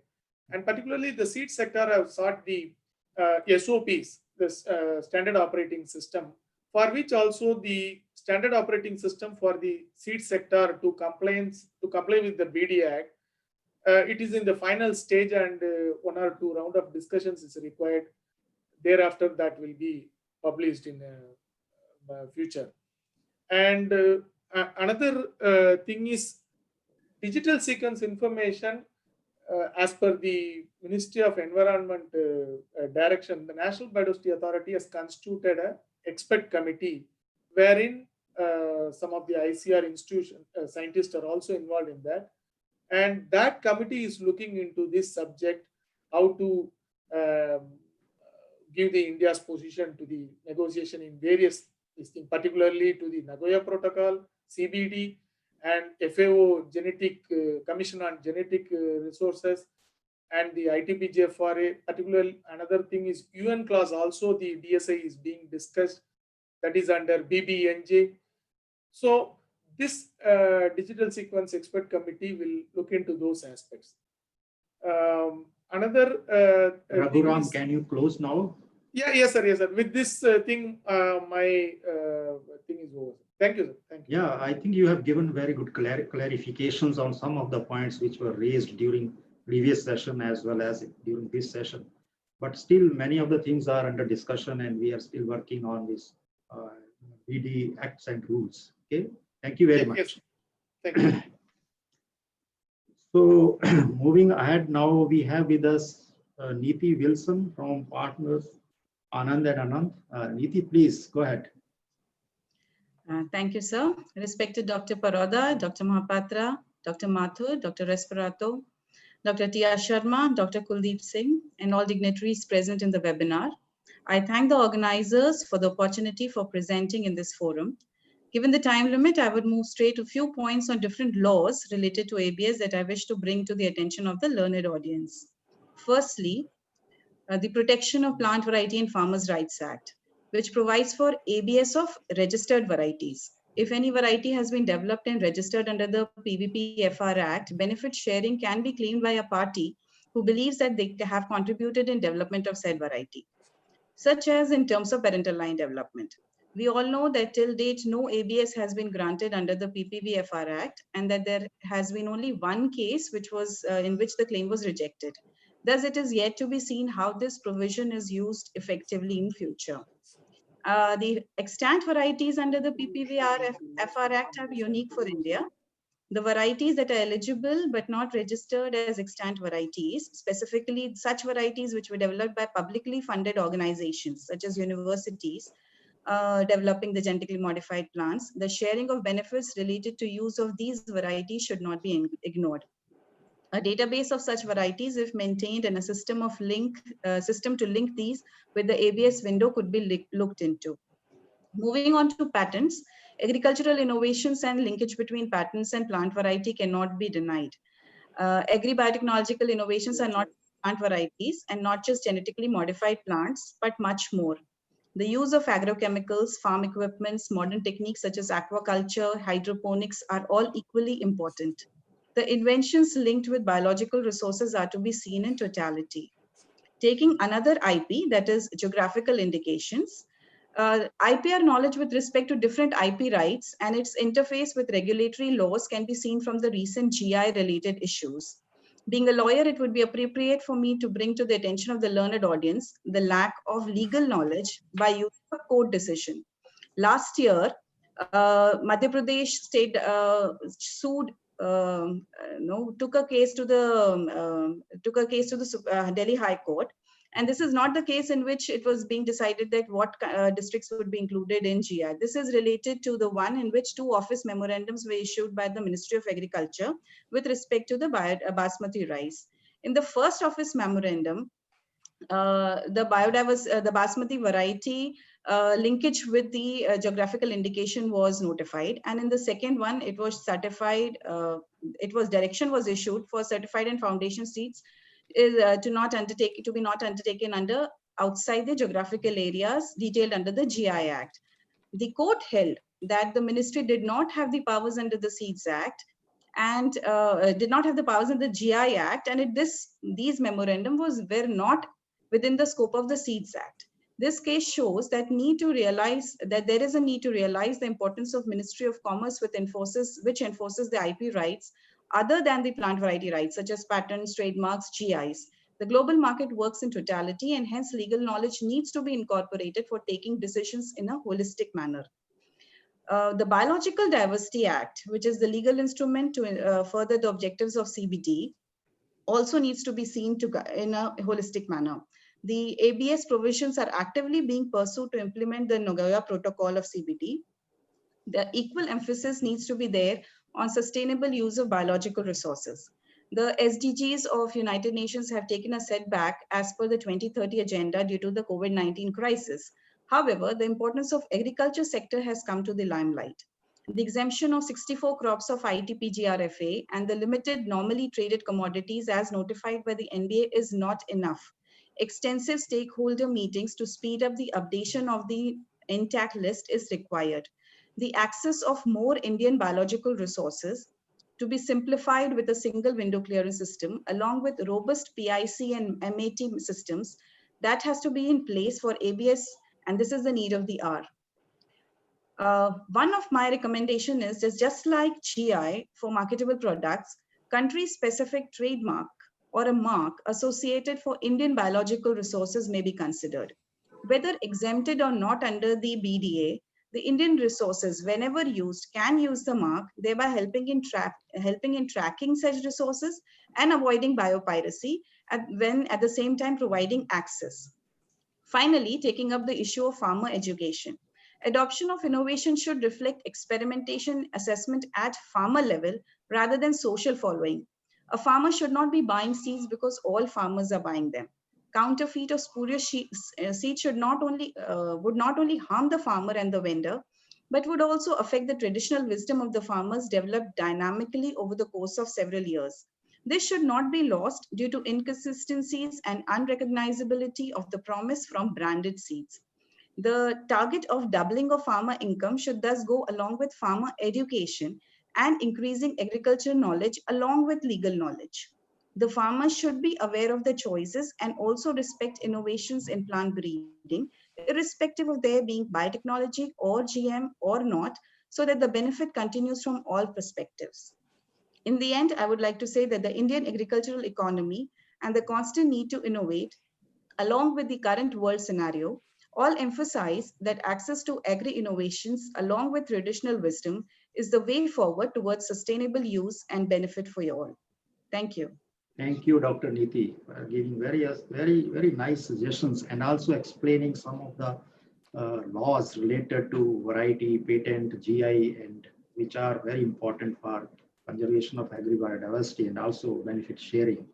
And then also giving very good suggestions. We have noted all your suggestions, and I'm sure these are being incorporated in the proceedings. Thank you very much, Dr. Niti. Thank you. So now we have with us Dr. P. Narayan Unni. He's a progressive farmer from Eco Farm. Yes, Mr. Unni, please. Yeah, good evening. Thank you, Chair, Honorable Chair. Good evening to all of you. May I take this opportunity to thank the organizers for giving an opportunity to be a panelist in this very important webinar. Greetings from Navara Eco Farm. Navara Eco Farm is a 125-year-old traditional family farm located in the rice belt of Kerala, Chittoor of Palakkad district in the Western Ghats region. The Silent Valley region is also located in Palakkad district. Navara Eco Farm is an integrated farm growing 72 varieties of agricultural products, which include specialty rices like Navara, Palakkad Matta, vegetables, spices, medicinal trees and plants, coconut, fruit trees, spices, and other trees. Navara Eco Farm maintains a herbarium of 200 plants. The entire farm is certified organic for India, European Union, and USDA. It was under the leadership of Navara Eco Farm that GI registration of Navara and Palakkad and Matta rices was done. The Navara rice is an indigenous medicinal rice variety of Kerala. The rice is known as Shastika rice for its unique and peculiar characteristic requirement of only 60 days to grow and mature. Navara is used effectively in the Kerala Panchakarma treatment of Ayurveda from very olden times. Navara rice is valued for its curative properties in circulatory, digestive, and neurological ailments.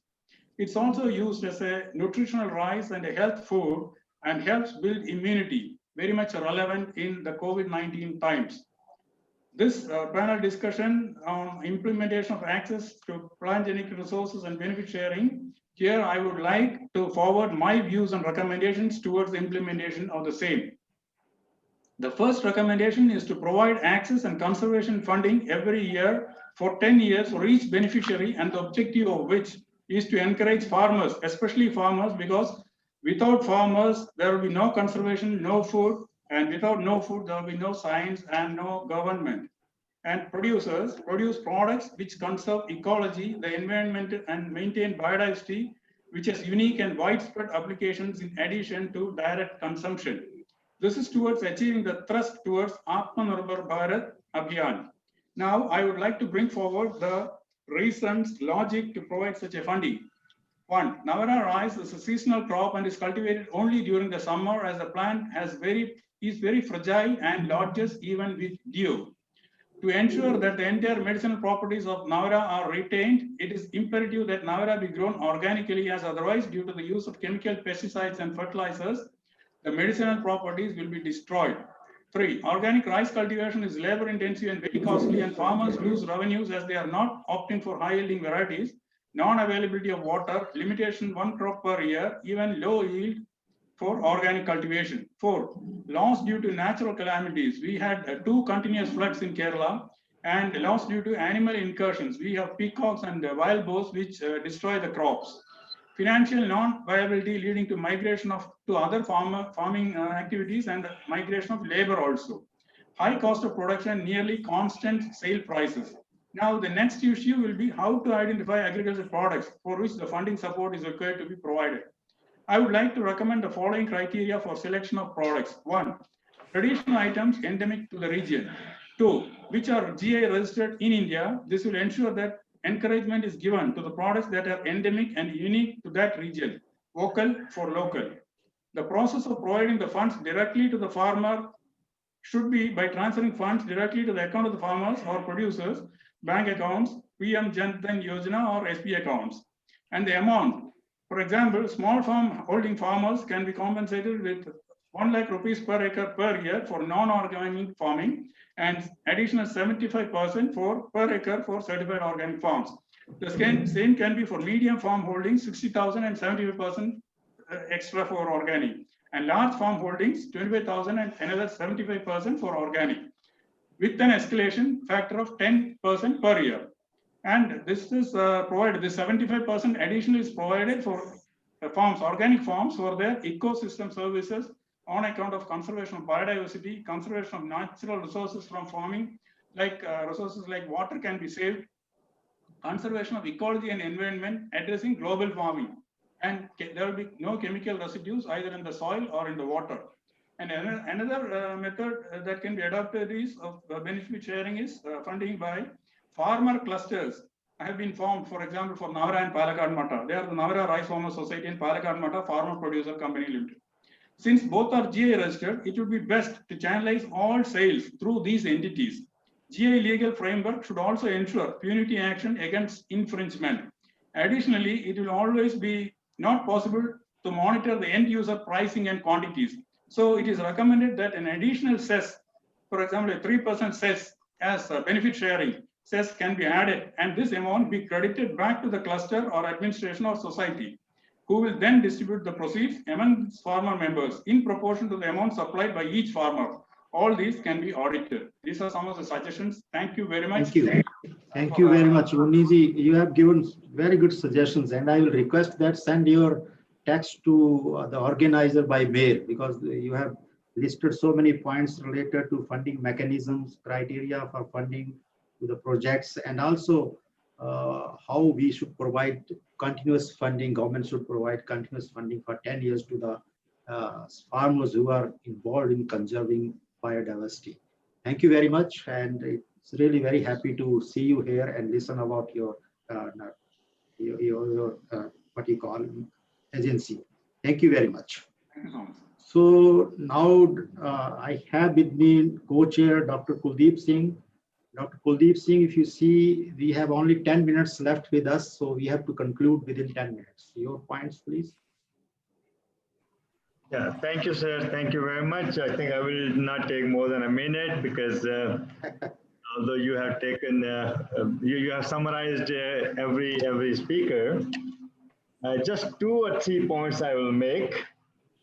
I mean, we all are concerned about the ABS, but on a lighter side, let us also be complacent that benefit sharing is there, if not other ways, but at least through our food security and food availability. I think this is the biggest benefit which the country and the society as a whole has accrued from the genetic resources. Another important point which has emerged not only from this panel but others as well is that valuation of the product has become an important issue, and probably we need to invest in human resource development for developing the valuation experts. I think that's important for us. Another thing which I would like to see happening ABS is how we design this one, how we design these ABS programs, which will actually help us in promoting on-farm conservation.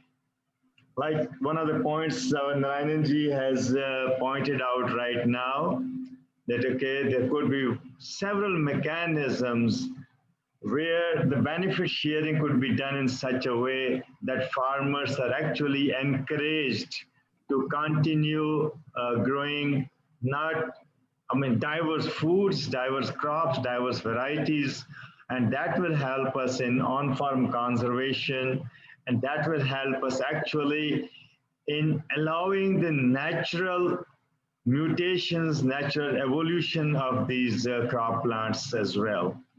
Though, as Dr. Pradas have said, and Dr. DG Saab also said that we have done well when it comes to ex situ conservation. ICR ISPGR or National Gene Bank has something around 4.4 lakh accessions of more than 1,900 different species doing very well. But we have to ensure that the evolution also keeps on going, and evolution will happen, probably it could be visible only if some of the lines are grown over a longer period. Although we say our new varieties, our modern varieties are there on the field, there may be mutations also happening there, evolution also happening there, but most of those lines are there for 5 years or 6 years and 7 years. And in evolutionary point of view, that's not really enough. So something probably we need to think of the ways how the excess benefit sharing could be planned in such a way that that promotes on-farm conservation. I'll not take much of the time, so I leave it to you now, to your wisdom. Thank you, Dr. Kuldeep Singh, on your brief comments and very valuable comments.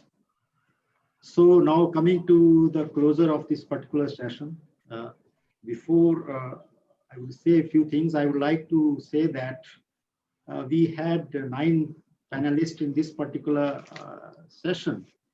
And if we see clearly and analyze all the comments given by all our panelists, at least we could get 9 new comments and also information which can be included in the proceedings. And I'm sure our report here might have noted those points. If not, then I have also noted. I can share with them all these points, and after analysis of these points which have emerged from this discussion, we can make those as a part of the proceedings. So thank you all the panelists for joining for this particular discussion in the afternoon, and thank you very much for giving your input.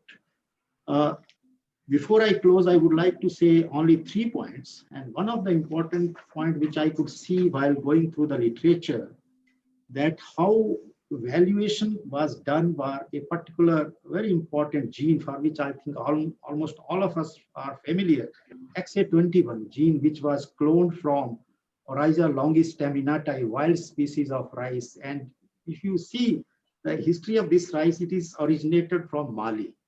The gene was mapped and transferred in rice at Erie, then cloned as UC Davis by Pamela Ronald and her associates, and then again transferred into different rice varieties to make transgenics, and then licensed to different companies. So many companies, this particular gene was licensed along with the transgenic lines. And then they constituted a genetic resource recognition fund. And it's very clearly defined there who is going to get benefit in that particular what you call a fund. And the population or the people who lives in Mali, they will be eligible for getting fellowships sponsored by GRF at UC Davis, okay, and then access at cost price to XA21 and transgenic varieties containing the gene for non-commercial purpose. So all the access to the transgenic material is also given to the Mali resident, and also fellowship to their kids and also to the population there. So if we read this particular document, it's a very important case study regarding benefit sharing, which I could see, and I was really very happy to see how nicely this particular document was developed and must be read by others. And the second point, which I was interested to conclude this particular discussion, that we have seen, and many people are discussing here, panelists and also other scientists, that many organizations and universities around the world are involved in managing and commercialization of genetic resources in the field of plant genetic resources for food and agriculture. But only a few of them have taken the initiative to develop mechanism for benefit sharing. And as our panelists also pointed out very clearly, that India is ahead of in all those countries. So at the end, I would like to say that a balanced AVS system is required for the benefit of all the stakeholders if we have to get the benefit of this whole biodiversity and bioresources. So these were the points which I was interested to share with everybody sitting here.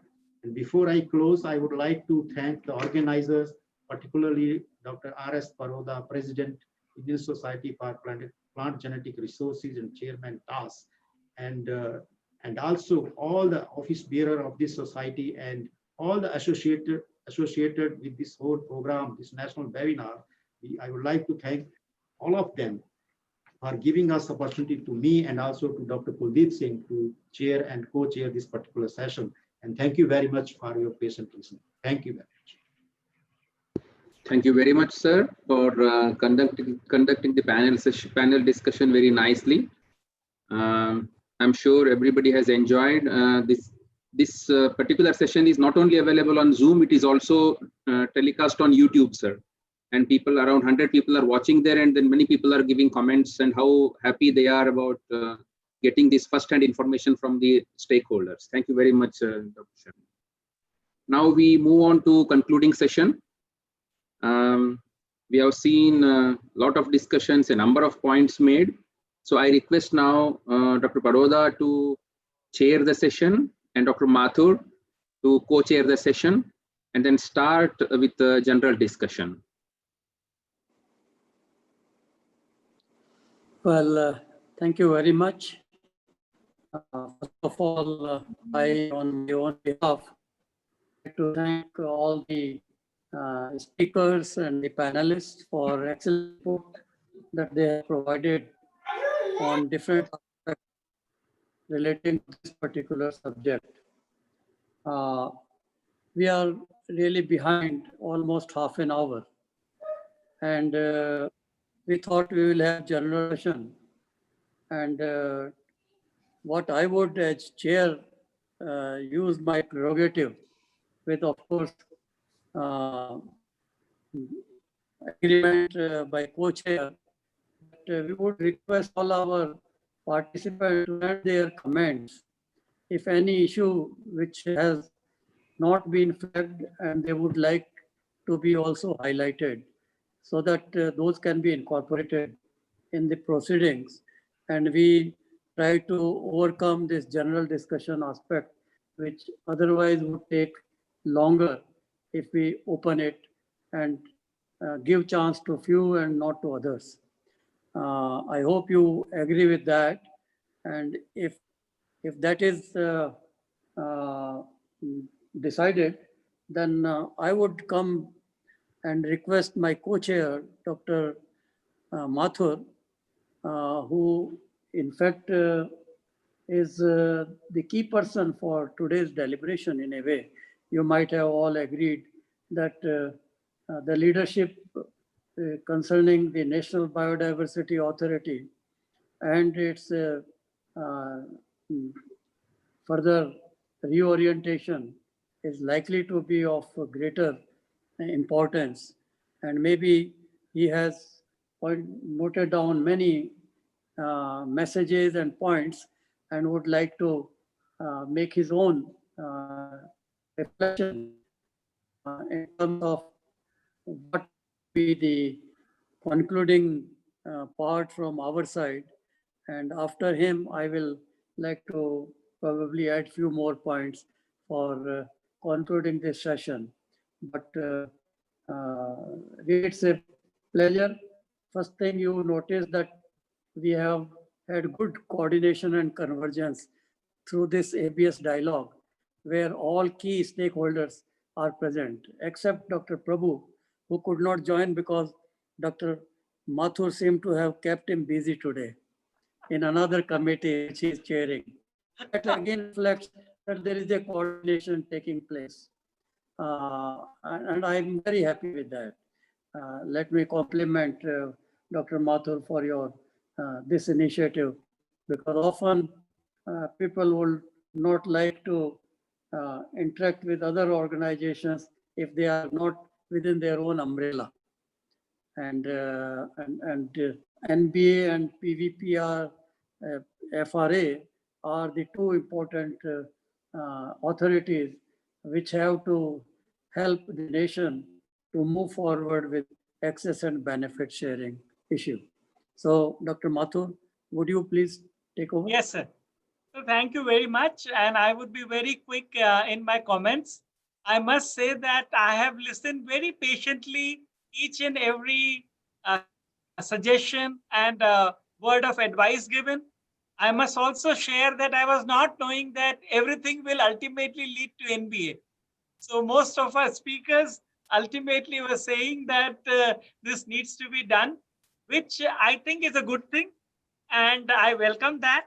And I must also share that certain things are now in the offing within NBA, which may not be known to people outside, but I will use this opportunity to come that so that people know that yes, NBA is not sleeping and is not going to sleep when we hear your comments and observations.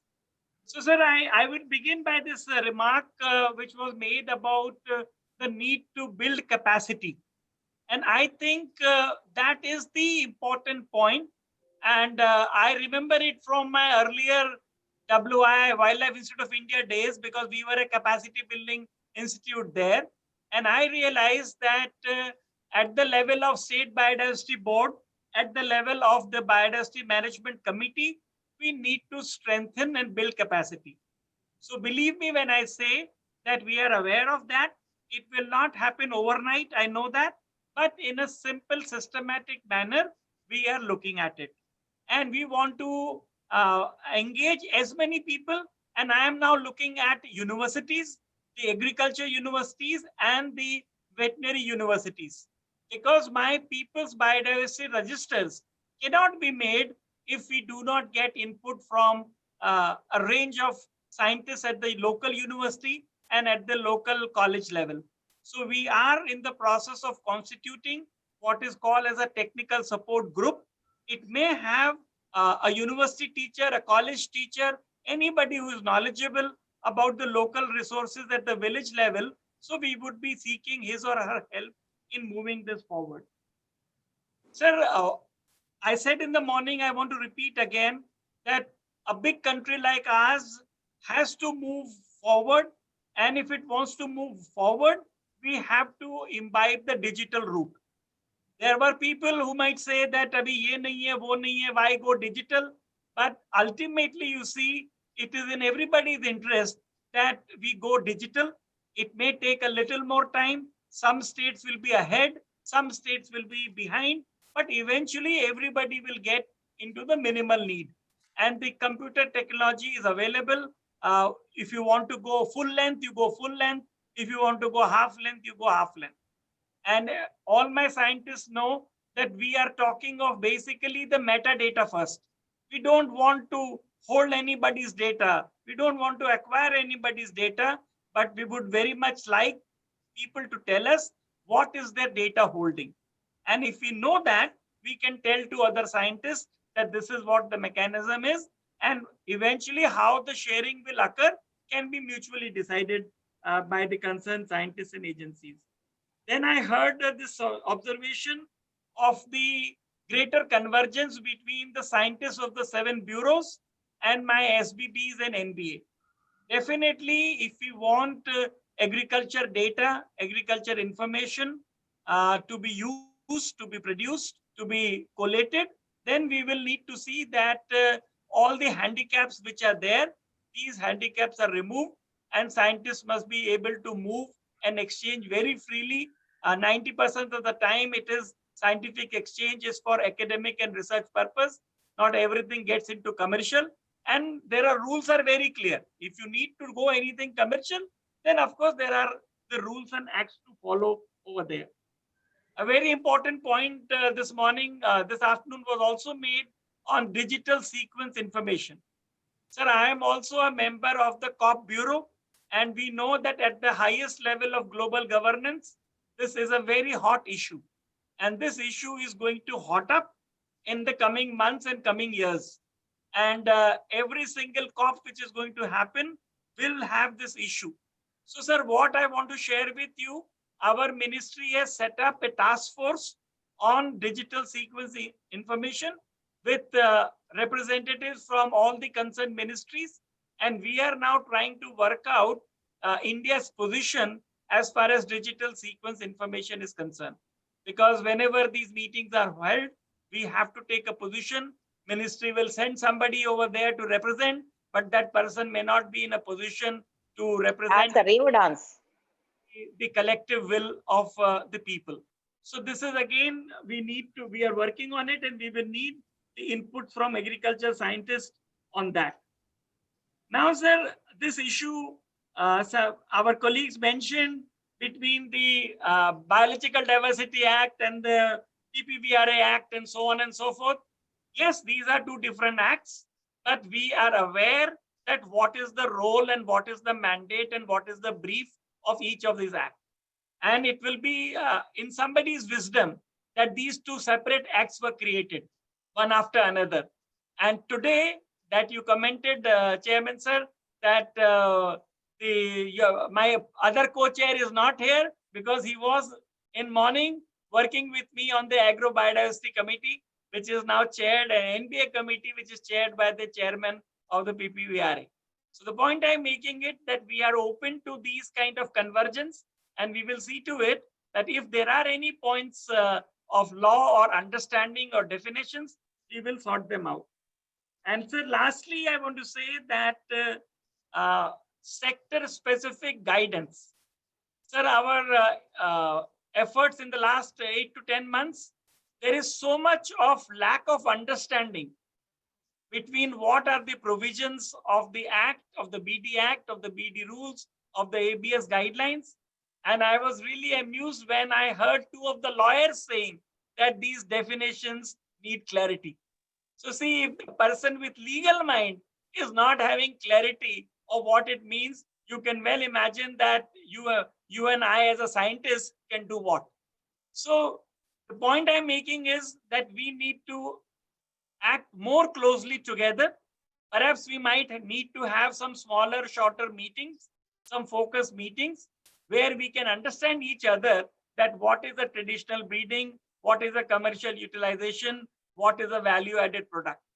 And believe me, I have also not heard these words 10 months back. It is only now that I am told every day that these are the things where we need to take a call. I'm aware of that, and I will need your and our colleagues' intervention to sort it out. See, we need to take, sir, as a collective view, a viewpoint of a country, of an organization, of a Ministry of Agriculture. Individuals, we may have different views. Each individual will interpret things differently. But my point at this point of time is that I want a collective view of a group, that this is what the agriculture sector feels, that this is how it needs to be defined, and that should be acceptable to colleagues in the seed sector and to colleagues in the Ayush sector and so on. Each sector cannot say and define that I need this information and this will be defined like that. And if you don't define it, we will not accept it. So we need to definitely build in convergence. And I know I have a tough job, but I'm not going to give it up. And I will need wisdom and experience from people like you and my colleagues and 100 of them who are listening, that please come up with the concrete ideas. And if you have a very specific idea, we need to see that how do we build convergence. And when I say convergence, not everything what everyone says can be accepted. There will be always a limit that you take a trade-off and say that, okay, I can go up to this point, and this is my evidence-based suggestion. Because having views is something, but having an evidence for that by if you take or if you do this, it will lead to this kind of a thing. And ultimately, it is the sovereign interest of India which are at stake. So we need to work together to evolve that. I will stop here. And if there are any comments or reactions from you and others, I would be very willing to take them. Thank you, sir. Well, Dr. Mathur, thank you very much. Very reassuring comments, and the suggestions that you have offered are very much appreciated. Let me try to now conclude this meeting by saying that it's good that you organized this dialogue. Had this not been organized, perhaps Dr. Mathur had to organize it maybe sometime later. Since it has been organized, we should try to take full benefit of whatever input we have received from the speakers and panelists. I'm very pleased, first of all, that most of the stakeholders important and concerned with the ABS issue have participated. In this, we have learned many new ideas and many new suggestions have been offered. For paucity of time, we may not be able to go to each one of those, but as Dr. T.R. Sharma earlier said, our rapporteurs are taking note of, and these minutes are also being recorded. So we will be able to come out with the proceedings and recommendations as quickly as possible and circulate among all of you for your input and comments before they are finalized. Let us see, what do we mean by ABS? And I start from the beginning in the sense that there are two mechanisms legally which have been now adopted at international level. One is multilateral, which was talked about and has to be implemented under the treaty, which again is a unique treaty where you have farmers' right also being defined, though still debate is going on to see as to how farmers can be benefited. I myself was involved when the farmers' right working group was established, and I chaired that for almost 1 year before the treaty was accepted. The other mechanism is bilateral, which is under Nagoya Protocol, and multilateral, we have already gone ahead with acceptance of standard material transfer agreement. We are also following the guidelines of the treaty. We are happy that many issues are still being debated there and will be discussed in the next meeting, which is going to be held in India. The Ministry of Agriculture is hosting it, which I see as an opportunity for showcase for us to demonstrate and maybe reflect to the rest of the developing countries in the region as to how far we have gone ahead for not only making sure that the genetic resources are used more effectively, but also there is an access and benefit sharing mechanism. In this process, we have to understand rather very clearly the requirements under Nagoya Protocol for bilateral. And there are many issues which have to be then revisited, as Dr. Mathur also said, and Malti, Kondania, and Niti had also highlighted that we need to have a relook, having now had these acts. When they were drafted, one would not visualize all these practical difficulties which one would face eventually, for which you would need guidelines, and you would need also revisiting the act for any reforms as they are needed. And in that context, we probably have to look at both the acts and see whether guidelines for all those contentious clauses exist, or they need to be relooked and redefined. Example of definition itself is a good example to be highlighted. And in that respect, also we have to see that biodiversity is a very big issue. For more use of genetic resources for the community benefit, it is the use of agrobiodiversity to a greater extent. So we have to probably look at agrobiodiversity in a different context than to treat everything under the umbrella of biodiversity. And for that, probably as the situation had been when I was director of NBPGR, that TT and genetic resources were handled by the Ministry of Agriculture, but all decisions relating to genetic resources were delegated to NBPGR.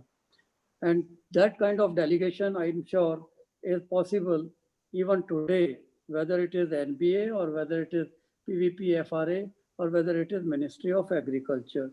So we will have to look in terms of a national system, not that this is my mandate and my umbrella and I don't deal with you. As Dr. Mathur said, we have to work in unison and try to see as to who can take what responsibility, and responsibility with required technical competence, human resource, and institutional backup.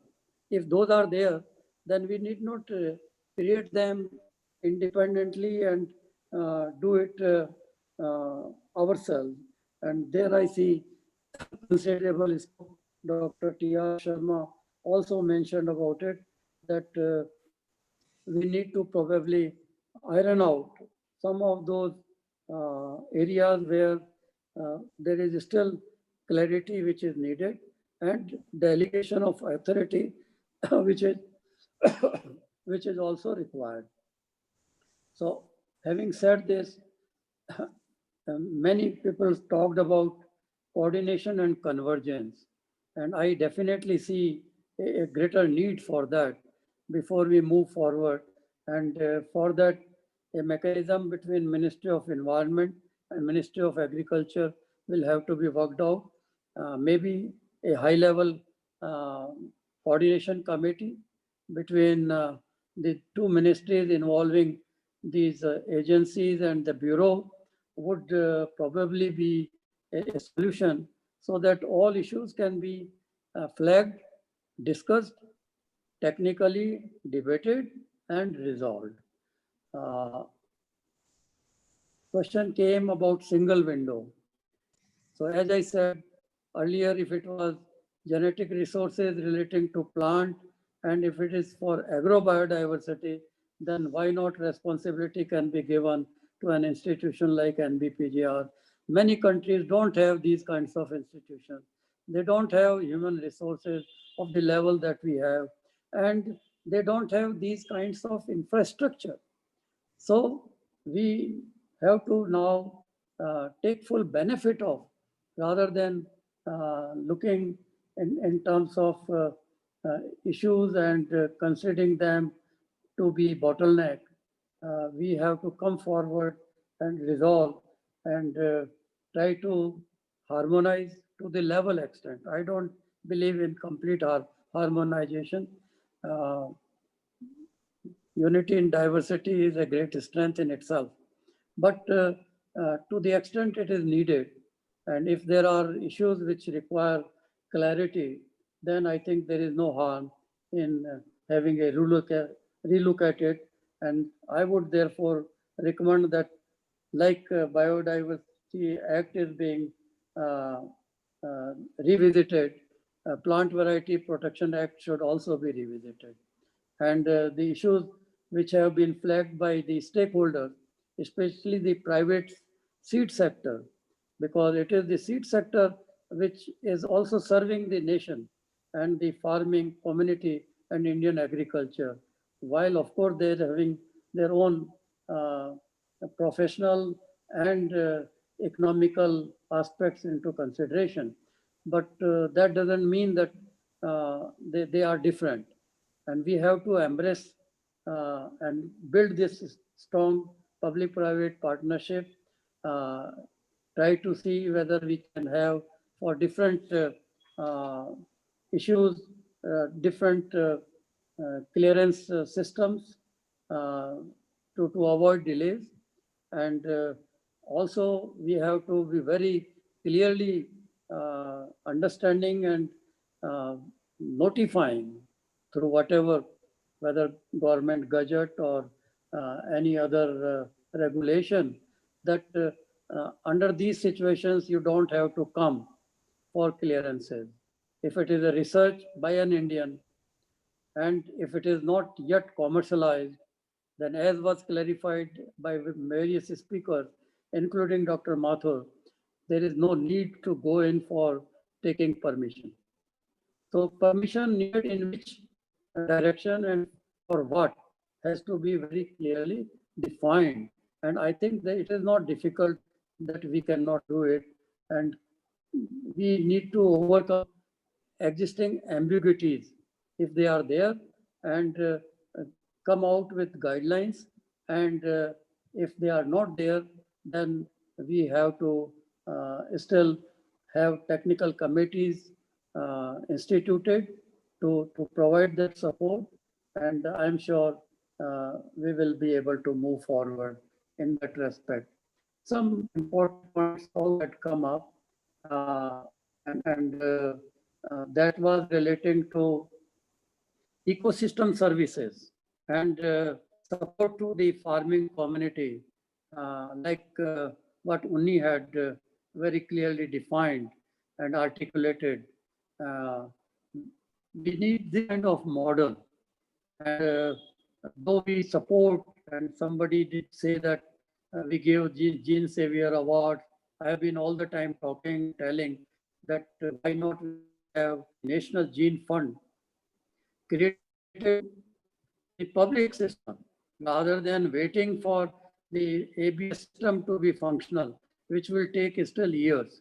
And then even to create these gene funds or to have the benefit sharing, whether it is 0.001 or 0.1 or 0.5 or 2 or 5%, I think would require case-by-case discussion with the concerned stakeholders. And I have no doubt that it will be a problem to be resolved. It can easily be resolved. We have had discussion on the seed side, similar dialogue we had, and we have been earlier arguing and public-private partnership, and we have seen that private sector is coming forward and telling that if we get benefited on any product which is commercially viable, we will help the nation to see end result reaching end user, and also sharing the benefit even to the level of 5 to 7%. That's what they themselves had said. But certainly, as Dr. Kondinya said, sometimes it cannot be all that high, but it can always be negotiated in case-to-case basis.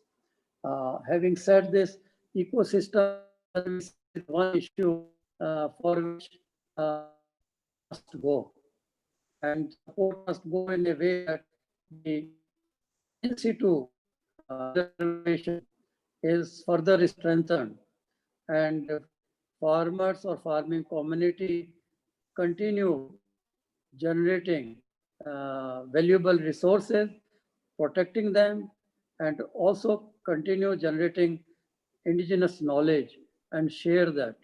And for all this, we would need the documentation, we would need capacity building of these people, and we would need also the mentoring through institutions.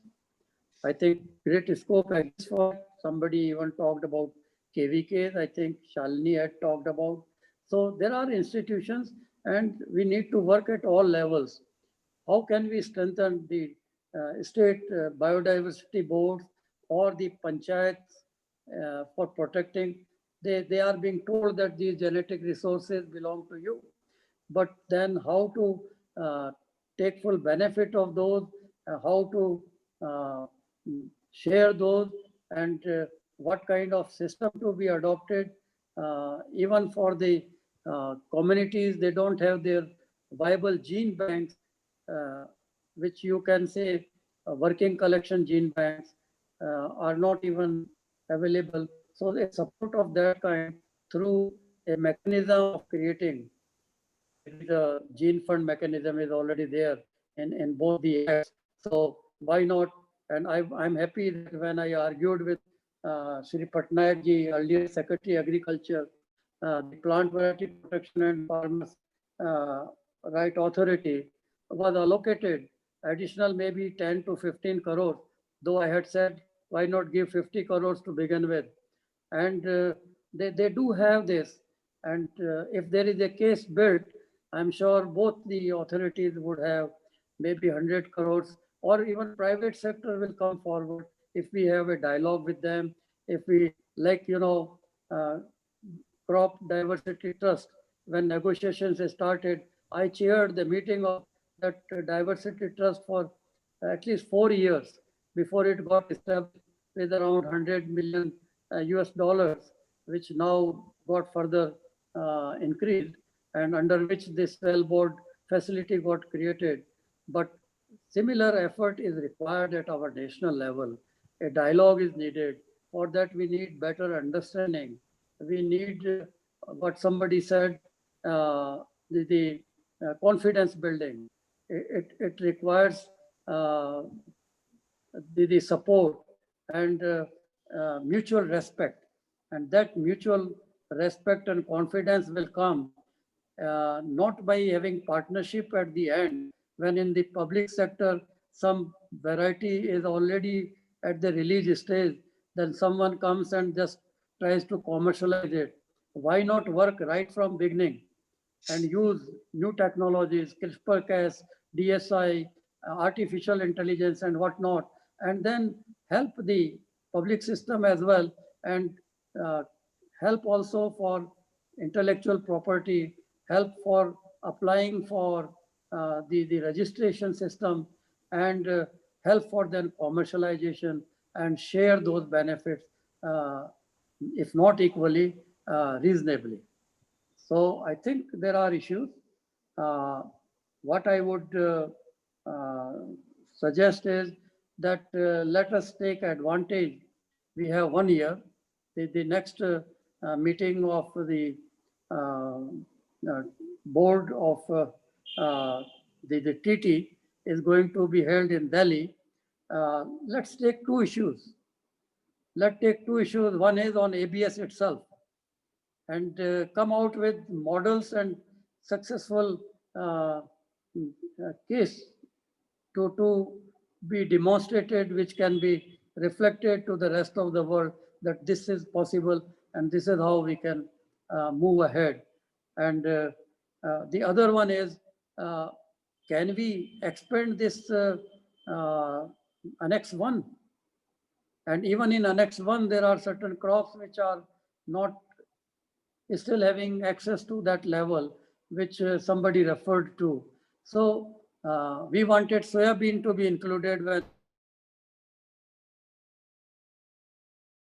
with frustration we agreed, and the TT, you know, let us agree which were 64 at the time, that hopefully it will expand it, but 20 years have passed and not even single has been added. Can some be added?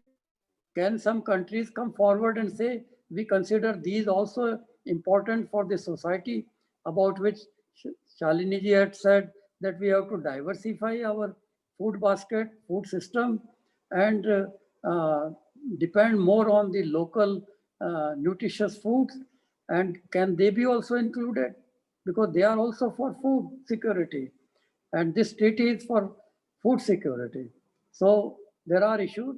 So maybe these two areas, if can be taken up by ICR and by NBA, ABS, leadership can be by NBA in collaboration with others, and on expanding the Annex 1 for food security by the Ministry of Agriculture and ICR jointly, along with Plant Variety Authority, could be. Last point I would like to say, I have been telling it for maybe more than a decade, that why all extant varieties which are through public system is still not registered under the Plant Variety and Farmers' Right Act. Somebody said that we cannot get benefit tomorrow, and there are more than, I think, 3,000 or something varieties, but 1,000 have been yet registered. How long it will take to register them? Already released and notified through the notified system of the government and Seed Act. Will we require again something else as a procedure for registering them? In one stroke, it should be done. I have been requesting authorities from time and again. I now request again Dr. T.R. Sharma, and I would, through him, myself also talk to Dr. Mahapatra. Earlier, Dr. Gautam is aware of it. Later on, Dr. Ayappan was aware of it. Hanchinal was aware of it. But it seems we are stuck in between the legal issues which are defined somewhere in the act, which we cannot change. Why we cannot change? If it is in the national interest, and if it is to be done on priority. We are registering the varieties of private sector. We are registering farmers' varieties. Even they are more now than the government released varieties by the universities and ICR institutes. So that part would also require some action. We want to talk about benefit sharing. How can you have benefit sharing?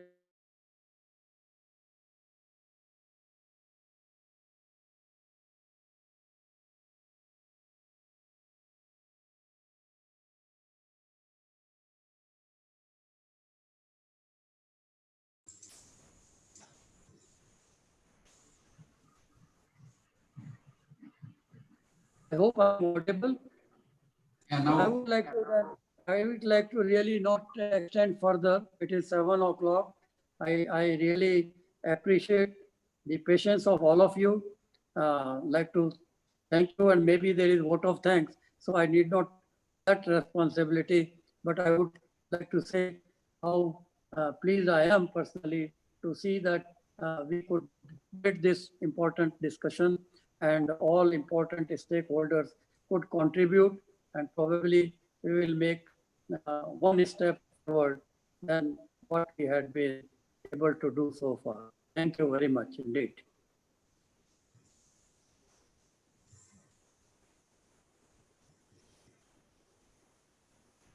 Sunil, hello.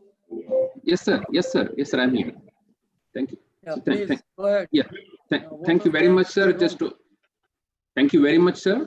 That comes to an end of a very fruitful session. Now I request Dr. Sarath Babu to hello. Dr. Sarath Babu is here. Yeah, he's here. Dr. Sarath Babu to give vote of thanks. Thank you, Dr. Sunil.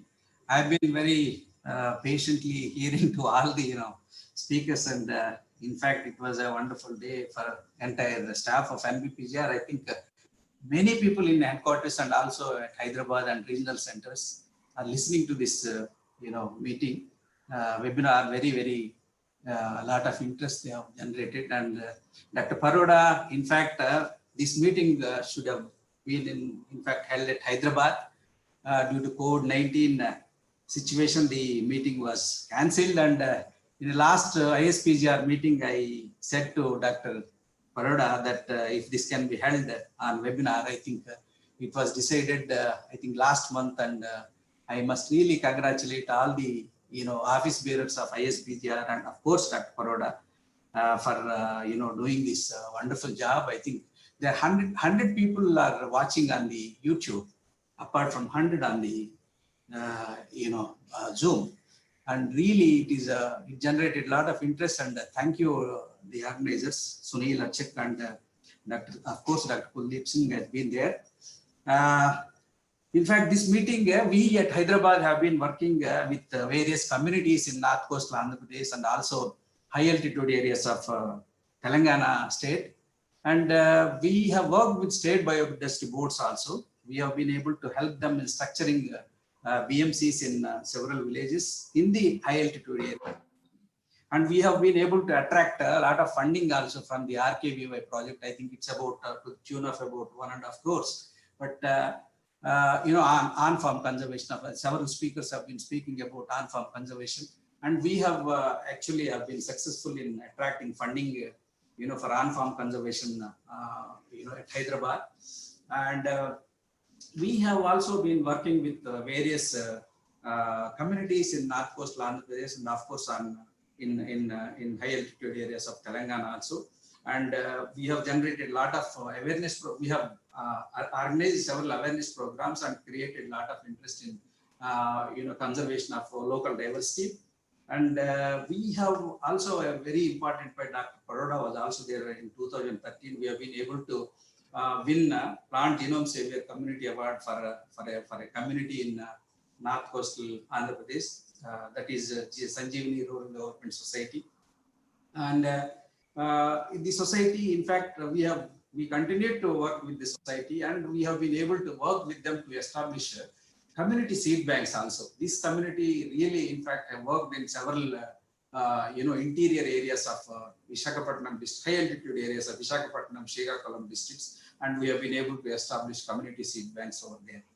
And thanks to all those communities, and thanks for for bringing those. In fact, I have been able to talk about these communities in several fora whenever I got the opportunity. Now I think I should talk about. I should propose a vote of thanks. On this at the end of the day. Thank you so much for giving me this offer. I'm really privileged to propose a vote of thanks. I think to begin with, I need to thank Dr. R.S. Paroda. He has been actually instrumental. We have had several rounds of discussion with Dr. Paroda. In fact, ISPGR, we have had one meeting, very important meeting in Delhi also to develop a concept note. In fact, this was to be held physically in Hyderabad. This could not be held. And I'm happy that this is happening. This has happened. And I think we are going to have more such meetings in future. Thank you, Dr. Paroda ji. And I would like to thank Dr. Trilochan Mahapatra for agreeing to be the chief guest of today's meeting and sharing his valuable views on the topic. I also thank Dr. Lucas Restrepo for, I'm sorry, I have not been able to, I think, pronounce his name properly, for sparing time from his schedule, providing his valuable remarks as guest of honor. I would like to especially thank Dr. V.B. Madhur, Chairman, National Biodiversity Authority, for grace this occasion and giving insight on ABS as Chairman of NBA, the body dealing with the important issues on conservation of biodiversity and ABS. I would also thank Dr. P.L. Gautam, former Chairman, National Biodiversity Authority and PPFRA, and also former Director of ISPGR, and Dr. T.R. Sharma, Deputy Director General, Crop Science, ICR, for chairing the sessions and sharing their wide experience in this context. I would like to thank Dr. R.C. Agrawal, Deputy Director General Education and NAHEP, for co-chairing the technical sessions. Thank you, Dr. Agrawal. I would also like to thank Dr. Vania from ICRISAT and Dr. Malati Lakshmi Kumaran, Executive Director, Lakshmi Kumaran and Sridhar Associates. I would also thank Dr. Ram Kaundinya, my senior from Babatla Agriculture College, and he is now Director General, Federation of Seed Industry of India. And also I would like to thank Dr. Shalini Bhutani for her excellent presentation, on legal issues. And she being a policy analyst from FAO, I think she had made a wonderful presentation and she raised certain points, very important points dear to me on communities and getting the benefits actually to the communities. That I think a wonderful part of our presentation has been on communities and sharing the benefits with those conservers of the plant biodiversity. And I would also like to thank Dr. Alvaro Toledo, Dr. S.K. Sharma, Dr. Bhagmal, Dr. Sanjeev Saxena, Dr. Rishi Kumar Chagi, Dr. K.S. Varaprasad, my colleague, and I think Dr. K.S. Varaprasad and myself, we are actually working on this meeting, at Hyderabad, with the ISPGR, office bearers. And thank you, Dr. Varaprasad, Dr. Raghuram, Technical Officer from NBA, Dr. Neeti Wilson, Partner, Anand and Anand, Mr. P. Narayan Unni, Navarro Eco Farm, for all your support and all the panelists for your lively discussion on issues. I would like to thank Dr. Kuldeep Singh, Director ICR, National Bureau of Plant Genetic Resources, for giving all support in preparation and conduct of the webinar and also co-chairing the panel discussion. Thank you, Dr. Kuldeep Singh ji. I would also like to thank Dr. J.C. Rana, who has been actually instrumental in, in initiating this, this idea. In fact, he only discussed with me and then we discussed with Dr. Kuldeep Singh and then moved on to Dr. Paroda. We have been able to do this at least, if not a physical meeting in Hyderabad. And thank you, Dr. Rana, for proposing to hold this webinar and approaching ISPGR, MPPGR, and other partners to organize this webinar. I would also like to thank Dr. Anuradha Agrawal for overall help and organizing the webinar. I would like to thank Dr. Sunil Archik. He has been, I think, Editor-in-Chief, ISPGR. He has been an excellent host for several webinars. And thank you for conducting this wonderful meeting, Dr. I would like to thank Dr. Pratibha Brahmi, Dr. Rakesh Singh for being rapporteurs. I would like to thank Dr. Sonal D'Souza, Senior Project Officer, UN Environment, for facilitating the preparations of webinar.